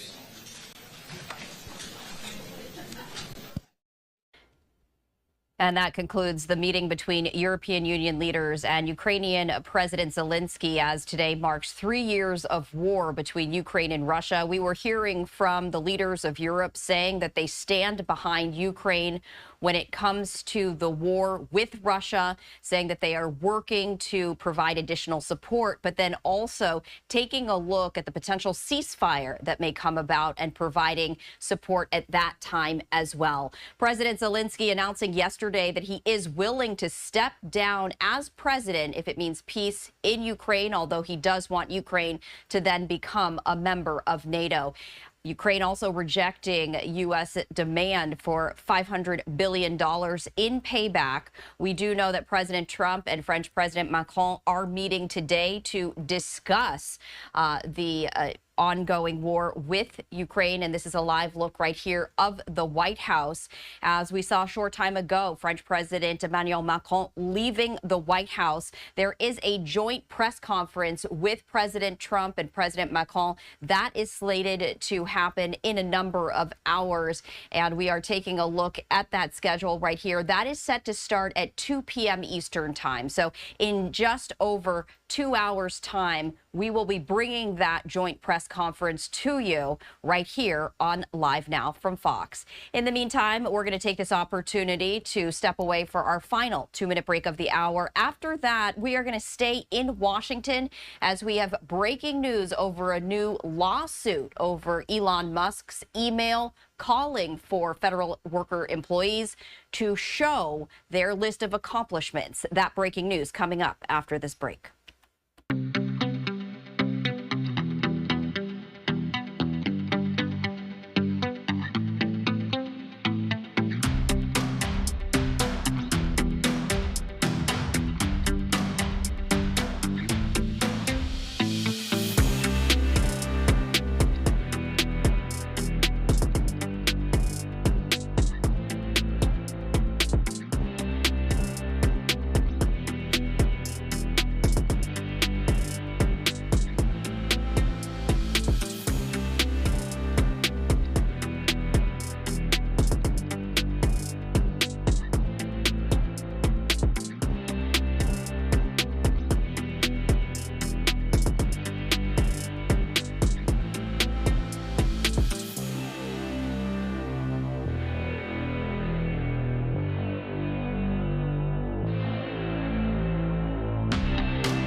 Welcome back to Live Now from Fox. We are following some breaking news as we take a live look here at the U.S. Capitol.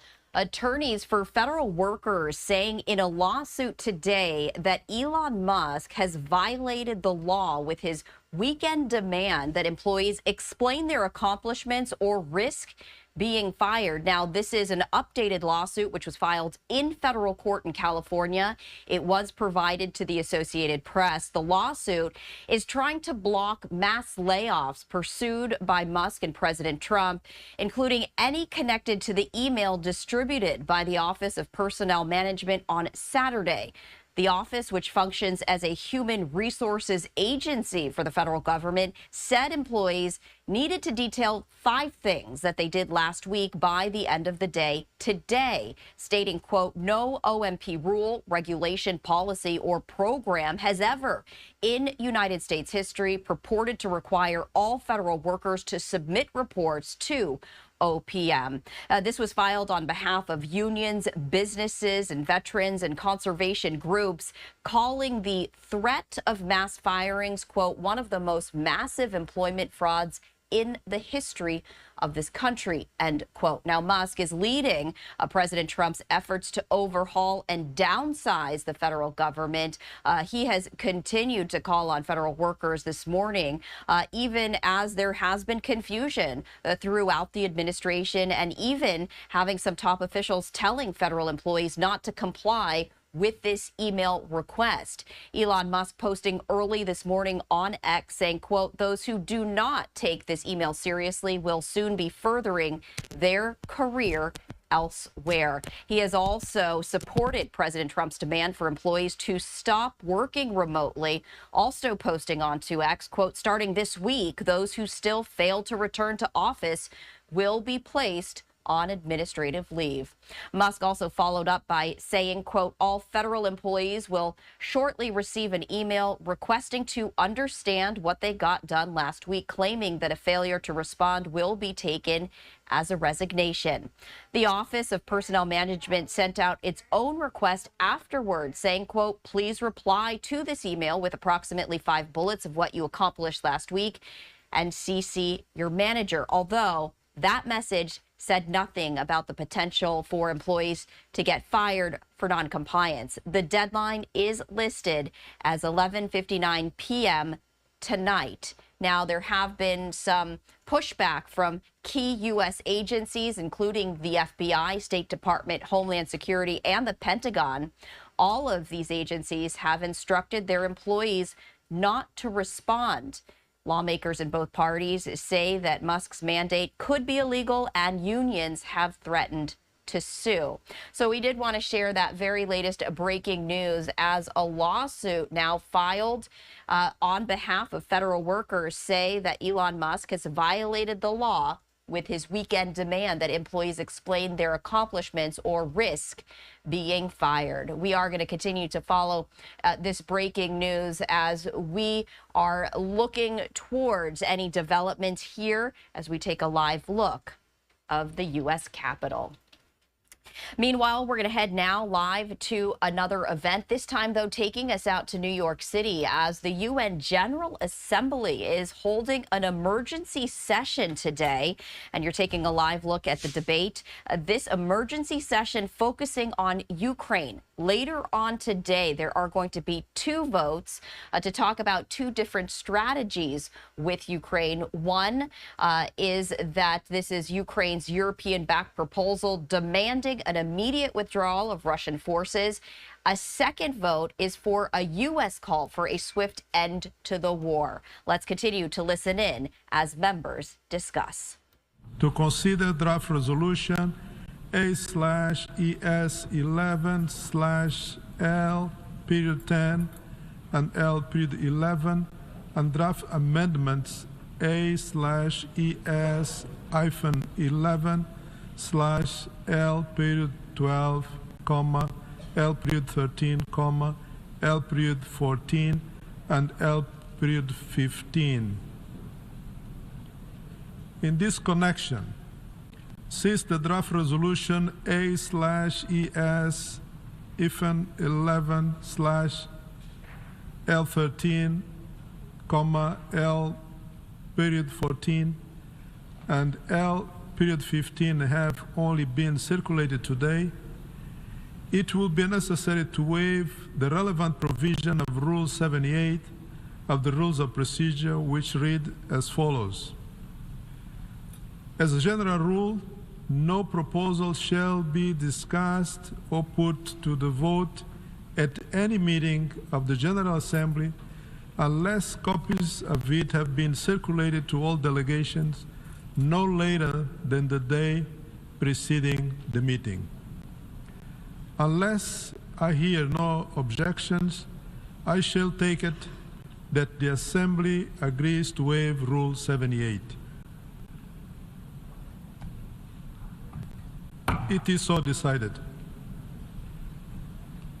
For your information, the draft resolution and the draft amendments have closed for e-sponsorship. I now give the floor to the representative of the Secretariat. Thank you, Mr. President. I wish to address the co-sponsorship of the 6 L documents one by one. First, on L10. Since the submission of the draft resolution, and in addition to the delegations listed on the L document, the following countries have also become co-sponsors of A/ES11/L10. Antigua and Barbuda, Capo Verde, Fiji, Myanmar, Papua New Guinea, Suriname, and Tonga. I should also like to announce that since the submission of the draft resolution, the delegations of Costa Rica, Hungary, Marshall Islands, the Federated States of Micronesia, North Macedonia, Palau, and St. Kitts and Nevis have withdrawn their co-sponsorship of A/ES11/L10. If any countries wish to co-sponsor A/ES11/L10, please signify by pressing the microphone button now.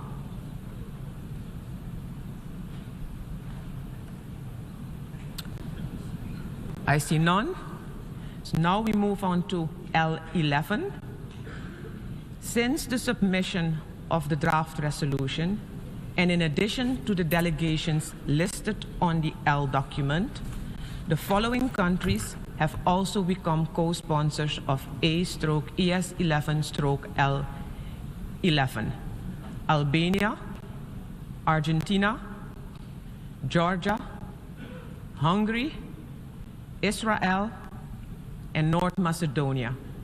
If any other countries wish to co-sponsor A/ES11/L11, please signify by pressing the microphone button now. There are none. Next, on to L12. If any countries wish to co-sponsor A/ES11/L12, please signify by pressing the microphone button now.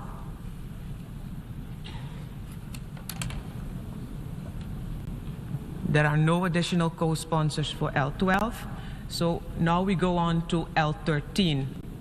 Since the submission of the draft amendment, and in addition to the delegations listed on the L document, the following countries have also become co-sponsors of A/ES11/L13: Canada, Iceland, Italy, Liechtenstein, Monaco, Norway, the Republic of Moldova, and Switzerland. If any other countries wish to co-sponsor A/ES11/L13, please signify by pressing the microphone button now. I see Andorra.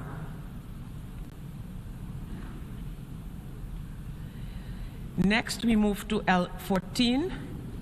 If any countries wish to co-sponsor A/ES11/L14, please signify by pressing the microphone button now. Andorra. That's it. And then next on to L15.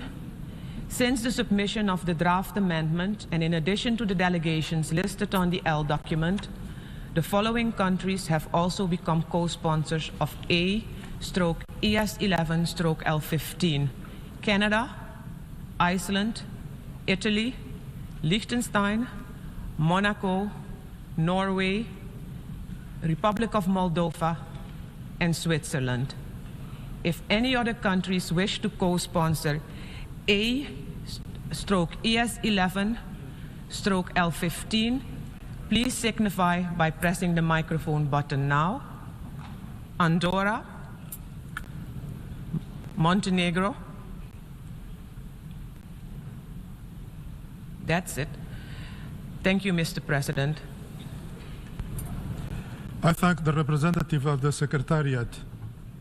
Delegations wishing to make a statement in explanation of vote before the vote on any proposal item, and any proposal under this item, including the proposed amendments, are invited to do so now in one intervention. After action on all of them, there will be an opportunity for explanation of vote after the vote on any or all of them. Before giving the floor for explanation of vote before the vote, may I remind delegation that explanations of vote are limited to 10 minutes and should be made by delegation from their seats. I give the floor to the distinguished representative of China. President, China's position on the Ukraine issue has been clear-cut, unequivocal, and consistent. No sooner had the crisis begun to escalate on a full scale in February 2022 than Chinese President, His Excellency Mr. Xi Jinping, made it clear that the sovereignty and territorial integrity of all countries must be respected, the purposes and principles of the UN Charter upheld, the parties' legitimate security concerns taken seriously, and all pro-peace efforts supported. These are the fundamental tenets that anchor China's position on the Ukraine issue. The past 3 years has witnessed China's continuous intensive efforts to make peace talks happen and make peace come true. China sent a special envoy on a proactive mission of shuttle diplomacy and has stayed engaged with the relevant parties, including Russia, Ukraine, the United States, and Europe, calling for adherence to 3 principles, namely no spillover of the battlefield, no escalation of the fighting, and no stoking the fire by any party. Together with Brazil and other countries of the Global South, we set up a Friends for Peace group to pool the wisdom of the Global South and create an important force that supports and pushes for peace. President, as we speak, the calls for a negotiated solution to the Ukraine issue are growing, and the window of opportunity for peace is opening. China supports all efforts dedicated to peace, including the understanding reached between the US and Russia on launching peace talks. China encourages the parties concerned and other stakeholders to participate in the negotiation process, find a just and lasting solution that addresses each other's concerns, and arrive at a binding peace deal that is acceptable to all parties. We hope Europe will contribute to peace and come together to tackle the root causes of the crisis in the interests of lasting peace and stability on the continent. At this critical juncture, we are counting on the international community to create an enabling atmosphere for a political solution to the crisis, and on the UN General Assembly to help forge consensus for peace among member states. China remains committed to searching tirelessly for a political solution and will decide our voting positions on today's 2 draft resolutions and the amendments thereto, in keeping with the principles that we've always stood for. Thank you, President. I thank the distinguished representative of China. I now give the floor to the distinguished representative of Paraguay. Gracias, Presidente.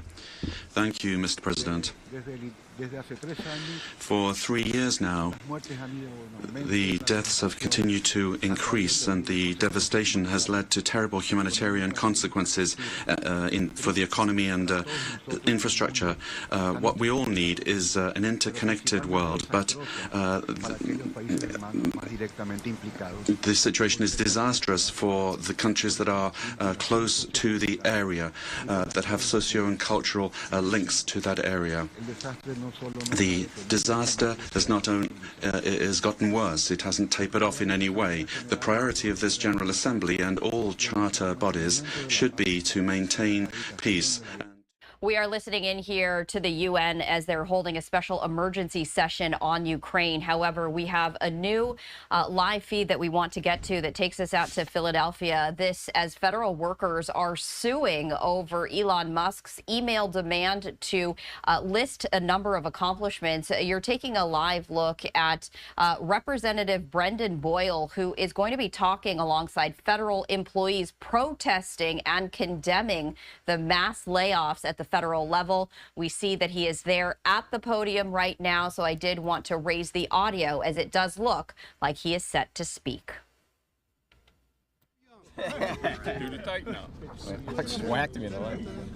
White guys. 3, 2, 1. Oh, great shot. Well, good morning, everyone, and thank you for being here truly on this hallowed ground. It is great to be with all of you who are gathered here in this very special place. I wish the circumstances were different that bring us here together. Before I begin, I want to recognize AFGE Local 2058 and our representatives from other AFGE locals with us today. I also want to recognize and thank representatives from NTEU Chapter 71 who are with us today and for their tireless advocacy on behalf of working men and women here in Philadelphia. And in just a moment, we'll hear from Everett Kelly, the National President of the American Federation of Government Employees. We'll also hear from our very proud and my longtime friend, the President of the Philadelphia AFL-CIO, Danny Bowder. It is always an honor to stand with these men and women who are standing behind me. Just as they are literally standing behind me right now, I stand behind them. We should all stand behind these public servants who are serving our country.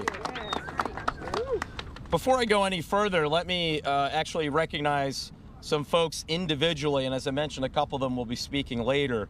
I mentioned Everett, who's the National President of AFGE, also Ed Welch, who's the President of AFGE 2058, David Fitzpatrick, also a longtime friend from AFGE 2058, Karen Ford Steyer, the President of VA Hospital AFGE Local, Joe Schuker, the President of the TSA AFGE Local, Mark Cochran from AFGE Council 270, which represents employees at another special place, Gettysburg National Historic Park, Brad Starnes, the President of AFGE Local, representing the EPA employees. As he and I were reminiscing, had the opportunity to stand with him and his folks some years ago. Danny Bowder, who I mentioned, and you'll be hearing from a little bit later.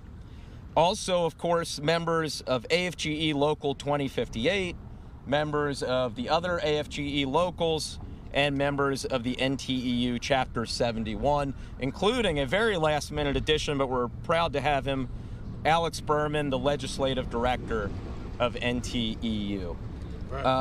So it's a lot of folks who otherwise would be busy doing something else. But why are we here? Because right now, Elon Musk, an unelected billionaire, is ruining the lives of tens of thousands, indeed hundreds of thousands, of our federal employees. Now, I want to talk for a moment about this concept of federal jobs. It makes it sound as if it's in some far-off capital that it doesn't impact us.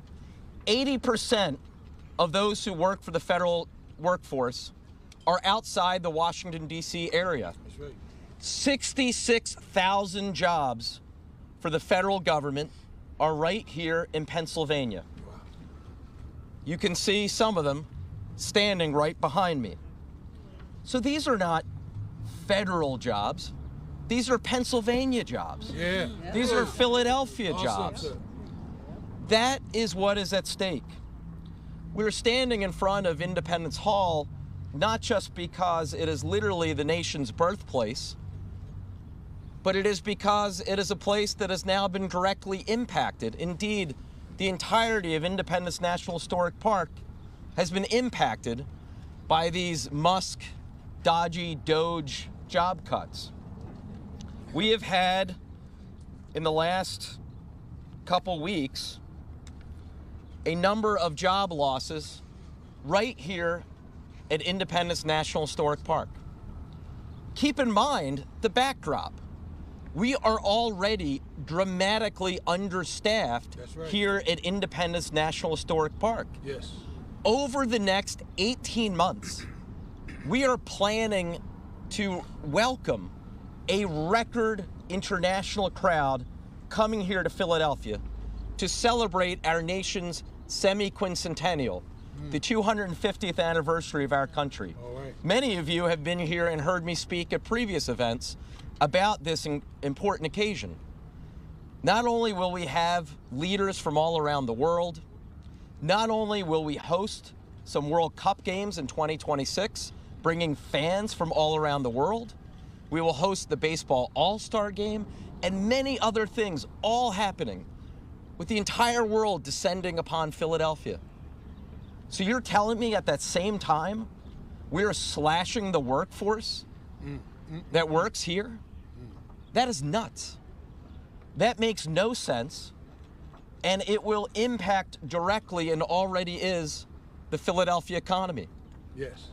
It's not just here, however, at Independence National Historic Park. It's at all of the parks throughout our land. And of course, it's not just in our Park Service. Literally, while we were planning this event for this morning, we got more bad news from the Trump administration.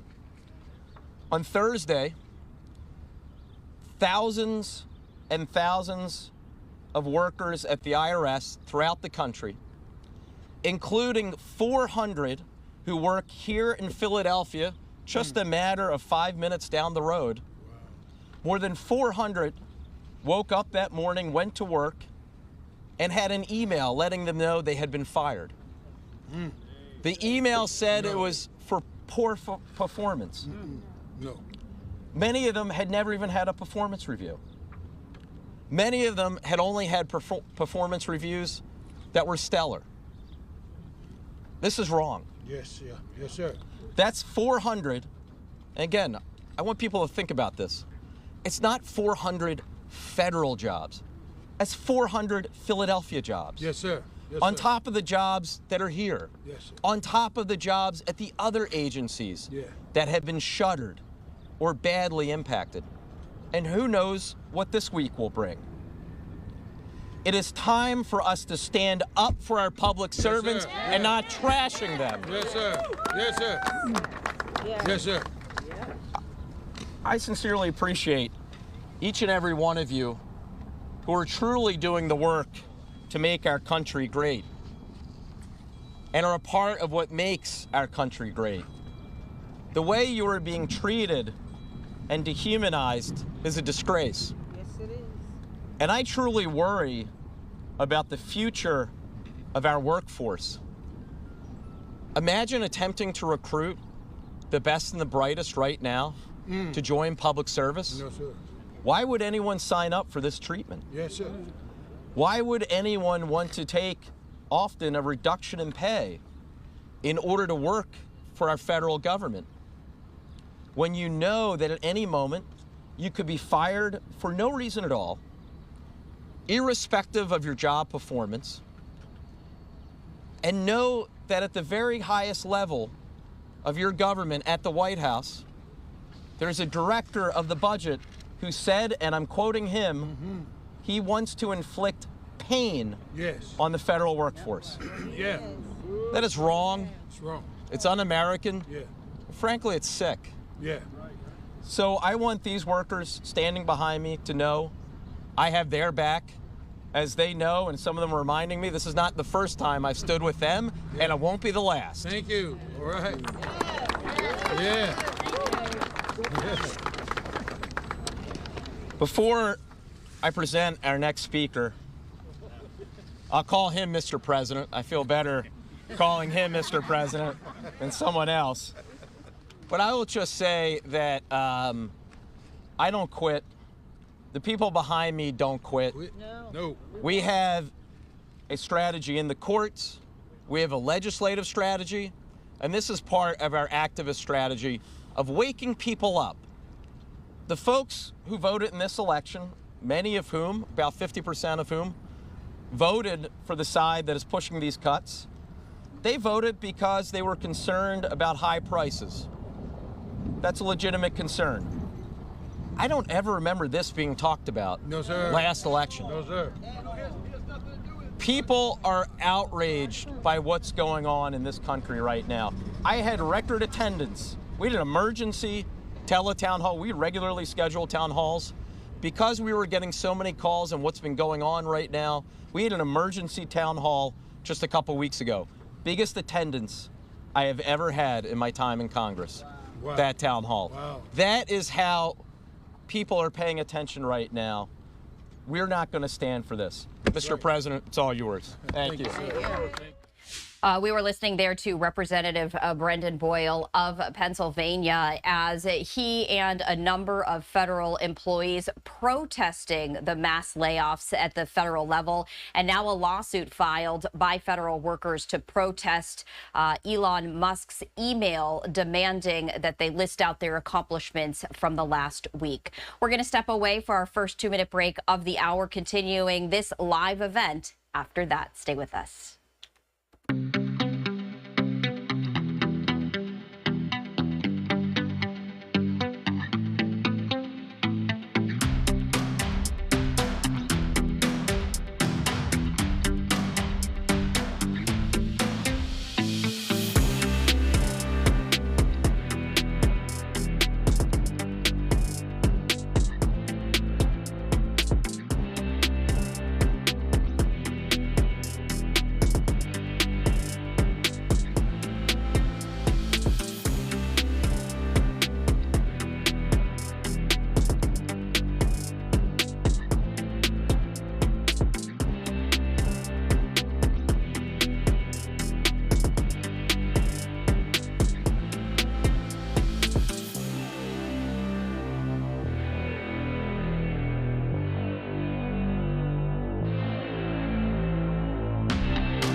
Welcome back to Live Now from Fox. We continue our live coverage back in Philadelphia, where lawmakers and federal workers are coming together to hold a protest against the mass federal layoffs. We do see someone at the podium. We're going to listen in. People, when we're successful, they don't notice us. That's right. When we're successful, they don't notice us. No matter, no one notices when the tanks that the military uses are working properly. They don't malfunction. No one notices that, right? No one notices when dangerous criminals stay behind bars of the federal prisons. No one notices that.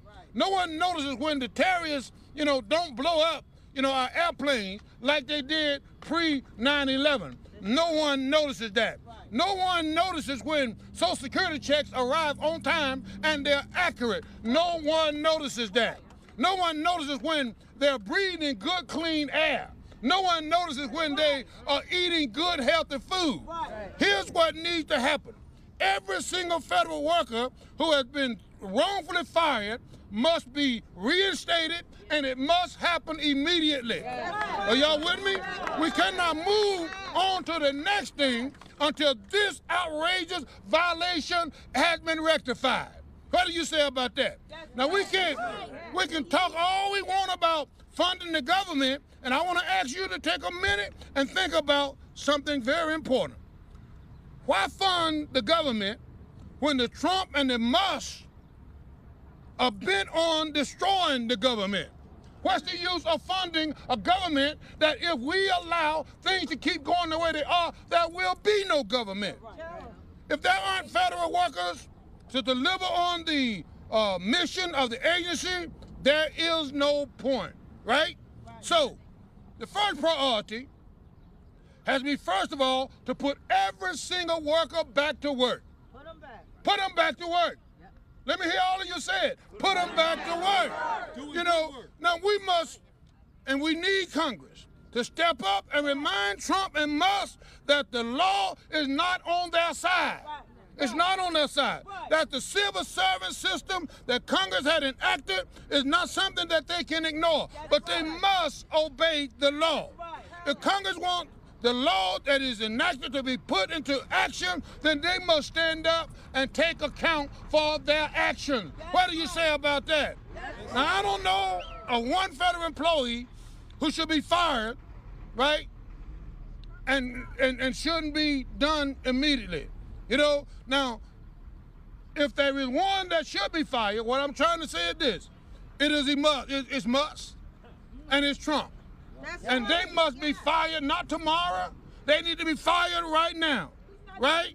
Because he robbed from the poor and give to who? Give to the rich. That's not American. No. Is it American? No. He spent all of his time politicizing and politicking rather than doing any work. I don't believe for 1 minute that Musk has spent 1 hour doing public service work. Not 1 minute. And it's time for him to go home. We need him to go home. Listen, let me tell you what. It's up to us to stand for the American people. It's up to us to stand and make sure that we still have a democracy. What do you say? It's up to us to make sure that America stay America, the land of the free and home of the brave. It's up to us. Can we do it? Yes. Will we do it? Yes. Let's do this together. We will stand and we will win. Thank you, Congressman Boyle.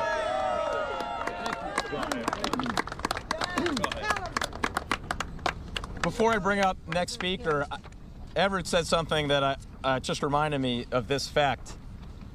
We're talking about federal money and taxpayer spending. You know who's one of the biggest contractors with the federal government? Yeah. You know who has his hand out? Yeah. He's cutting you with one hand and he's reaching for more with the other, Elon Musk. Elon Musk. So with that, we bring up the president of the AFL-CIO here in Philadelphia, Danny Bowder. Thank you, Danny. Thank you, Danny. Thank you, Danny. Thank you, Danny. Appreciate you, brother. All right. Thank you, President Kelly, for those inspiring words. Thank you, Congressman Boyle, for your continued service to all working people, especially those in the federal service. My name is Danny Bowder. I'm the president of the Philadelphia Council, AFL-CIO, a federation of more than 110 local unions representing 150,000 working people in Philadelphia, including these working people right here with me today. Last week I joined a rally in a different part of Center City to protest the very dangerous cuts at the NIH. I was joined by doctors, academics, researchers, talking about the devastating effects that cutting research done by the NIH and supported by the NIH would have on our communities and on the country. And now today, we're here to draw attention to the bullying, disrespect, and mistreatment of public servants. And the thing that's most consistent about all of that is that it's happening from the same place. It's happening directed by the White House and by President Musk. Yeah. Excuse me. You're right. I read that wrong. President Trump. Just gotta, right. All right, good. There we go. Check it again. Look, sisters, brothers, siblings, stay strong. Yeah. That's right. Keep your head up. Stand your ground. Yeah. Our solidarity together is stronger than these a-holes. Yeah. You know? Yeah. We, as a labor movement, have been through this before. Yes, sir. Not just 8 years ago. That's right. But many times before. Yes, sir. Yes, sir. With bullies and little princes in different positions. Yes, sir. And we will fight back and defend each other. Yeah. Our labor movement is strong because of our solidarity, and it's times like this when it feels like we're backed up against the ropes. Yeah. And it's so important, so critical for us to be together. Yes, and so sir. Yes, sir. I pledge to you, no matter what it takes, your Philadelphia AFL-CIO will be with you every single step of the way with solidarity for you today, tomorrow, and forever. Solidarity forever. Solidarity. All right. Thank you, brother. Thank you, brother. Thank you. All right. Well, I think that's all our speakers. So with that, I'm happy to take any questions from members of the press who are gathered here. Congressman. What? You look like you're she had her mouth open, so I will.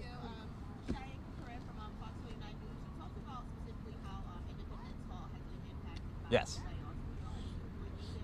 Yeah, I would, in fact, if he doesn't mind, we have the president of the AFG local who covers right here. If he wants to answer that. What was the question?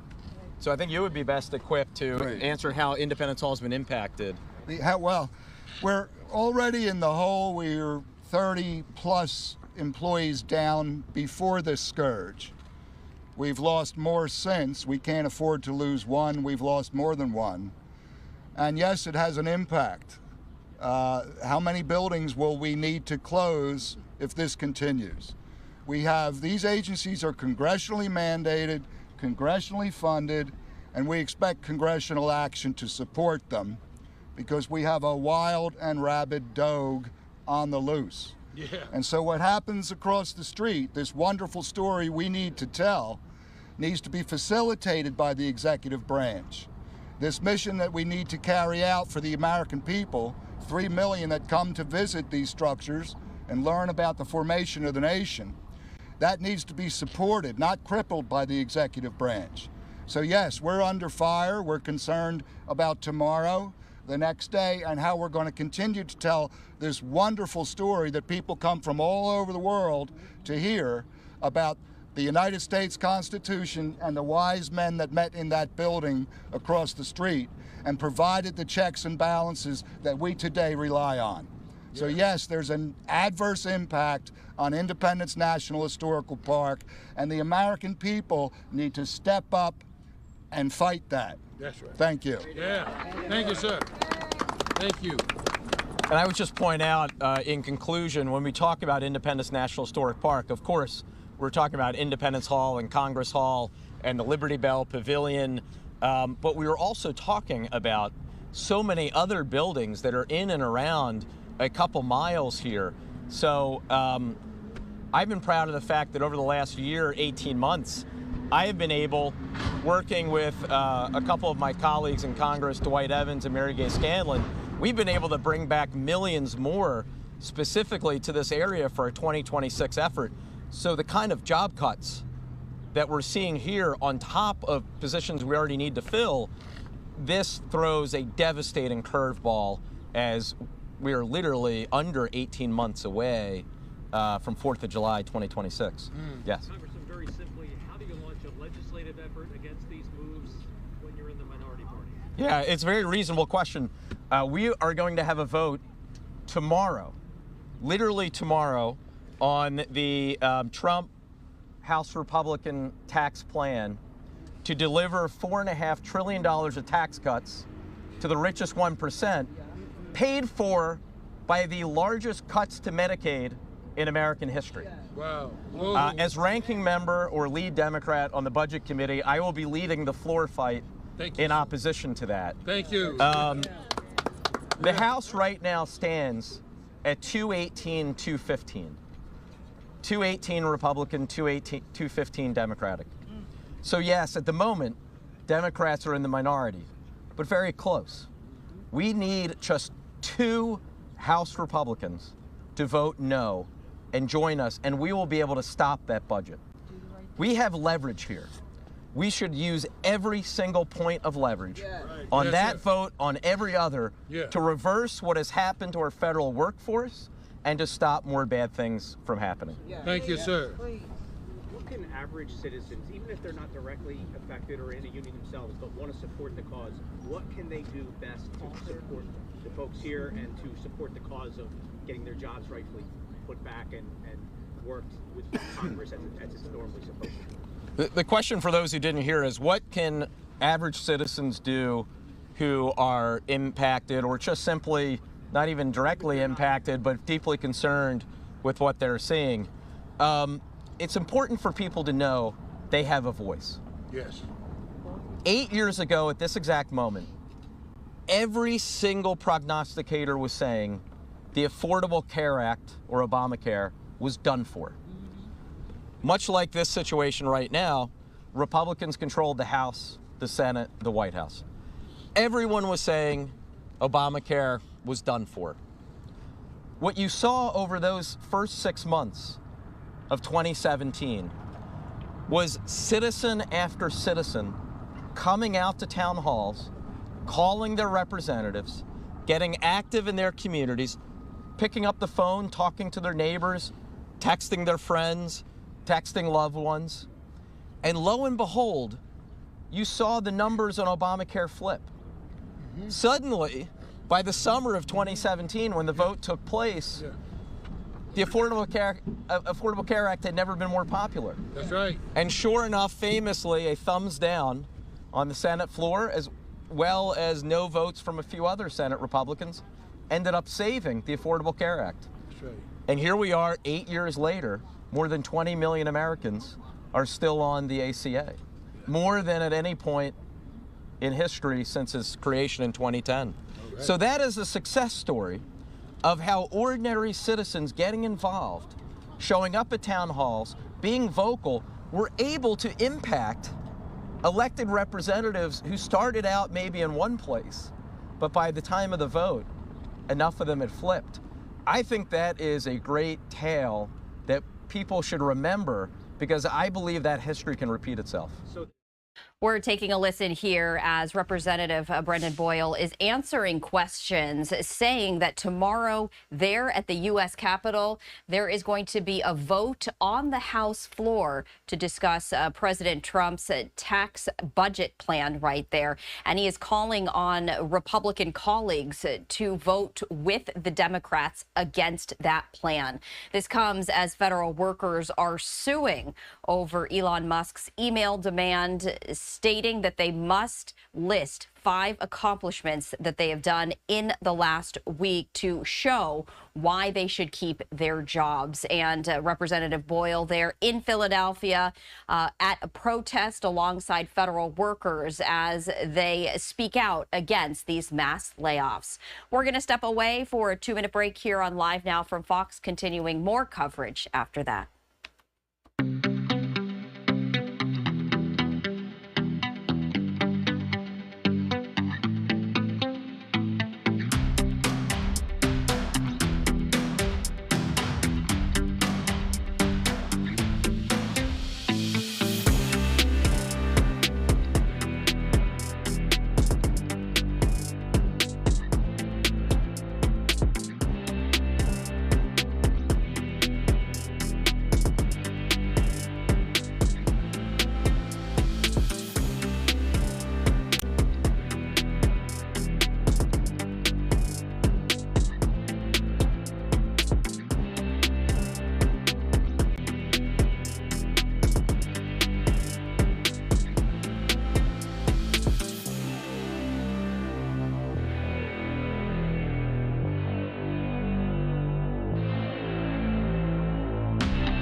Welcome back to Live Now from Fox. I'm Stephanie Quinu. We continue our live coverage from Philadelphia as Representative Boyle and federal workers are coming together there in Philadelphia to protest the mass federal layoffs, and they are currently in their question and answer period. So I did want to continue our coverage with that.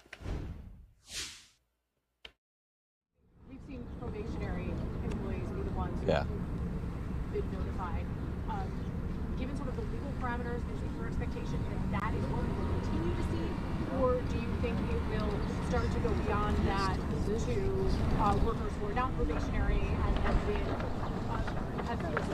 Yeah, well, getting into the mind of Elon Musk and Donald Trump is something that I'm not going to do. But in terms of what probationary actually means and the parameters, I'd be happy to yield.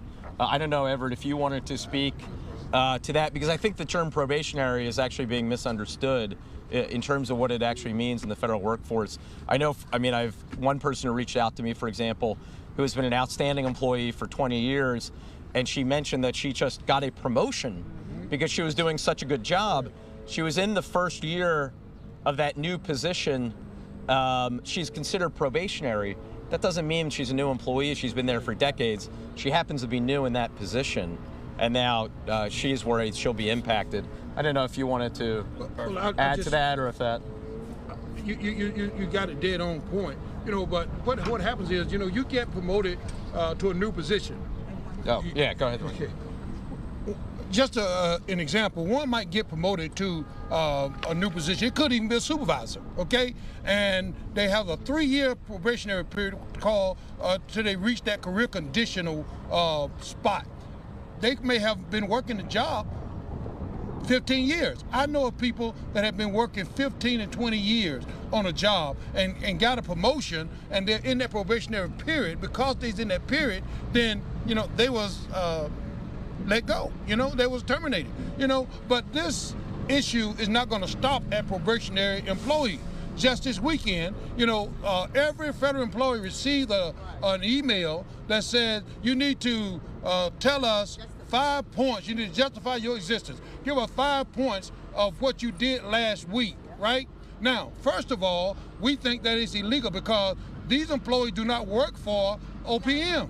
They work for the VA. They work for the Park Services. They work for EPA. They do not work for OPM. But that's where they're getting these letters from. And they're told in a tweet that if they don't respond, they're going to be fired. So we can anticipate that he's going to reach and reach and reach until he have several 100,000 of federal employees going out the gate for no apparent reason whatsoever. Well, and I've gotten the signal here. I have a train to Washington I have to catch literally in 20 minutes. So with that, I'm going to say thank you very much. Any further questions, feel free to follow up with me in our office. But thank you. And thanks to all of you. Thank you, sir. Thank you. Listen, they're going to be presenting. It does look like this protest is wrapping up, as we heard Brendan Boyle saying that he has a train to catch to Washington, D.C. But we were hearing from him stating that there is going to perhaps be a showdown on the House floor tomorrow, as there is set to be a vote to discuss President Trump's budget plan right there. And he's calling on his Republican colleagues to side with the Democrats in regards to the tightened budget right there. This also comes on the heels of federal workers suing over Elon Musk's email demand.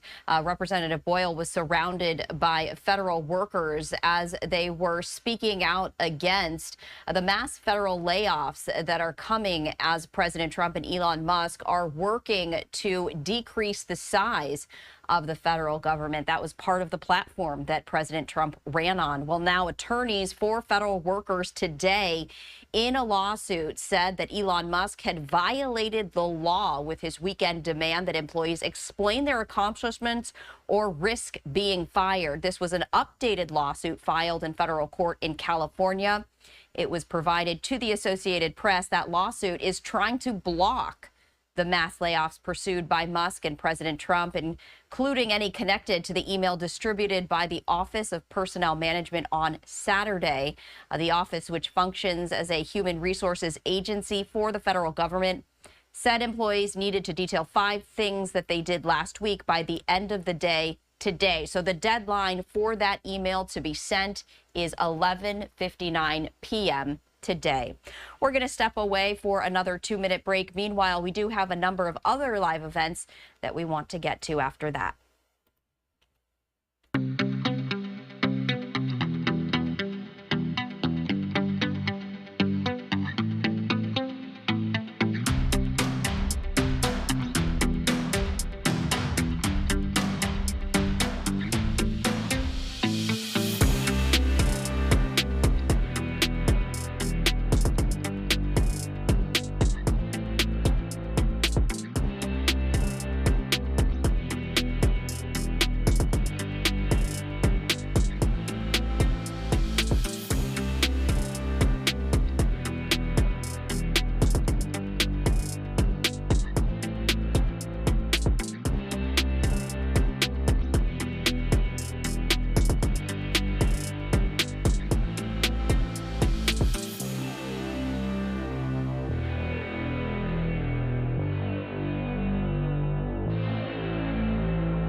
Welcome back to Live Now from Fox. Our next live event takes us out to Winter Haven, Florida, where Florida sheriffs are talking about immigration, security, and ICE. And I did want to head over there now so we can listen in. For us to deliver to them people who are booked into our jails, who are clearly illegals and have clearly committed crimes, so that these people are deported and not released back into the community to yet commit more crime. We do that, as Sheriff Pamel mentioned, by honoring the immigration detainer requests and the accompanying warrant. Now, I have an example of those up here to the board to the left, and one of them is the detainer itself, which is the request, and then the warrant is what gives us the authority, the legal authority, to hold these people. And we're working with ICE to honor these immigration detainer requests, and we have going back to 2017. But back in 2017, we ran into a problem, and there was a legal problem. But we worked with then ICE Director Tom Homan, and we came up with a legal solution where our deputies in the jails across Florida would be deputized under 287G to serve these ICE arrest warrants that go with the detainers. We're able to implement this in some of Florida's county jails before President Trump left office the first time, but not in all counties. And when the Biden administration came in, they gutted the program. They stopped the deputizations. During the first Trump administration, I'll give you an example just for the Pinellas County Jail, we were averaging about 400 detainers a year. In the first year of the Biden administration, we got 14. We currently have about 150 people in the Pinellas County Jail. And remember, there are 66 other jails in Florida of people who are charged with crimes, who are in the country illegally, and for whom we have received ICE detainers. Now, 6 of these people, and I'm going to go through these people that we have up here on the boards. The first one is they're currently in the Pinellas County Jail, been charged with state crimes, here illegally. The first one is Gennaro Pena. He's illegally here from Mexico. We arrested him in Pinellas County on a charge of burglary to an occupied structure. Now, think about this. He's here illegally from Mexico. He's breaking into people's homes. And here in Florida, okay, his criminal history is aggravated battery, trespassing, resisting a law enforcement officer, 2 additional previous burglary charges, brawling, possession of crack cocaine, petty theft, and criminal mischief. The next one is Samuel Pedraza Garcia. He's also here illegally from Mexico, and we arrested him on 20 counts of viewing and possessing child pornography. The next one is Moises Israel Sanchez Hernandez. He's illegally here from El Salvador. We arrested him on a charge of lewd and lascivious molestation of a child under 12 years old. This child molester has a Florida criminal arrest record for domestic violence, possession of cocaine, forgery, hit and run with injuries, attempted purchase of cocaine, and a probation violation. The next one is Jamie Moran, illegally here from Mexico. He was arrested in our county for lewd and lascivious molestation and sexual battery of a child under 12 years old. To put this one in simple terms, this illegal alien from Mexico raped a kid under 12 years old. That's not okay. His arrest record, on top of this, raping a kid under 12, is for larceny, theft, domestic battery, soliciting for prostitution, and domestic battery. The next one, Eduardo Lopez Rojas, who is illegally here from Cuba, and he was drunk and killed someone in our county. He's charged with DUI manslaughter, DUIs causing serious bodily injury, and resisting arrest. And last but not least, we have Aner Javier Maldonado from Honduras. This illegal alien raped a physically helpless person and committed numerous acts of lewd and lascivious molestation on a child. The formal charges are sexual battery of a physically helpless person and multiple counts of lewd and lascivious molestation on a child between 12 and 16 years old.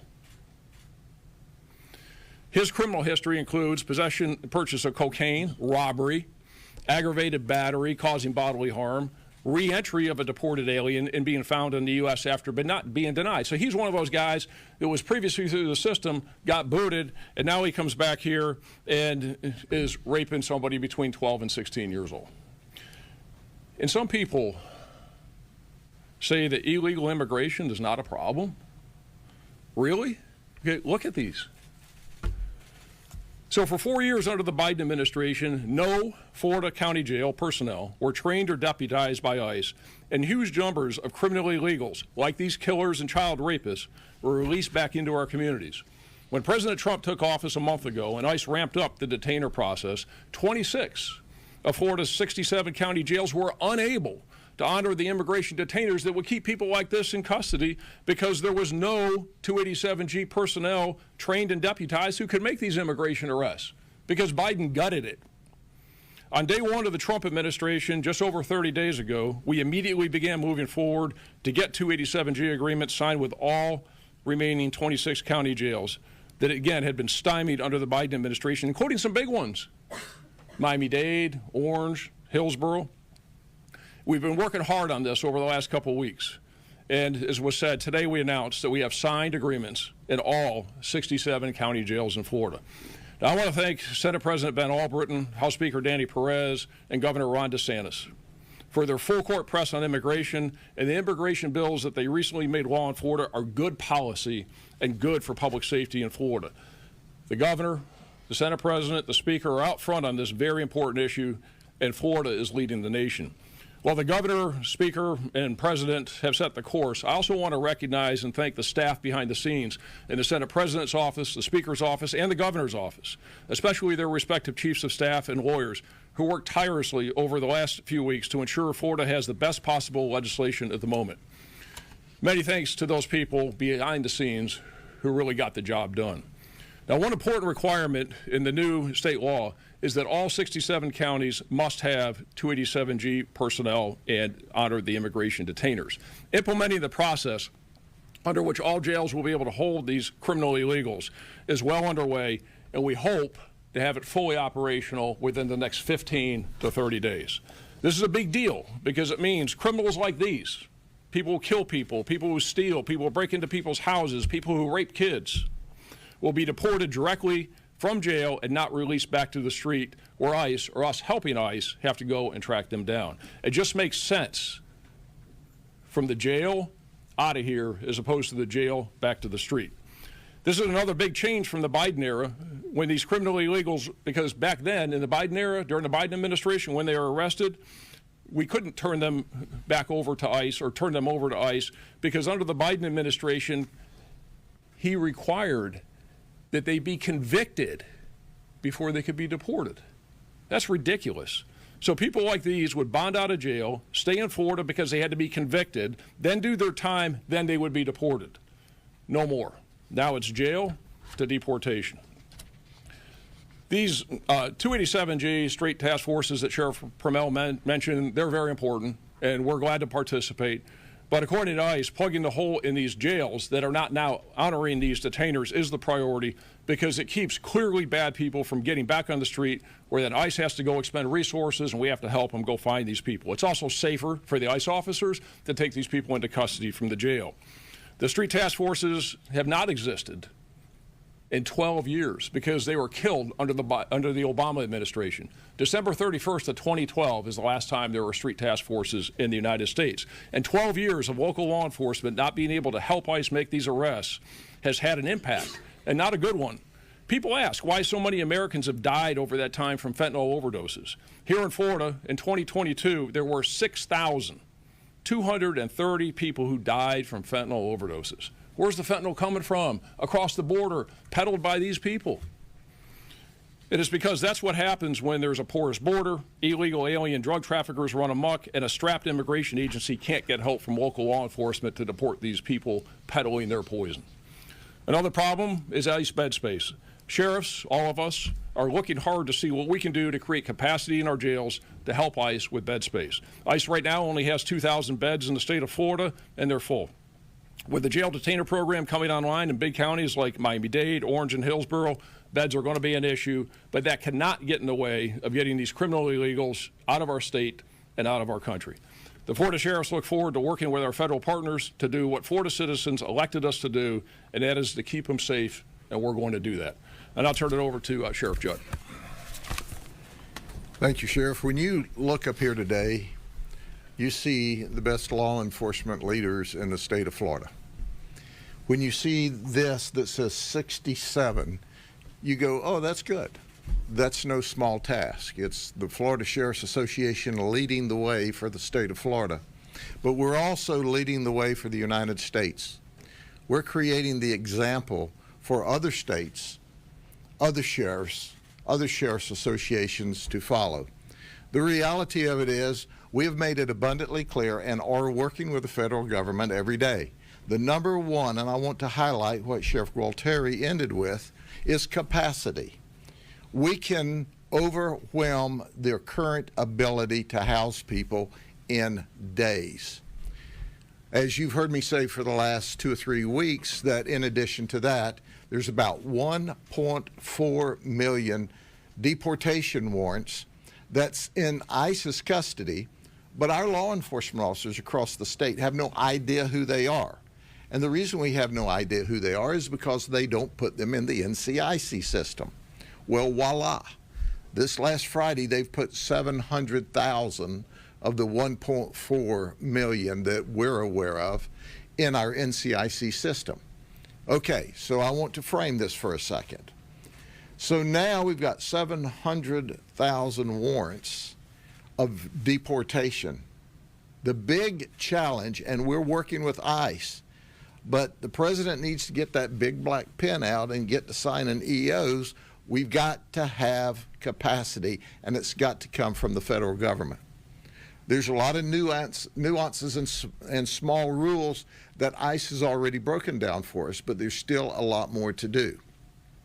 We're working around the clock in order to work the details out so we can ultimately help the president with his mission that, quite frankly, that was provided by the people of the United States, who said, we want these illegal aliens who commit crime out of this country, and we want them out now. All right, so we are listening in there to the Florida Sheriff's Association as they are discussing a porous border, as they call it, security, immigration, and ICE, including the overwhelming system in the jail system here in Florida. We're going to step away for our final 2-minute break of the hour, continuing that live coverage after that.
Welcome back to Live Now from Fox. I'm Stephanie Quinu. We are anticipating a live event to get underway momentarily. You can see a large crowd right here as Americans for Prosperity are going to be hosting a conversation with House Speaker Johnson, as well as a number of other individuals, talking about a path forward on budget reconciliation and how House Republicans are going to be focusing on conservatism Earlier, we were hearing from Representative Boyle from Pennsylvania talking about how there could be a showdown on the House floor tomorrow with the budget.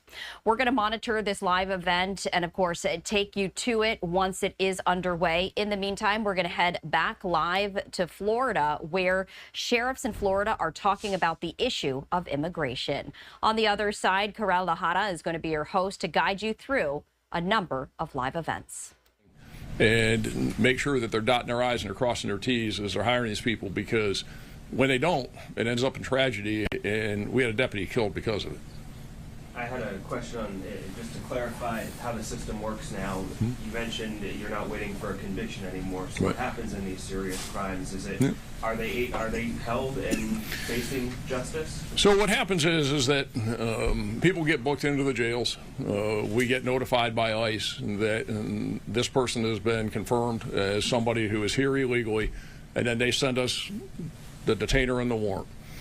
And then that person, it goes through the state system on their state charges as long as they don't get out of jail. They don't bond out or somehow get released prior to their case being disposed of. What's happening under Biden is ridiculous, is people could get out of jail and bond out and then go out back into the community and wreak havoc because they weren't convicted. Well, if they sit in jail, then the feds, ICE, are going to let them bring their state case to conclusion. And then after the state case is to conclusion, then they'll deport them.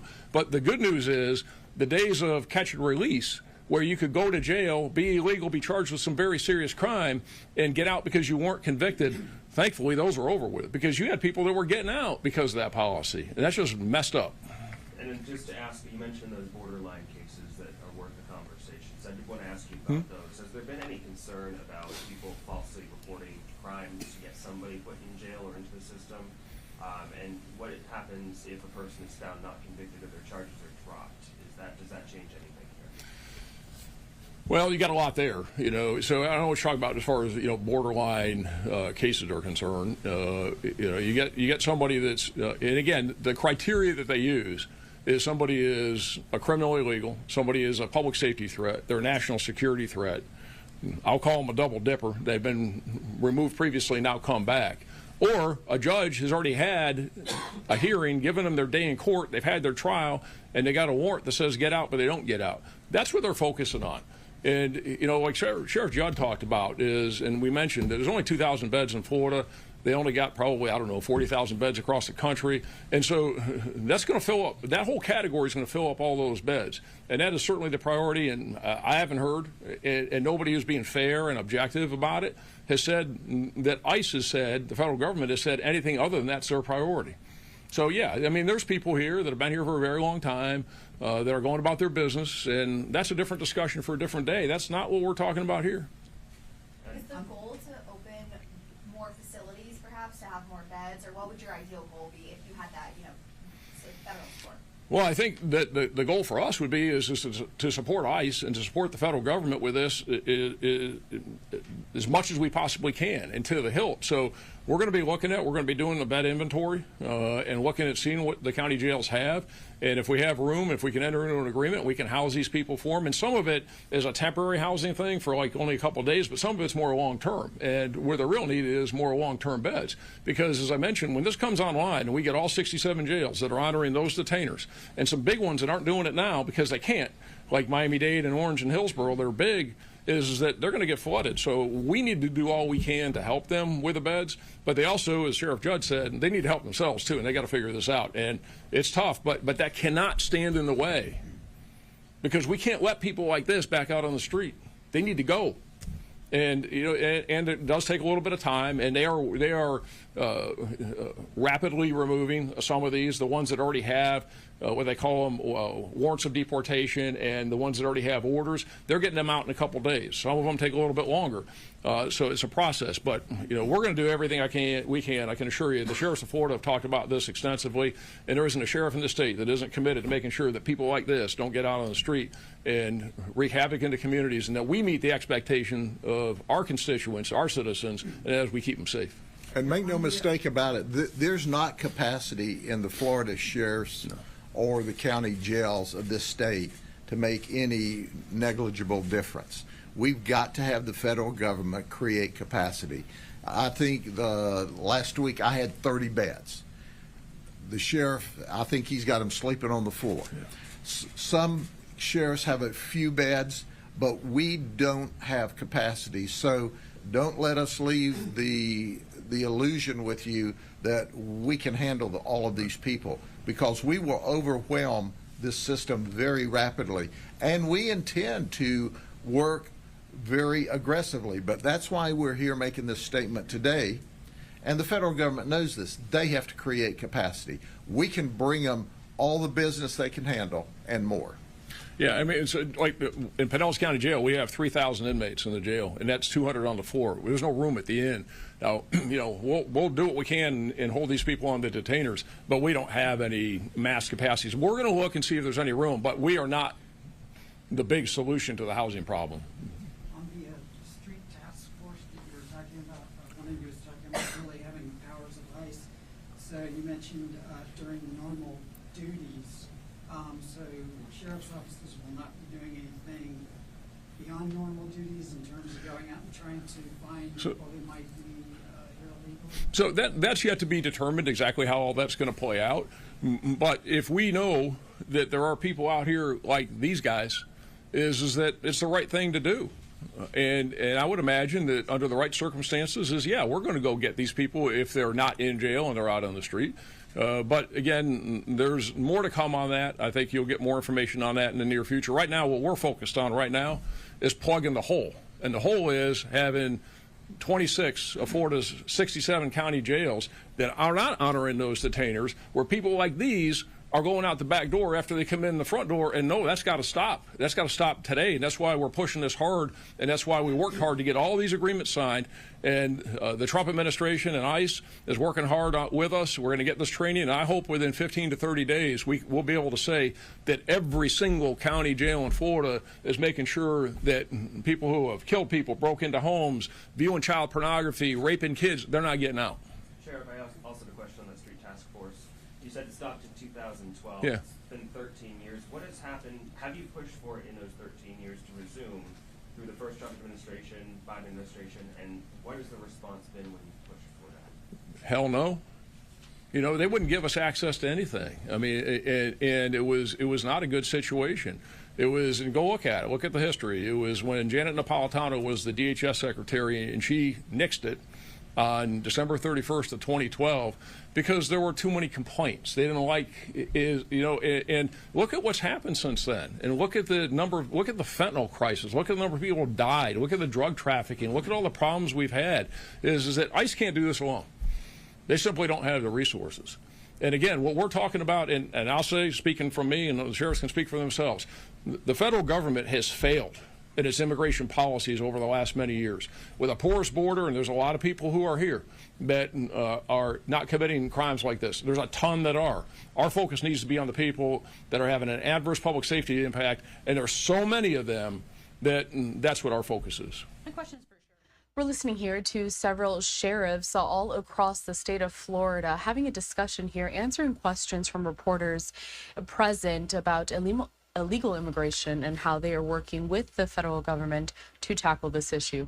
Thanks so much for being with us here at Live Now from Fox on this Monday, February 24th. My name is Karel Lahara, and I'll be with you throughout the next several hours, continuing to guide you through the day's top stories, showcasing live events as well from around the world.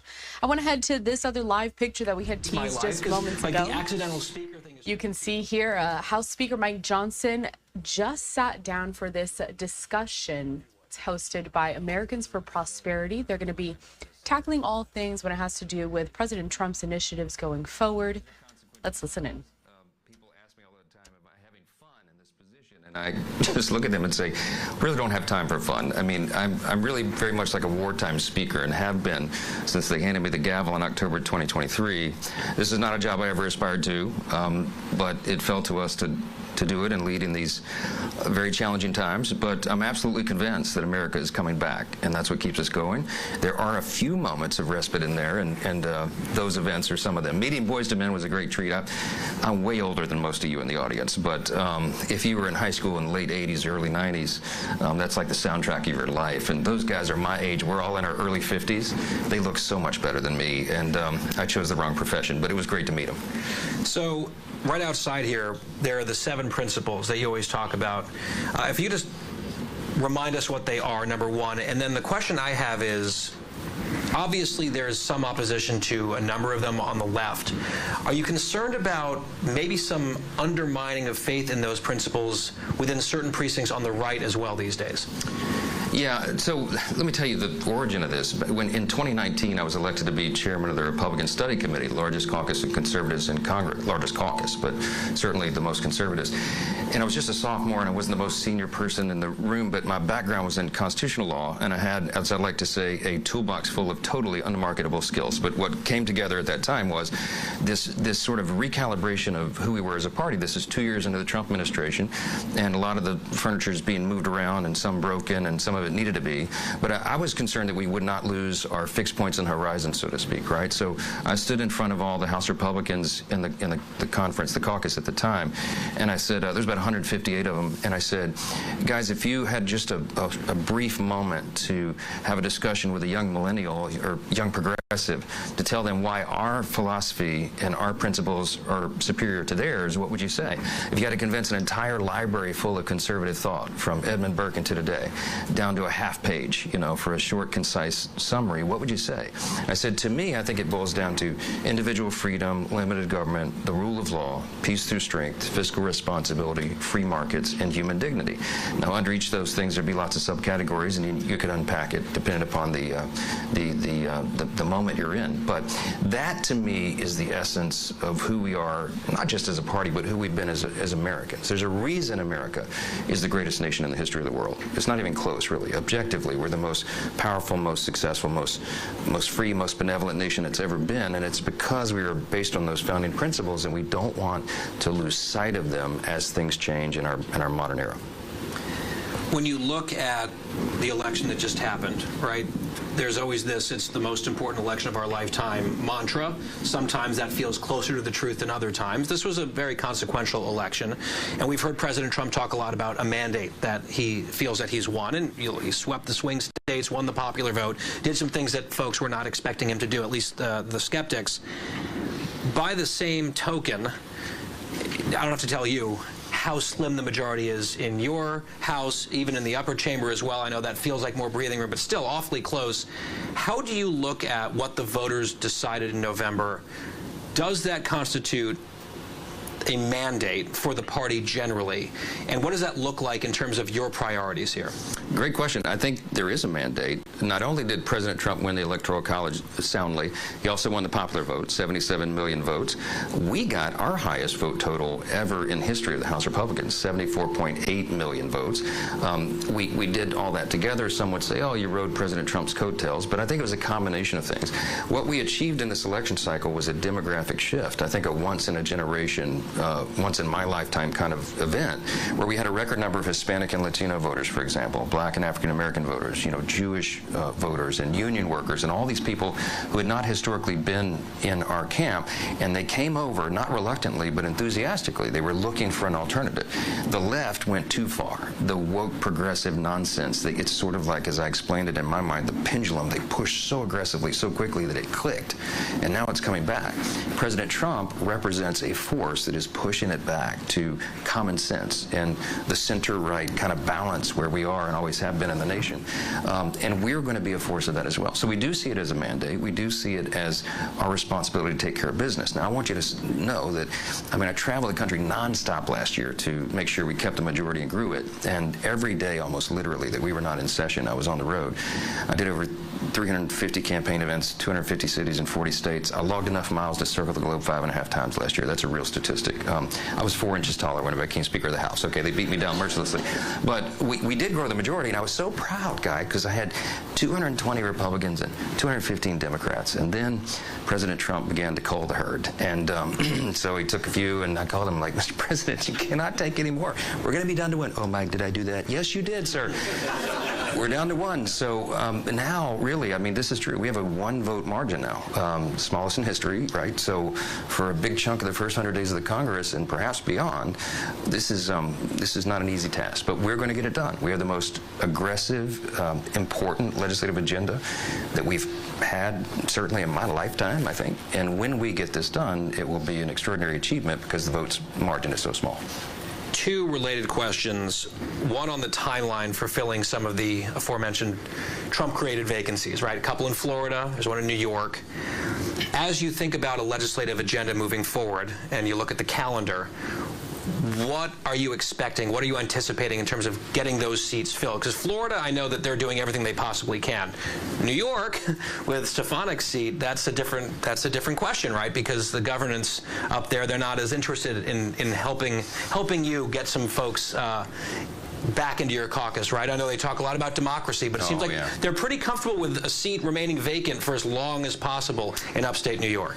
That's true. Florida, we have a date certain. It'll be April 1, April Fool's Day. Don't put too much stock into that. It will be 2 Republicans. We already know who they are. Those are deep red districts, and it's reliable spaces. Mike Waltz's seat, Matt Gaetz's seat. Lee Stefanik's seat in New York is different because you're right. The liberal left Democrats run the state assembly, and they've not been kind to us there at the state capitol. And they're toying with the idea of extending and holding that seat open under some guise of democracy until the fall, perhaps, is one of the suggestions. So a delayed election for democracy? For democracy, yeah. Don't forget about the fact that 750,000 upstate New Yorkers would be without representation in Congress for no apparent reason. Under existing New York law, that vacancy is supposed to be filled no later than 90 days from the date that it is vacated. So we'll see what happens. They haven't changed the law yet. If we get the budget resolution passed this week, which is the plan, then it's possible that Elise Stefanik would go ahead and move on to her assignment at the UN as the ambassador there once she gets through the confirmation process in the Senate, which I think would go quickly. And then that would start the clock. And so let's hope that we can get it filled in time and hope that the law is respected by Democrats in New York. And I want to come back to this week in a second. But again, looking at priorities. You're starting to see some softness in the polling for the president, for the party, maybe a honeymoon that he never enjoyed last time. He's had it. The polls are conflicting about whether that's, starting to maybe taper off or not. But one consistent data point that we're seeing is that there is still this extreme concern among voters about the cost of living and the price of everything. And obviously, a mess was inherited. There's no question about that. But at some point, you're in the driver's seat as a Republican Party controlling the trifecta. What is it that you would say to voters who are wondering, are they really focusing on what matters the most to us, which would be the cost of living and probably immigration, those top 2? Plenty on immigration. What about on that #1 issue that really, I think, was so harmful to the Democrats in the fall? Yeah, it was. Clearly, the president and all of us ran on a set of issues that were the most important to the people. We've got to secure the border. We have to get the economy under control, reduce inflation. We've got to get American energy dominance back and restore peace through strength, reduce the regulatory state, the bureaucracy, the deep state. All those processes are underway. The president's done an heroic job with executive authority right out of the gates and accomplished quite a bit. DOJ is working overtime, and all these things are happening. Now we have to codify it. So the reconciliation process is the key to getting that done. And for a lot of people back home who don't follow all the machinations here, the reconciliation is the one exception to having to get 60 votes, the 60-vote threshold in the Senate. Because we only have to have 53 Republicans in the Senate right now, doing something with a bare majority is the way to go. So we'll use the reconciliation process to check a lot of the boxes of the promises that we made, and that is how we will get to the cost of living. The price of eggs is up high because that has more to do with bird flu than anything else, okay? There's a lot of mixed messages out there, but obviously inflation continues to be a major problem. The way to do that is to make sure small businesses have certainty, to make sure we we don't have the largest tax increase in U.S. history, which is what will happen by default at the end of this year if we're not successful in this mission, to get taxes down, reduce regulations, and free up the free market again. And the way you do that, the way you ensure prosperity, which is what we're all about, is to get the government out of the way. This is the team to do it, and reconciliation is the vehicle in which we're going to get it done. Easier said than done. We're listening here to a discussion hosted by Americans for Prosperity, featuring there on your screen House Speaker Mike Johnson. We're stepping away for our first commercial break of this hour. We'll continue with this event when we come back.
Welcome back into Live Now from Fox, where we want to continue with this discussion featuring House Speaker Mike Johnson.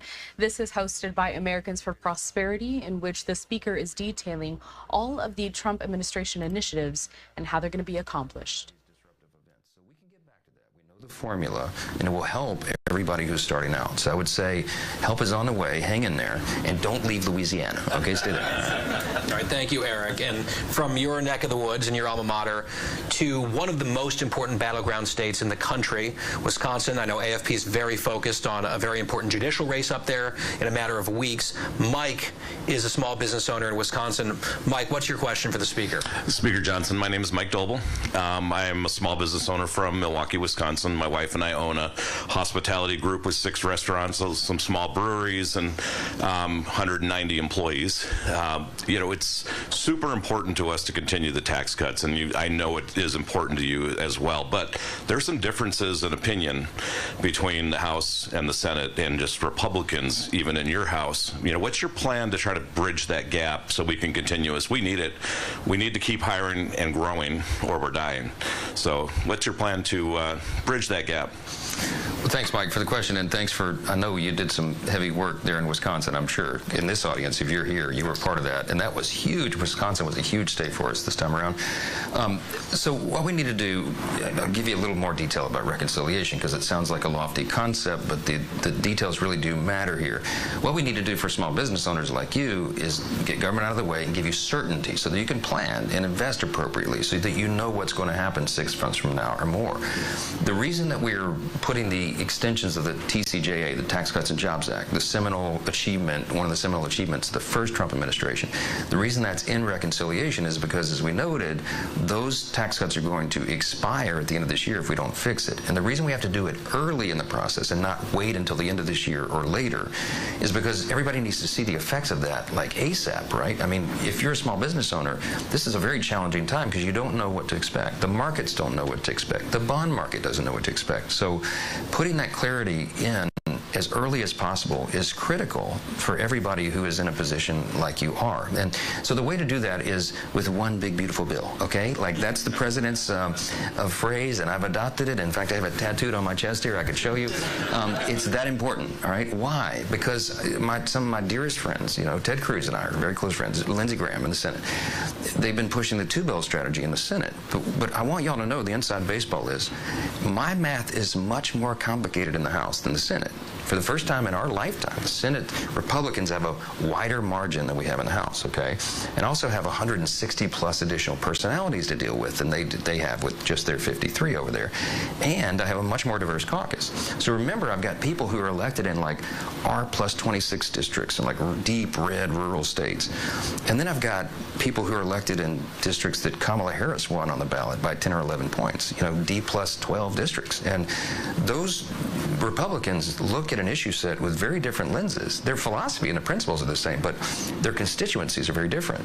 And so they've got to be mindful of that. So my job is to find the equilibrium point between the two sides and to advance the ball as far as we can down the field for our conservative principles and get 218 votes. And now I've got a salt caucus over here that they don't have to contend with in the Senate because the state and local tax issue is huge to people that are elected in New York, New Jersey, California, and other states. But think of it, there's no red state senators, because they're all red state guys, that have that issue to contend with. And we have multiple caucuses and interest that I've got to contend with. So finding the right point for all those dials is going to be the trick over the next several weeks. We'll get there, and the sooner that we do, the better it's going to be for you and every small business owner, and large company for that matter, around the country, because that's going to lock in and codify the certainty that you need to be able to do what you do best, and that is grow your business and add jobs. I saw a headline, I think today at Politico, Mike Johnson's moment of truth. You've had a few of those already in your speakership. Here's another moment of truth, moments of truths maybe, but it is a big one this week because step one is this floor vote maybe tomorrow, maybe later in the week.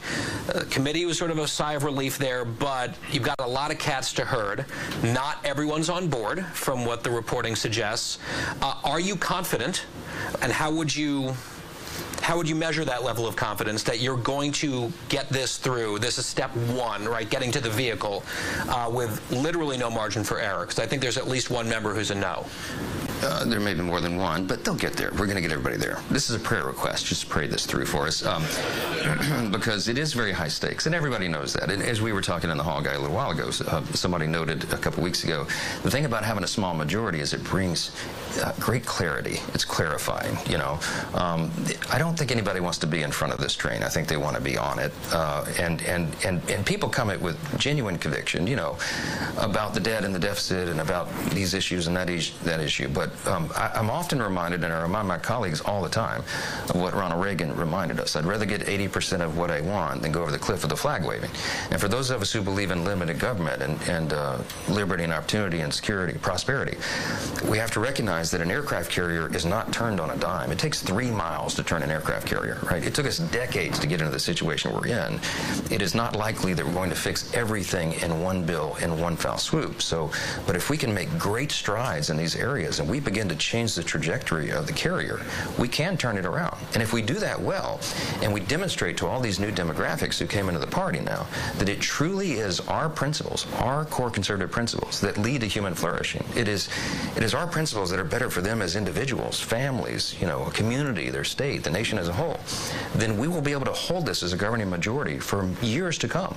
This can be an historic moment for our party and our principles, and this is the first step in what will be many steps. It's day by day.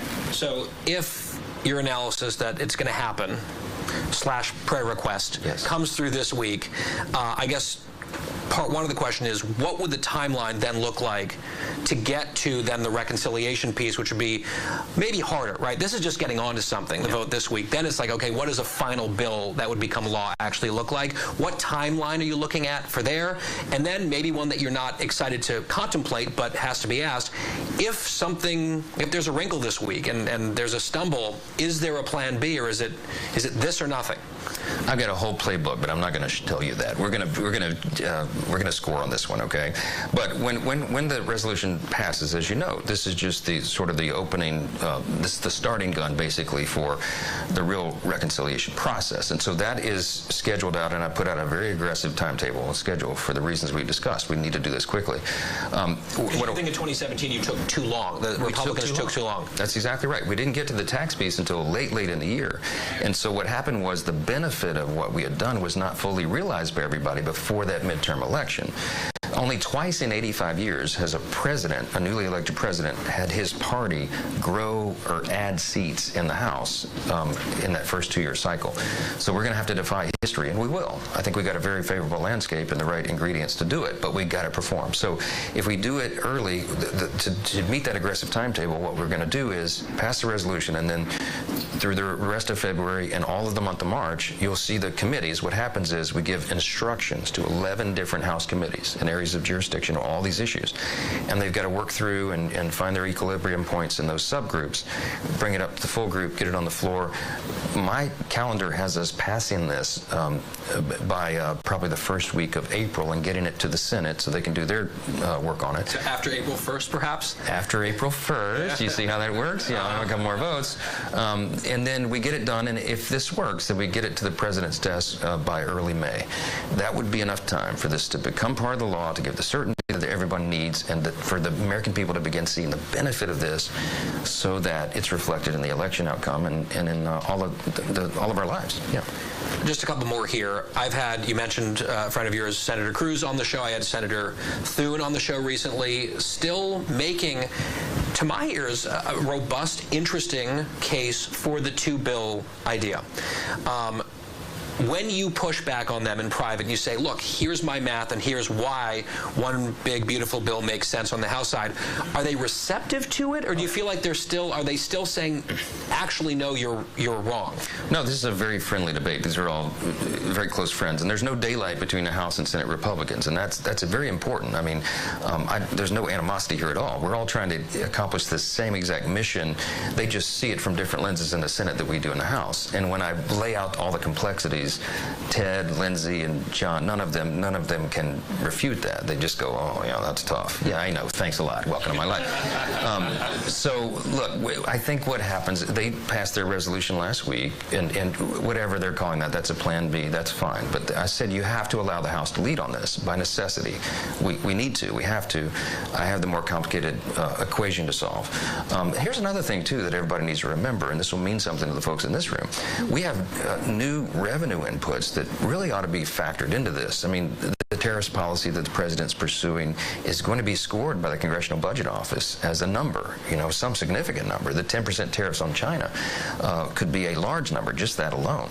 And then what DOGE is doing, cutting down the size and scope of government pretty dramatically, results in a massive cost saving, cutting out the fraud, waste, and abuse. I mean, they found almost $60 billion, they estimated, already, and they've only been doing it for a few weeks. So Elon is in the middle. He's gotten into the belly of the beast, and I met with him a couple weeks ago at his office, Monday before last, and he was explaining to me what he's doing, and he and I got increasingly excited as we were going through this, and I said, man, look, I know you're excited because you think of this as a scientist and a data analyst. I think of it as a constitutional law attorney and a historian.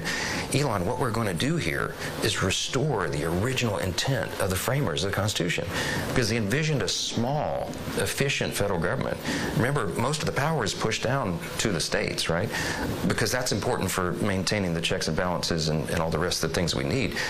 But they wanted a federal government that was small and efficient and effective and accountable. And the accountability piece will be ensured by the duly elected representatives of the people and the Congress who could have oversight. The problem is, for decades, as we know, we haven't been able to do that job well, because even though we requested the data and requested the insight, it was hidden. How many of you know the bureaucracy was not forthcoming, right? They're not transparent. transparent. That's the whole point. That's the problem. That's the deep state we talk about. So they were hiding from Congress. We didn't know that USAID was funding drag shows in Peru or whatever, you know, transgender operas in Colombia or whatever, you know. We're listening here to House Speaker Mike Johnson. Taking a look, though, I did want to bring up this live look closer for you. As you see there, President Donald Trump welcoming French President Emmanuel Macron there at the White House in Washington, D.C. for an expected meeting.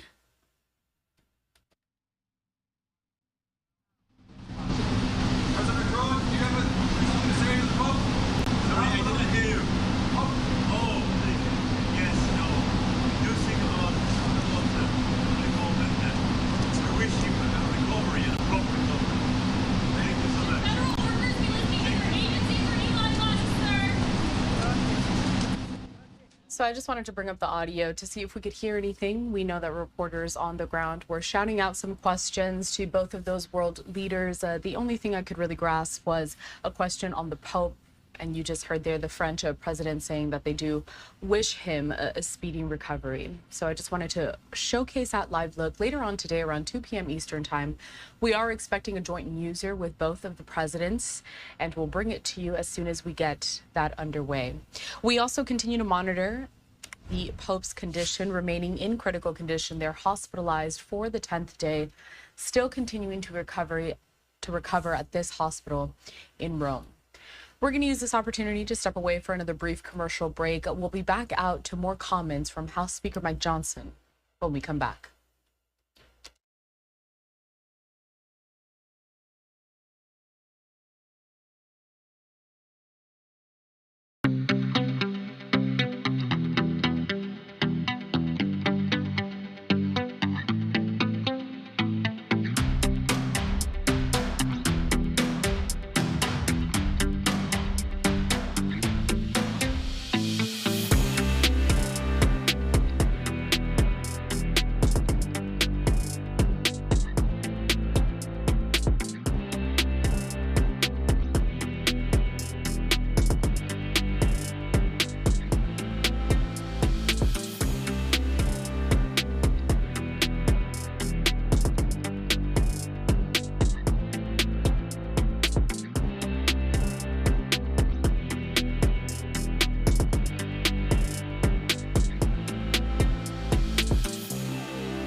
Welcome back into Live Now from Fox. I just want to bring you this live look at an event that we were just showcasing for about the last half an hour or so. You can see it is wrapping up there. Americans for Prosperity hosting a discussion featuring House Speaker Mike Johnson, in which he detailed several of the Trump administration initiatives and how they're planning to get all of those accomplished going forward. We continue to talk about everything having to do with the president, of course, and it's a big day for him. Also, just before the commercial break, I'm going to bring you back out to this live picture that we have just outside of the White House. As we showed you moments ago, President Donald Trump welcoming French President Emmanuel Macron to the White House for talks on this Monday. Two leaders starting off their day by talking in a virtual meeting with fellow leaders of the Group of 7 economies to discuss the war. Specifically, two major wars that we continue to follow, the one between Israel and Hamas and also the one between Russia and Ukraine. Speaking of Ukraine, the third anniversary of Russia's invasion of Ukraine is being commemorated today. I want to head out to another live event as we are seeing the United Nations hosting this special session to discuss the situation. And the latest that has come out of this session is pretty much a win for Ukraine on this third anniversary. The United States on Monday and today failing to get the UN General Assembly to approve its resolution urging an end to the war without mentioning Moscow's aggression. The Assembly approving a dueling European-backed Ukrainian resolution demanding Russia immediately withdraw from Ukraine. Let's listen in. We are here to mark 3 years since Russia launched its full-scale invasion of Ukraine.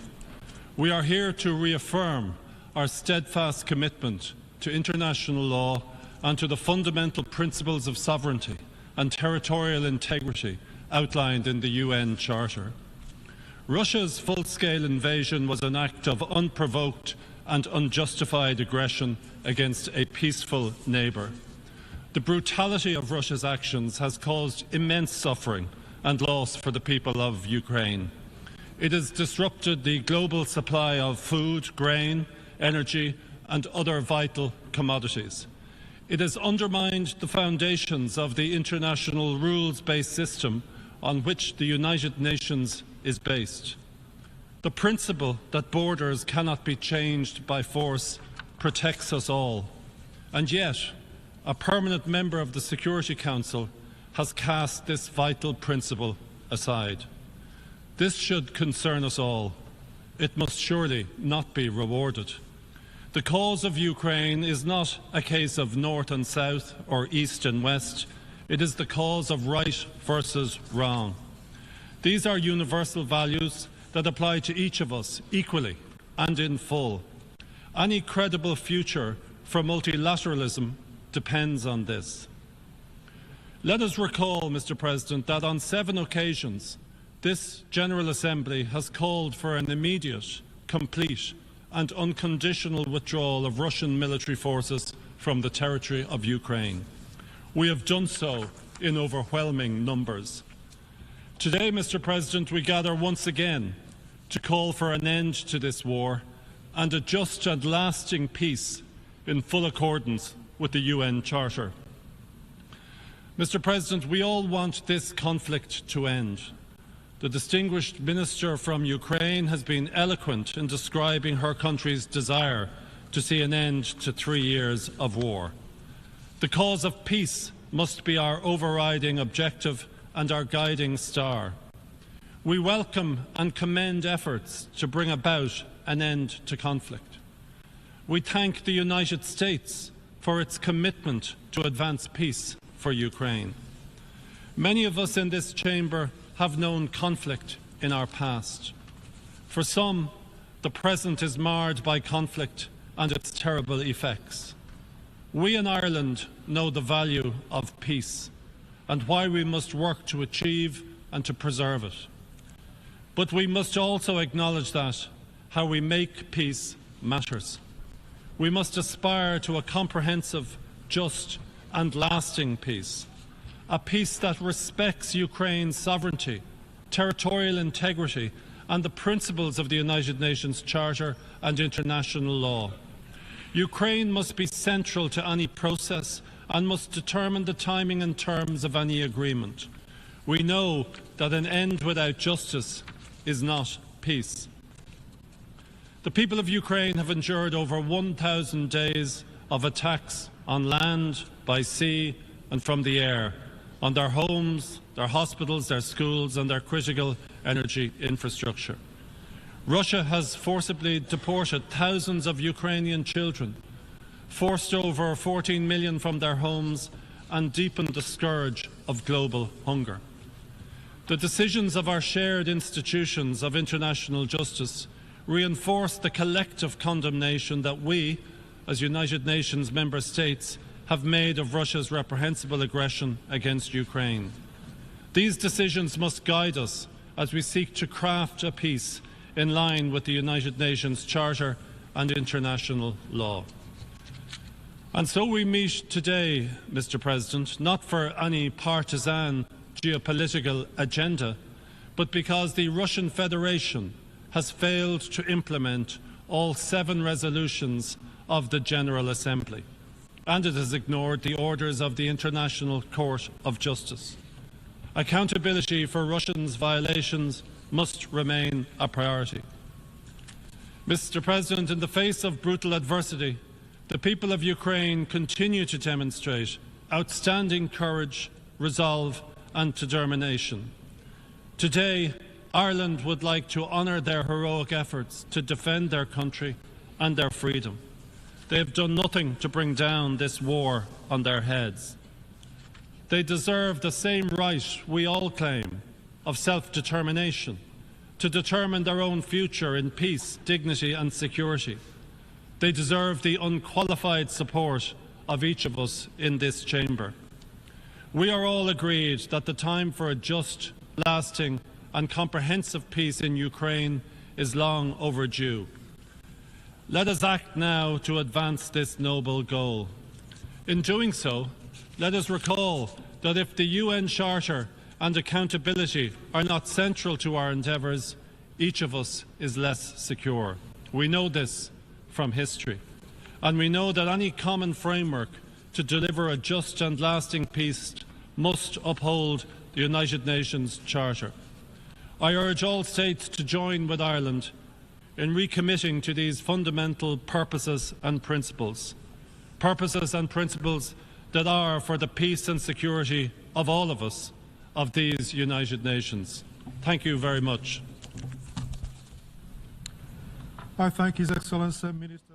We're listening here live to a special session being held by the United Nations discussing Russia's invasion of Ukraine on the 3rd anniversary, and it comes as we continue to follow what's going to happen moving forward regarding several of this U.S. support going into Ukraine, how European countries are also stepping in. We're going to step away for a quick commercial break at Live Now from Fox. We'll continue with more from this event at the United Nations when we come back.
Welcome back to Live Now from Fox. Let's continue to listen in to the special session being hosted by the United Nations regarding the war between Russia and Ukraine. Ukraine is not a regional issue, and should not be treated as one. It has a direct impact on global security and peace. It concerns us all in this assembly. Ukraine, Europe, indeed the world, need a fair, viable, and thus a lasting peace for Ukraine.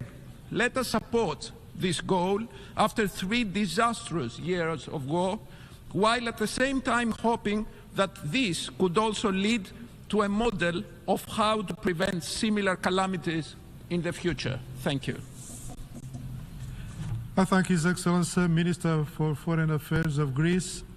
I now give the floor to His Excellency Radoslaw Sikorski, Minister of Foreign Affairs of Poland.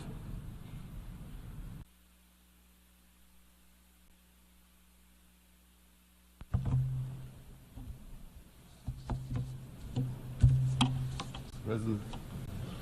Excellencies, ladies and gentlemen, I had many ideas for today's speech, but one by one I discarded them. Here's why. We live in turbulent times. After a short break from history that some of us enjoyed, it has again caught up with us all. In times like these, when the world seems out of joint, when the old seems to be dying, but the new cannot yet be born, what we need is a return to basics. To questions about what's right and what's wrong, what's true and what's false, what's actually happened and what's just a figment of propaganda. Almost exactly 3 years ago, on March 2nd, 2022, nations of the world gathered here in a special session, faced with a straight question: whether to condemn, applaud, or ignore Russia's invasion of Ukraine. Their answer was clear.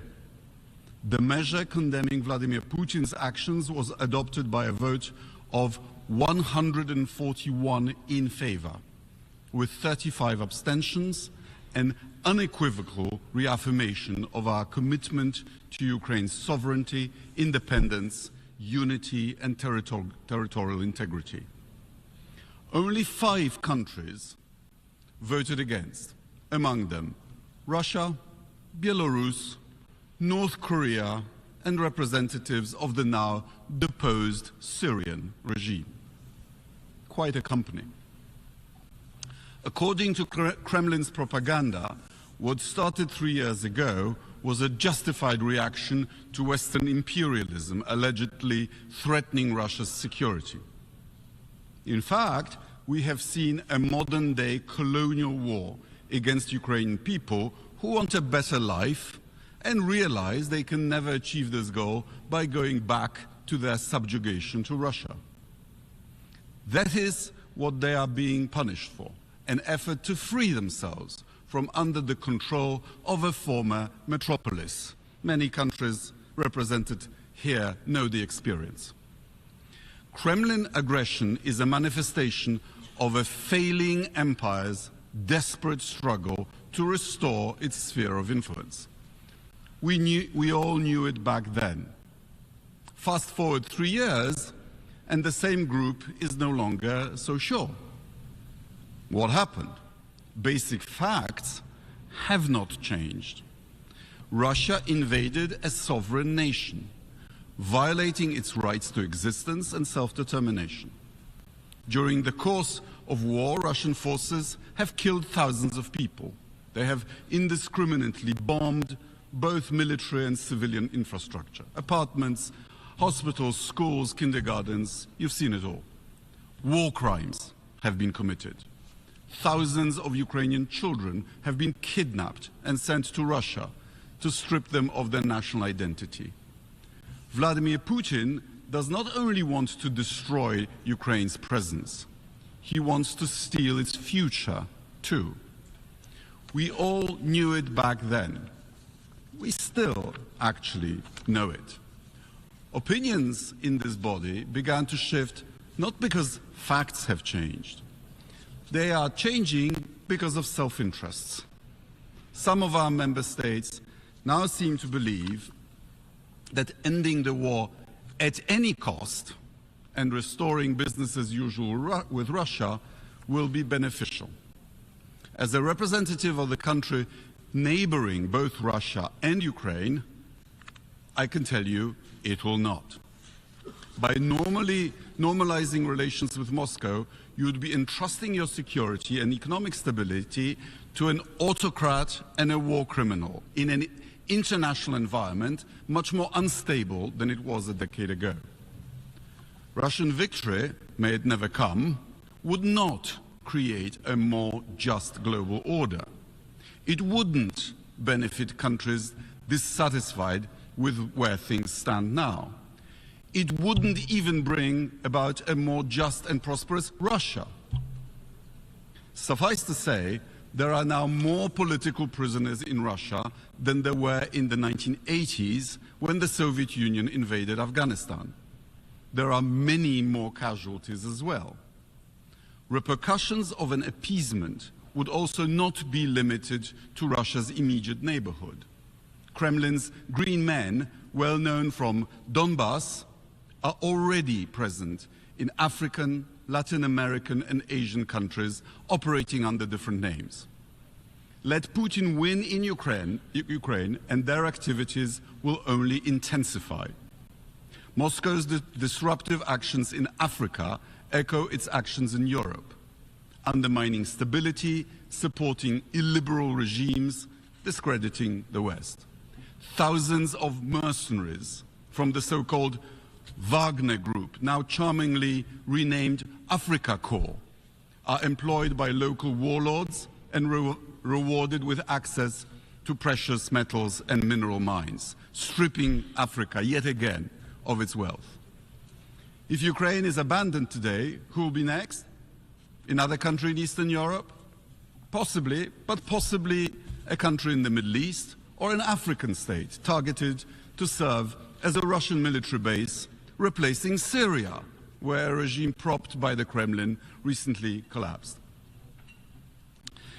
Ladies and gentlemen, we've just heard another performance by the Russian ambassador consisting of lies, propaganda, and hypocrisy. He referred to Ukraine as a project. Ukraine is not a project.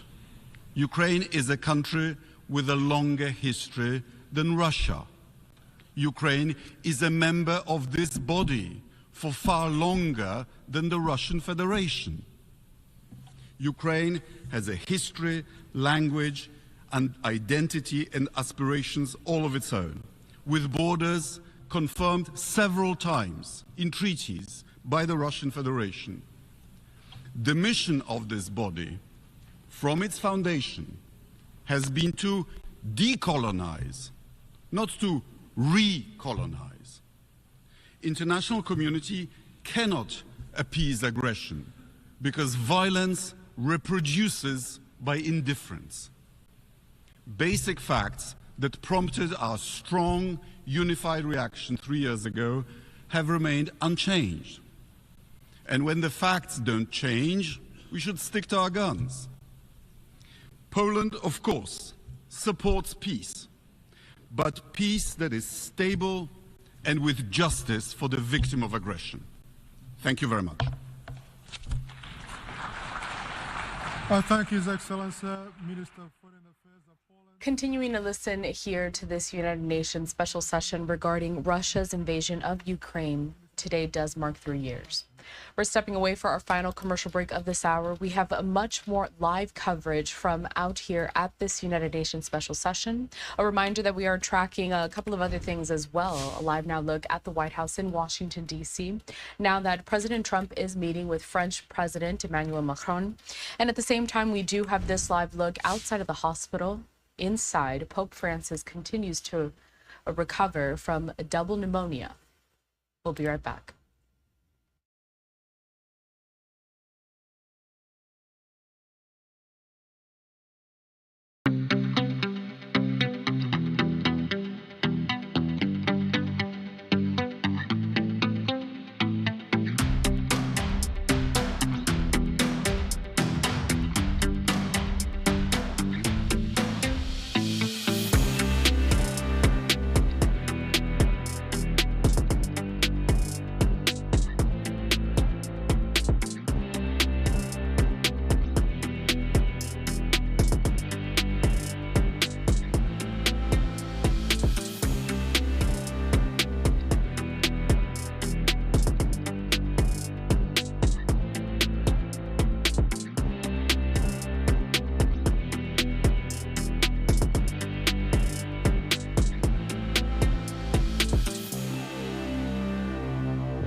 Welcome back, and thank you all for being with us here at Live Now from Vox on this Monday, February 24th.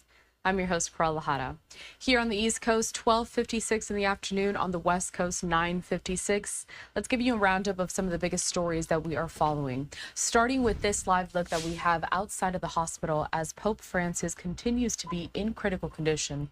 Today is day 10 of his hospital stay, and we are monitoring for any of those updates, waiting to see the latest statements brought out by the Vatican, as we have been bringing them to you throughout the course of the last several days.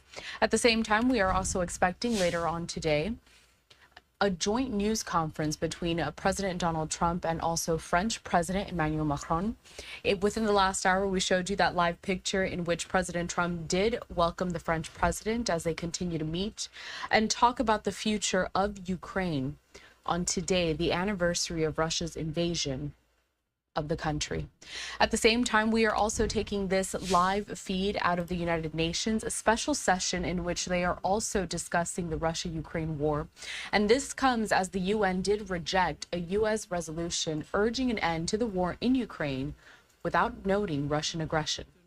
Let's continue to listen in. Anything of that sort. And that's why we have international organizations. The Kremlin's blatant lies have been debunked every single day that Ukraine continues to stand strong and resilient as a democracy. So the root causes of the war are Russia's imperial colonial ambitions. Russia seeks to restore its imperial sphere of influence and change the international order. Russia seeks to control the future, choices and resources of sovereign countries and peoples, not just in Europe, but in Africa and other continents. Therefore, ladies and gentlemen, addressing the root causes of war requires stopping Russia's imperial conquest once and for all. Therefore, we call on all countries, their parliaments and governments, to significantly increase their aid to Ukraine. Political, economic, military, financial, humanitarian, any assistance to Ukraine. The stronger Ukraine is, the stronger its position at the diplomatic table. Mr. President, this is not an isolated war, nor it's just a European issue.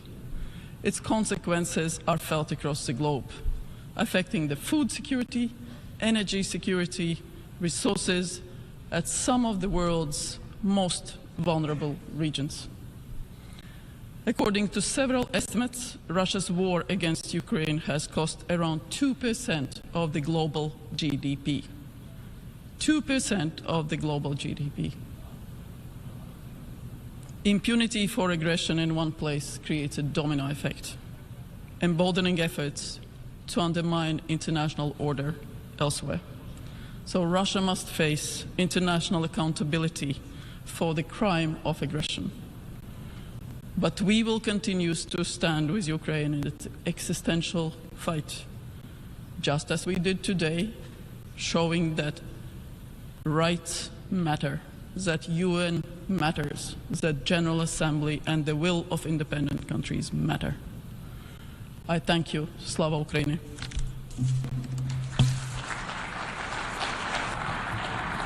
I thank Her Excellency Minister for Foreign Affairs of Latvia. I give now the floor to Her Excellency Gabija Grigaibe Dodžidze, Vice Minister Foreign Affairs of Lithuania.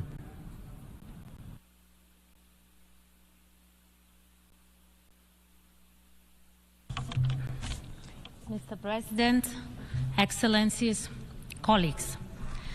We stand at the threshold of the 4th year of Russia's full-scale aggression on sovereign Ukraine, an enduring tragedy that has become Europe's darkest war since the horrors of World War II.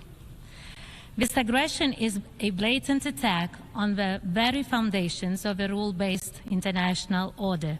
It is an attack on our shared values, and at the same time, it is a test to our collective resolve and common understanding of this fundamental moment shaping the future of global peace and security.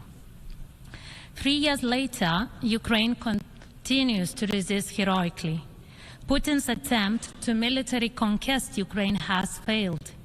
Ukraine has shown the world what true courage and resilience looks like, and its unwavering commitment to defending its sovereignty, independence, and freedom still continues to inspire us all.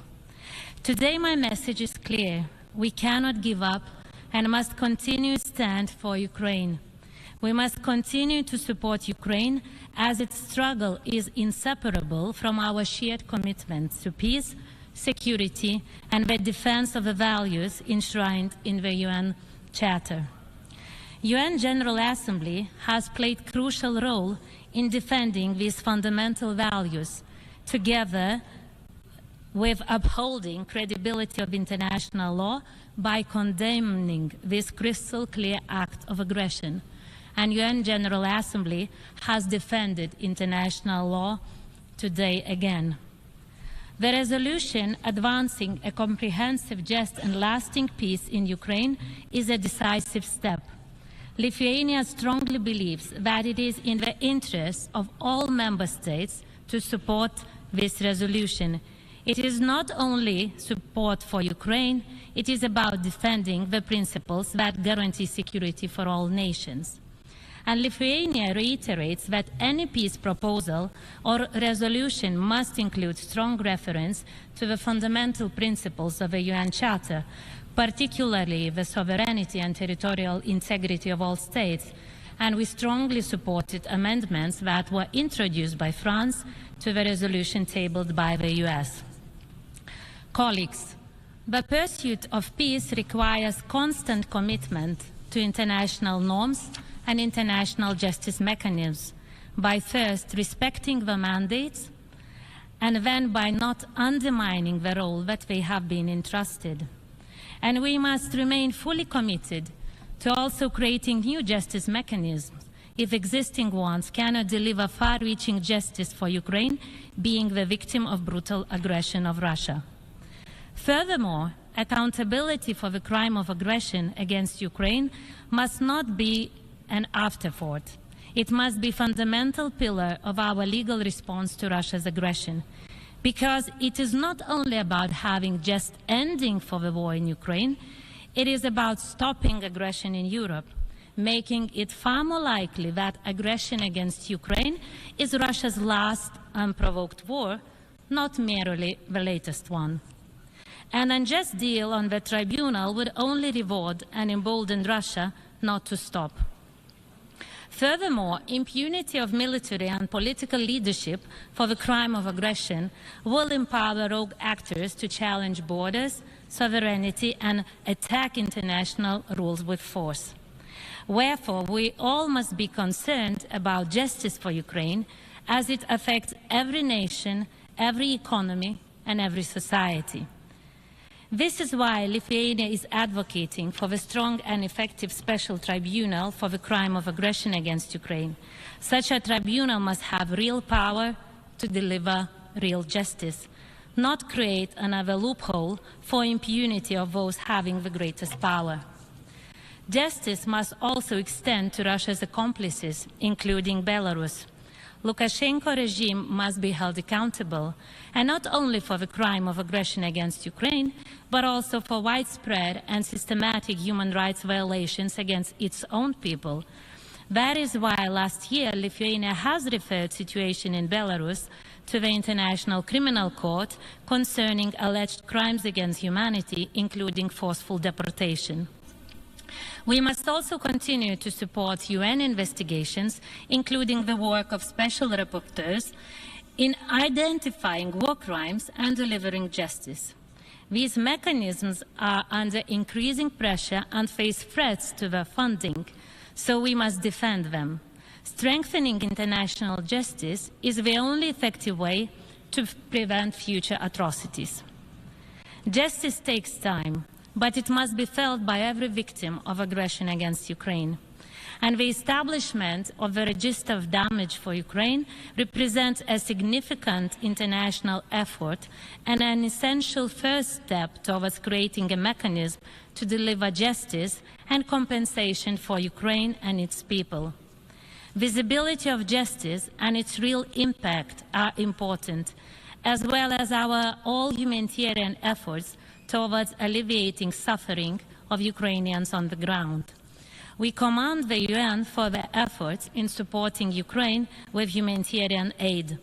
The UN's role in humanitarian aid and reconstruction remains essential. The devastating impact of the aggression against Ukraine requires ongoing and sustained global efforts. We urge all member states to stay committed. Ukraine's recovery is not just about rebuilding, it is about reaffirming peace, stability, and respect for international law. Colleagues, our support for Ukraine must remain unwavering. We continue to be guided by the same principle: nothing about Ukraine without Ukraine. And so-called peace that forces Ukraine to submit to Russian terms does not guarantee peace. Ukraine must enter any negotiations from a position of strength and justice, because just and lasting peace is only possible if Ukraine is empowered and Russia's ability to wage aggression is crippled. Because weak response today incites aggression tomorrow. Justice, strength, and unity are the only answers to tyranny and lawlessness. But our actions must match our words. Talking about what we cannot do weakens our position. We must focus on what we can do instead.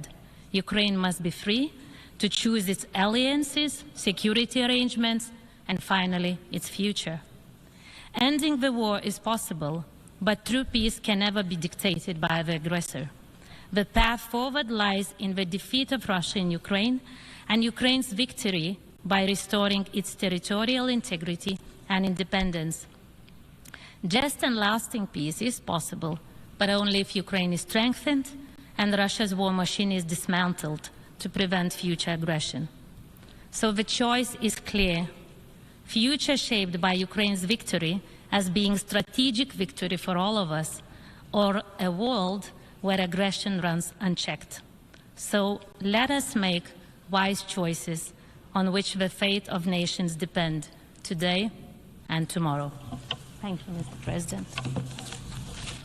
I thank Her Excellency Vice Minister. You're listening here to a special session being hosted by the United Nations delegates. They're discussing Russia's invasion of Ukraine on this Monday, the 3rd anniversary. We'll be right back.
Welcome back to Live Now from Fox, where we are continuing to monitor the latest outside of the White House in Washington, D.C.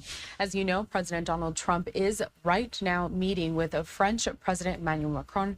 Apologies there. It seems that the feed has switched. Let's take a live look here at the Capitol building, still in D.C. So President Trump hosting Macron on the 3-year anniversary of the war in Ukraine. That is today. And later on this week, President Trump set to hold a meeting with another key European leader, British Prime Minister Keir Starmer. We are expecting a tape playback of the meeting between Macron and President Trump inside of the Oval Office. We'll bring it to you as soon as we get that. But in the meantime, let's head back over to New York, where delegates with the United Nations continue to discuss the situation in Ukraine on this anniversary of Russia's invasion. Let's watch. It must serve as an example of compliance with the United Nations Charter, as a discouragement of any such future action from any state. Mr. President, Romania will continue to support Ukraine during the process and after reaching out a comprehensive, just All right, so as we dipped into this from New York, let's head out to the Oval Office in Washington, D.C., a tape playback of President Trump's meeting with the French President Macron. Let's watch. We're trying to get the war ended with Russia and Ukraine, and I think we've come a long way in a short period of weeks. And the president's been very helpful also. And we're also talking about trade, various trade deals that we'll be doing with France, and we'll be discussing a little bit further. Then we'll have a press conference later when you can ask some questions. We'll be having a press conference in a little while. We're going to have lunch with the entire French staff, and we look forward to it. And again, the relationship's been very special with France and very special with this gentleman on my right. And we look forward to keeping that going for a long period of time. Thank you very much. Thank you. Thank you, Mr. President. Thank you. Thank you. No, thank you. I want to thank Mr. President for his hospitality. We had a good discussion this morning for the G7 here, and for the third year of this war in Ukraine. And I think our common objective clearly is to build peace, and a solid and long-standing peace. And this is what we will discuss, obviously, because I have great respect for bravery and the resistance of Ukrainian people, and we do share the objective of peace, but we are very aware of the necessity to have guarantees and a solid peace in order to stabilize the situation. I'm here as a friend because through centuries we've been friends, and we are personal friends, like you mentioned it, because we work very well together. And I think the US and France always stands on the same side, the right side, I would say, of history. And this is exactly what's at stake today. And this is a very important moment for Europe as well. And I'm here as well after discussions with all my colleagues to say that Europe is willing to step up, to be a stronger partner, to do more in defense and security for this continent, and as well to be a reliable partner and to be engaged on trade, economy, investment in a lot of topics. So I'm very excited by the discussion we will have, and obviously we will follow. And I want to thank you again, Mr. President, for your presence for Notre-Dame de Paris. It meant a lot for French people, and I want to thank you for that.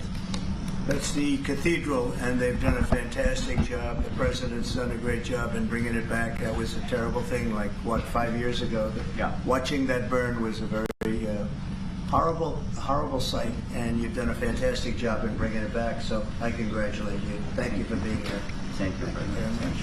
Anybody want to ask a question or two? Is that Reached an agreement with the Ukrainians on the critical minerals deal. It looks like we're getting very close. The deal's being worked on, and we're, I think, getting very close to getting an agreement where we get our money back over a period of time. But it also gives us something where I think it's very beneficial to their economy, to them as a country. But, you know, we're in for $350 billion. How we got there, I don't know. But that's a lot of money, a lot of money invested, and we had nothing to show for it. And it was the Biden administration's fault. The Europeans are in for about $100 billion, and they do it as in the form of a loan. And the Europeans have been great on this issue. They understood it wasn't fair, and we were able to work something out. But with the Ukrainians, I think I can say that we're very close. Scott's around here someplace, and I think we can say that we're very, hi Scott, I think we're very close. Do you have something to say about that, Scott? We are very close. Good. 1 yard line. All right, good. Mr. President, Ukraine. What? Would a NATO deal include a security guarantee for Ukraine? Well, it'll be, Europe is going to make sure that nothing happens. I don't think it's going to be much of a problem. I think once we settle, there's going to be no more war in Ukraine, and you're not going to have it's not going to be a very big problem. That's going to be the least of it. Mr. President, there's Greek media reporting that the U.S. has agreed to shut down a military base in Greece that's been a logistical hub for NATO. That who shut down? That the U.S. has agreed to shut it down at the request of Turkey and Russia. Is that all true? Marco, do you have anything to say? Yes. No. Sure, that's a no. That's a no. Mr. President. Mr. President. Is it a no? It's a no, sir. It's not a correct story. Mr. President, how do you react to people in Europe who say that you are abandoning Ukraine and that you are going to sacrifice the security of Ukraine by making a deal with Vladimir Putin? Now, we're helping Ukraine like nobody's ever helped Ukraine before. And I can say this, if I didn't become president, Ukraine would right now still be at a level where there would be no even thinking about a peace. And it was, it's a sad thing that this happened. This would have never happened, this war, if I were president. Zero chance. And it has happened. So my function is to get you out of the war, get them out of the war, let them live. It's a bloody war, it's a horrible war. Thousands of people are being killed a week. And I would say Russia, maybe 700,000 people. I think Ukraine probably a similar number. And that's not talking about the towns and the cities that have been blown up. That's talking about soldiers. This has been a horrible, bloody mess. And we're going to get it solved. We got to get it solved. And you know, we're not talking about America's soldiers. Soldiers from this country. We're talking about Russia and Ukraine. But on a humanitarian basis, we have to get this very, very bloody, savage problem solved.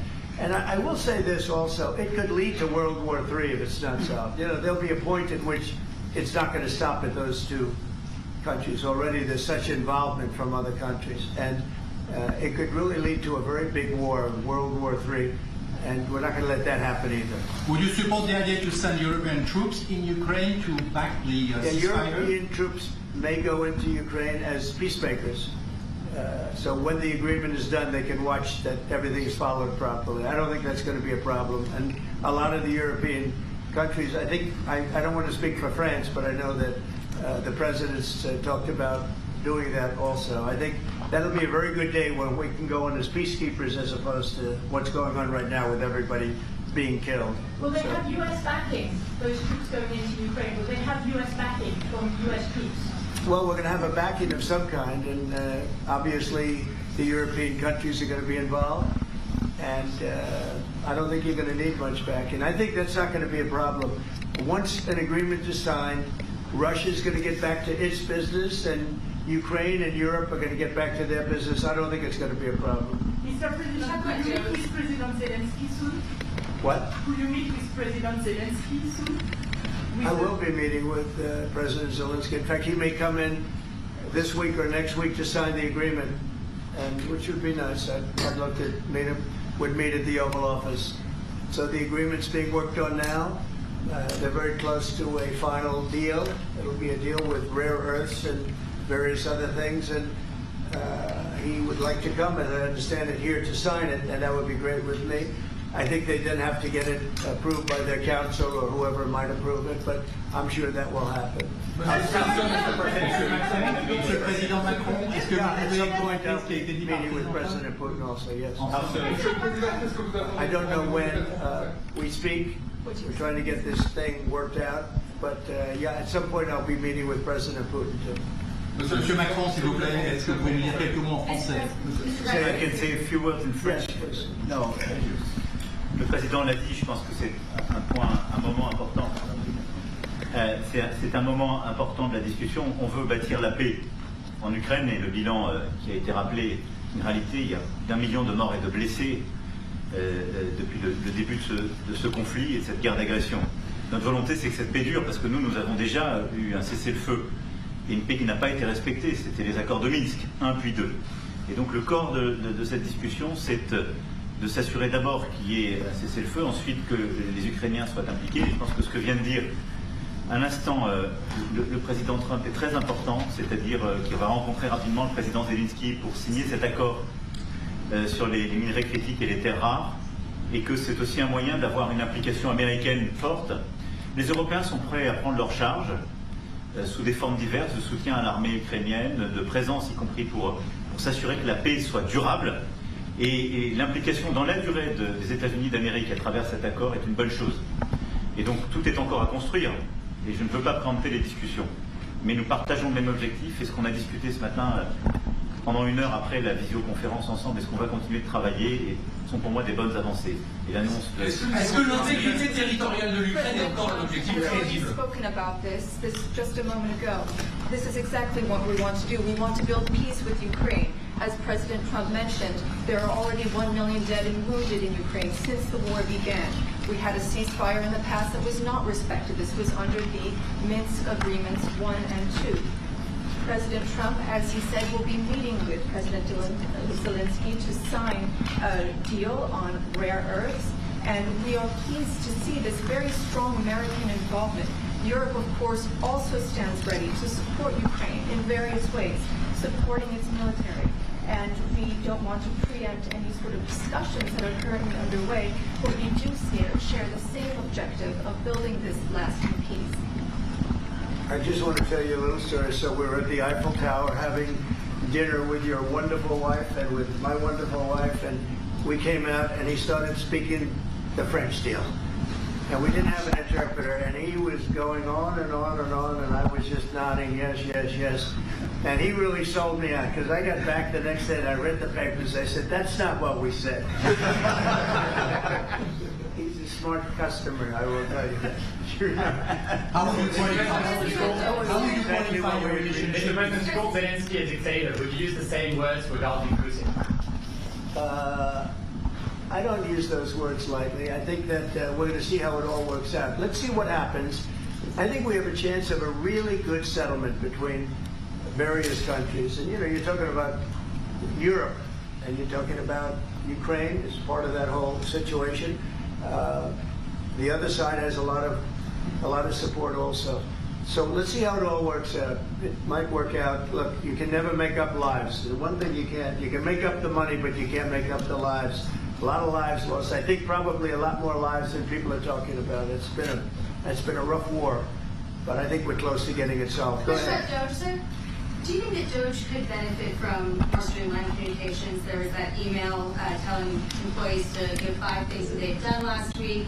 Agency heads then told people to ignore it. You're talking about the last email that was sent, where he wanted to know what you did this week. You know why he wanted that, by the way? I thought it was great. Because we have people that don't show up to work and nobody even knows if they work for the government. So by asking the question, tell us what you did this week, what he's doing is saying, are you actually working? And then if you don't answer, like you're sort of semi-fired or you're fired, because a lot of people are not answering because they don't even exist. They're trying to, that's how badly various parts of our government were run by, and especially by this last group. So what they're doing is they're trying to find out who's working for the government. Are we paying other people that aren't working? And, you know, where is all this? Where's the money going? We have found hundreds of billions of dollars of fraud so far, and we've just started.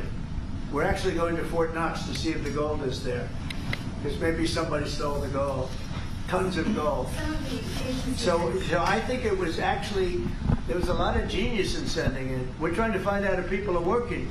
And so we're sending a letter to people, please tell us what you did last week.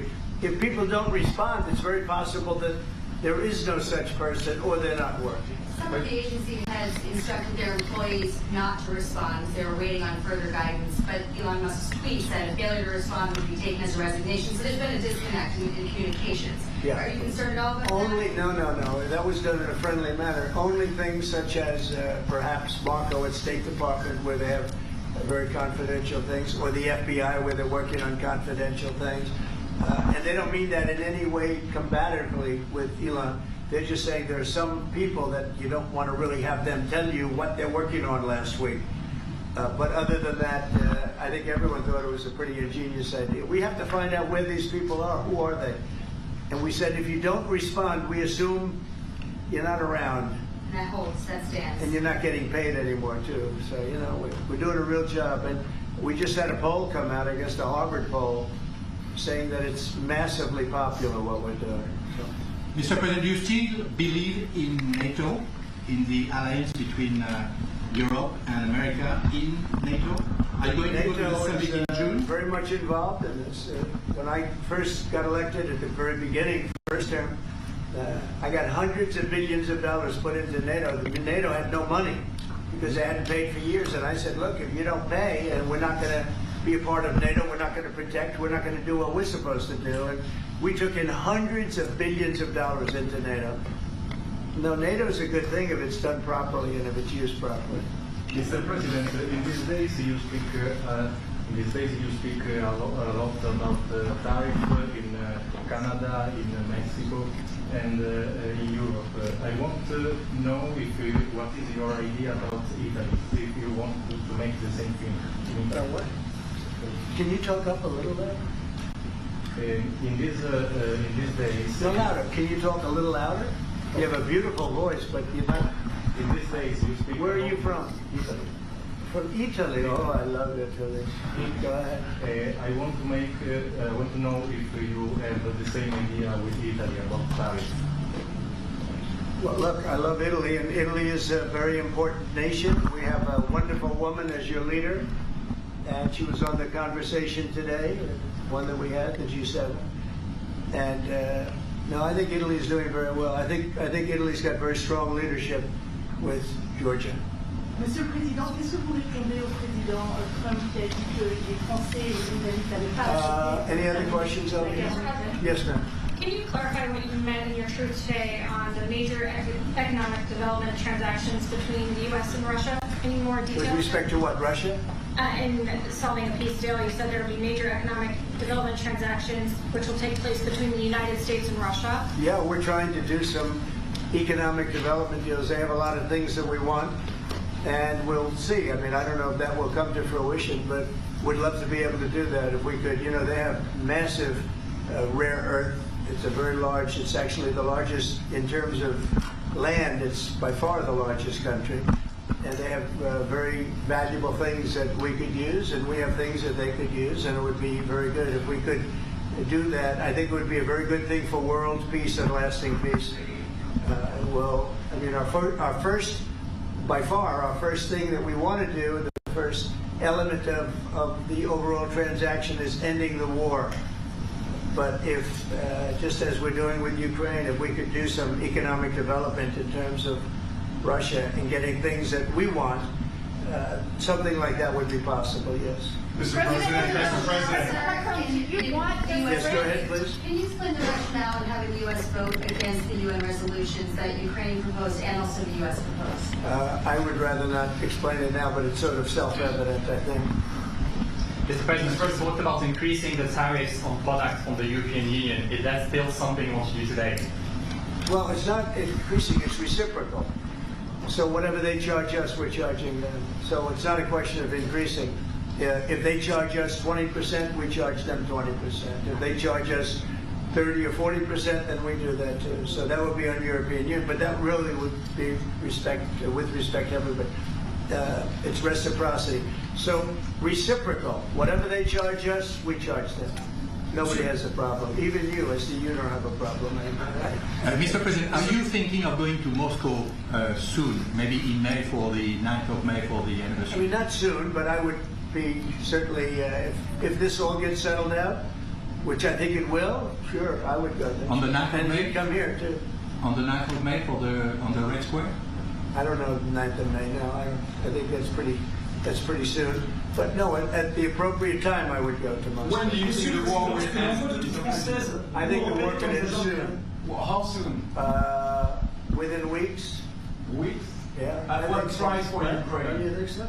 I'd like to ask that you. I think we could end it within weeks if we're smart. If we're not smart, it'll keep going and we'll keep losing young, beautiful people that shouldn't be dying. And we don't want that. And remember what I said. This could escalate into a third world war. And we don't want that either.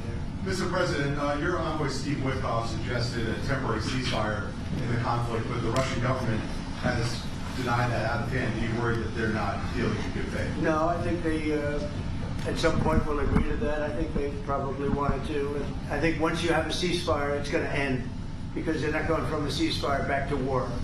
I think people have had their full. I'm just glad I was able to help because there was no communication with Russia until I came along. Biden didn't communicate. He couldn't communicate with his own child. So Biden didn't communicate. He couldn't. It was terrible. He hadn't spoken to Putin in 3 years. You're trying to end a war. People are being killed. Every week, thousands of people are being killed. Soldiers, in this case, mostly. Also towns, as missiles go in and back and forth. No, it's a shame. This should have never happened. This is a very sad, this is going to go down in the history books. This is a very sad moment because that should have been stopped. That should have never started. And if it did start, it should have stopped the first week, not 3 years later. Okay? Je vais répondre, M. Hollamy, juste, je pense que plusieurs questions de votre collègue qui ont été posées en français et qui rejoignent les questions posées par les collègues américains. D'abord, cette discussion est utile et construire la paix est une nécessité. La deuxième chose, c'est qu'il y a aujourd'hui une capacité de dissuasion qui est restaurée et que c'est ce que veut dire le président Trump quand il dit qu'il n'y aura plus de problème. Je pense que la force du réengagement américain aujourd'hui, c'est en quelque sorte l'incertitude aussi pour le président Poutine. Et donc il y a une capacité de dissuasion qui est là, qui permet de sceller d'abord sans doute une trêve, la capacité à vérifier que cette trêve est respectée, et ensuite un accord de paix qui permettra de reconstruire l'Ukraine et de lui apporter aussi les garanties de sécurité. Dans le cadre de ces garanties de sécurité, nous pensons que nous avons notre rôle à jouer. Et donc, on verra à ce moment-là de la discussion, je ne veux pas la préempter, ce qui est nécessaire pour que l'Ukraine puisse rester un pays souverain. Et d'ailleurs, dans les discussions entre l'Ukraine et les États-Unis d'Amérique, il y a cette question d'une souveraineté ukrainienne qui est respectée. Et donc, nous, ce que nous avons préparé, en particulier avec nos partenaires britanniques, dans le cadre d'un travail très étroit qu'on a mené ces dernières semaines, et partagé avec tous les pays européens et alliés qui sont prêts à s'y joindre, c'est l'idée de dire on est prêt à apporter ces garanties de sécurité. Les conditions, elles doivent en être définies. Elles doivent être définies par l'accord. Ça peut aller jusqu'à l'envoi, comme l'a dit le président, de troupes qui iront observer que la paix est bien respectée, qui iront se positionner, pas sur la ligne de front, pas pour justement, en quelque sorte, être dans le conflit, mais marquer une présence comme une garantie. Il y a d'autres moyens de soutenir, qui peuvent être des soutiens accrus et capacitaires à l'armée, des structures nouvelles. Et je pense aussi que l'accord qui est discuté, le président l'a dit, la crédibilité américaine qui est mise dans ce moment, c'est aussi montrer que chacun est dans son rôle, mais que nous avons une unité, Européens et Américains, et donc avec une forme de garantie que les Américains prennent par la discussion sur les minerais critiques qui sont en train de finaliser. La guerre peut s'arrêter dans plusieurs semaines. Je pense que that is the most beautiful language. I have no idea what he's saying, but that is the most elegant, beautiful language. Go ahead, please. This is a question that was asked by several. What we need to do is make sure that we are building peace. We have deterrence capabilities that have been restored. As President Trump said, there won't be any more problems. We've seen the U.S. re-engagement and the message that sends to Mr. Putin. We have deterrence, which will allow a truce to take place, verification of that truce, and then a peace agreement can be put in place so that we can start rebuilding Ukraine with security guarantees. And we have a role to play in that. Again, I'm not preempting any discussions, but we've spoken about Ukraine's sovereignty, and that has been a subject of discussion between the U.S. and Ukraine. We have also been working closely with our British partners this week. We've shared this information with other European countries, and we are ready and willing to provide those security guarantees, which could perhaps include troops, but they would be there to maintain peace. They would not be along the front lines. They would not be part of any conflict. They would be there to ensure that the peace is respected. Our assistance may include other capacity building, perhaps for the military. We see U.S. credibility here. We each have our role to play, but we will be done in a united fashion. Mr. President, do you think that Ukraine should give up a part of its territory? Well, we're going to see. It's a negotiation that's just starting, and they've been fighting, and there's been a lot of land that's been taken. So we'll have to see how that works out as part of the negotiation. I will say there was great unity in that room today, via Skype or whatever, but there was great, tremendous unity today in that room with the other countries. Ukraine wants those territories back. Can they take it back? What they lost in the past years? That's not an easy thing to do, is it? Right? It's not an easy. Just asking whether or not you can take back the land that they lost. And I say that, yeah, perhaps some of it, yeah, I hope so. But that's not an easy thing to do. But not everything.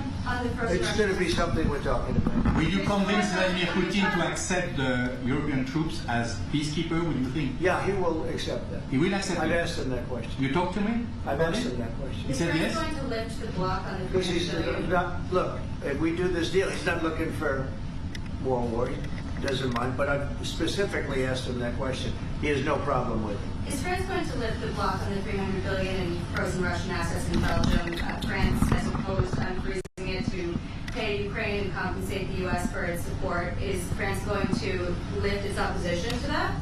This is, we speak about frozen assets. We already used them to back precisely the loans negotiated at the G7. And it's part of the sanctions, so it will depend on the follow-up of the discussions. But clearly we respect international law. It's just frozen assets now. You can take the proceeds of the frozen assets, but you cannot take the assets themselves because it's not respecting international law, and we want to respect international law. How is one different than the other? You can take the proceeds from it, how can you not take Because it's it? very different. You keep the assets,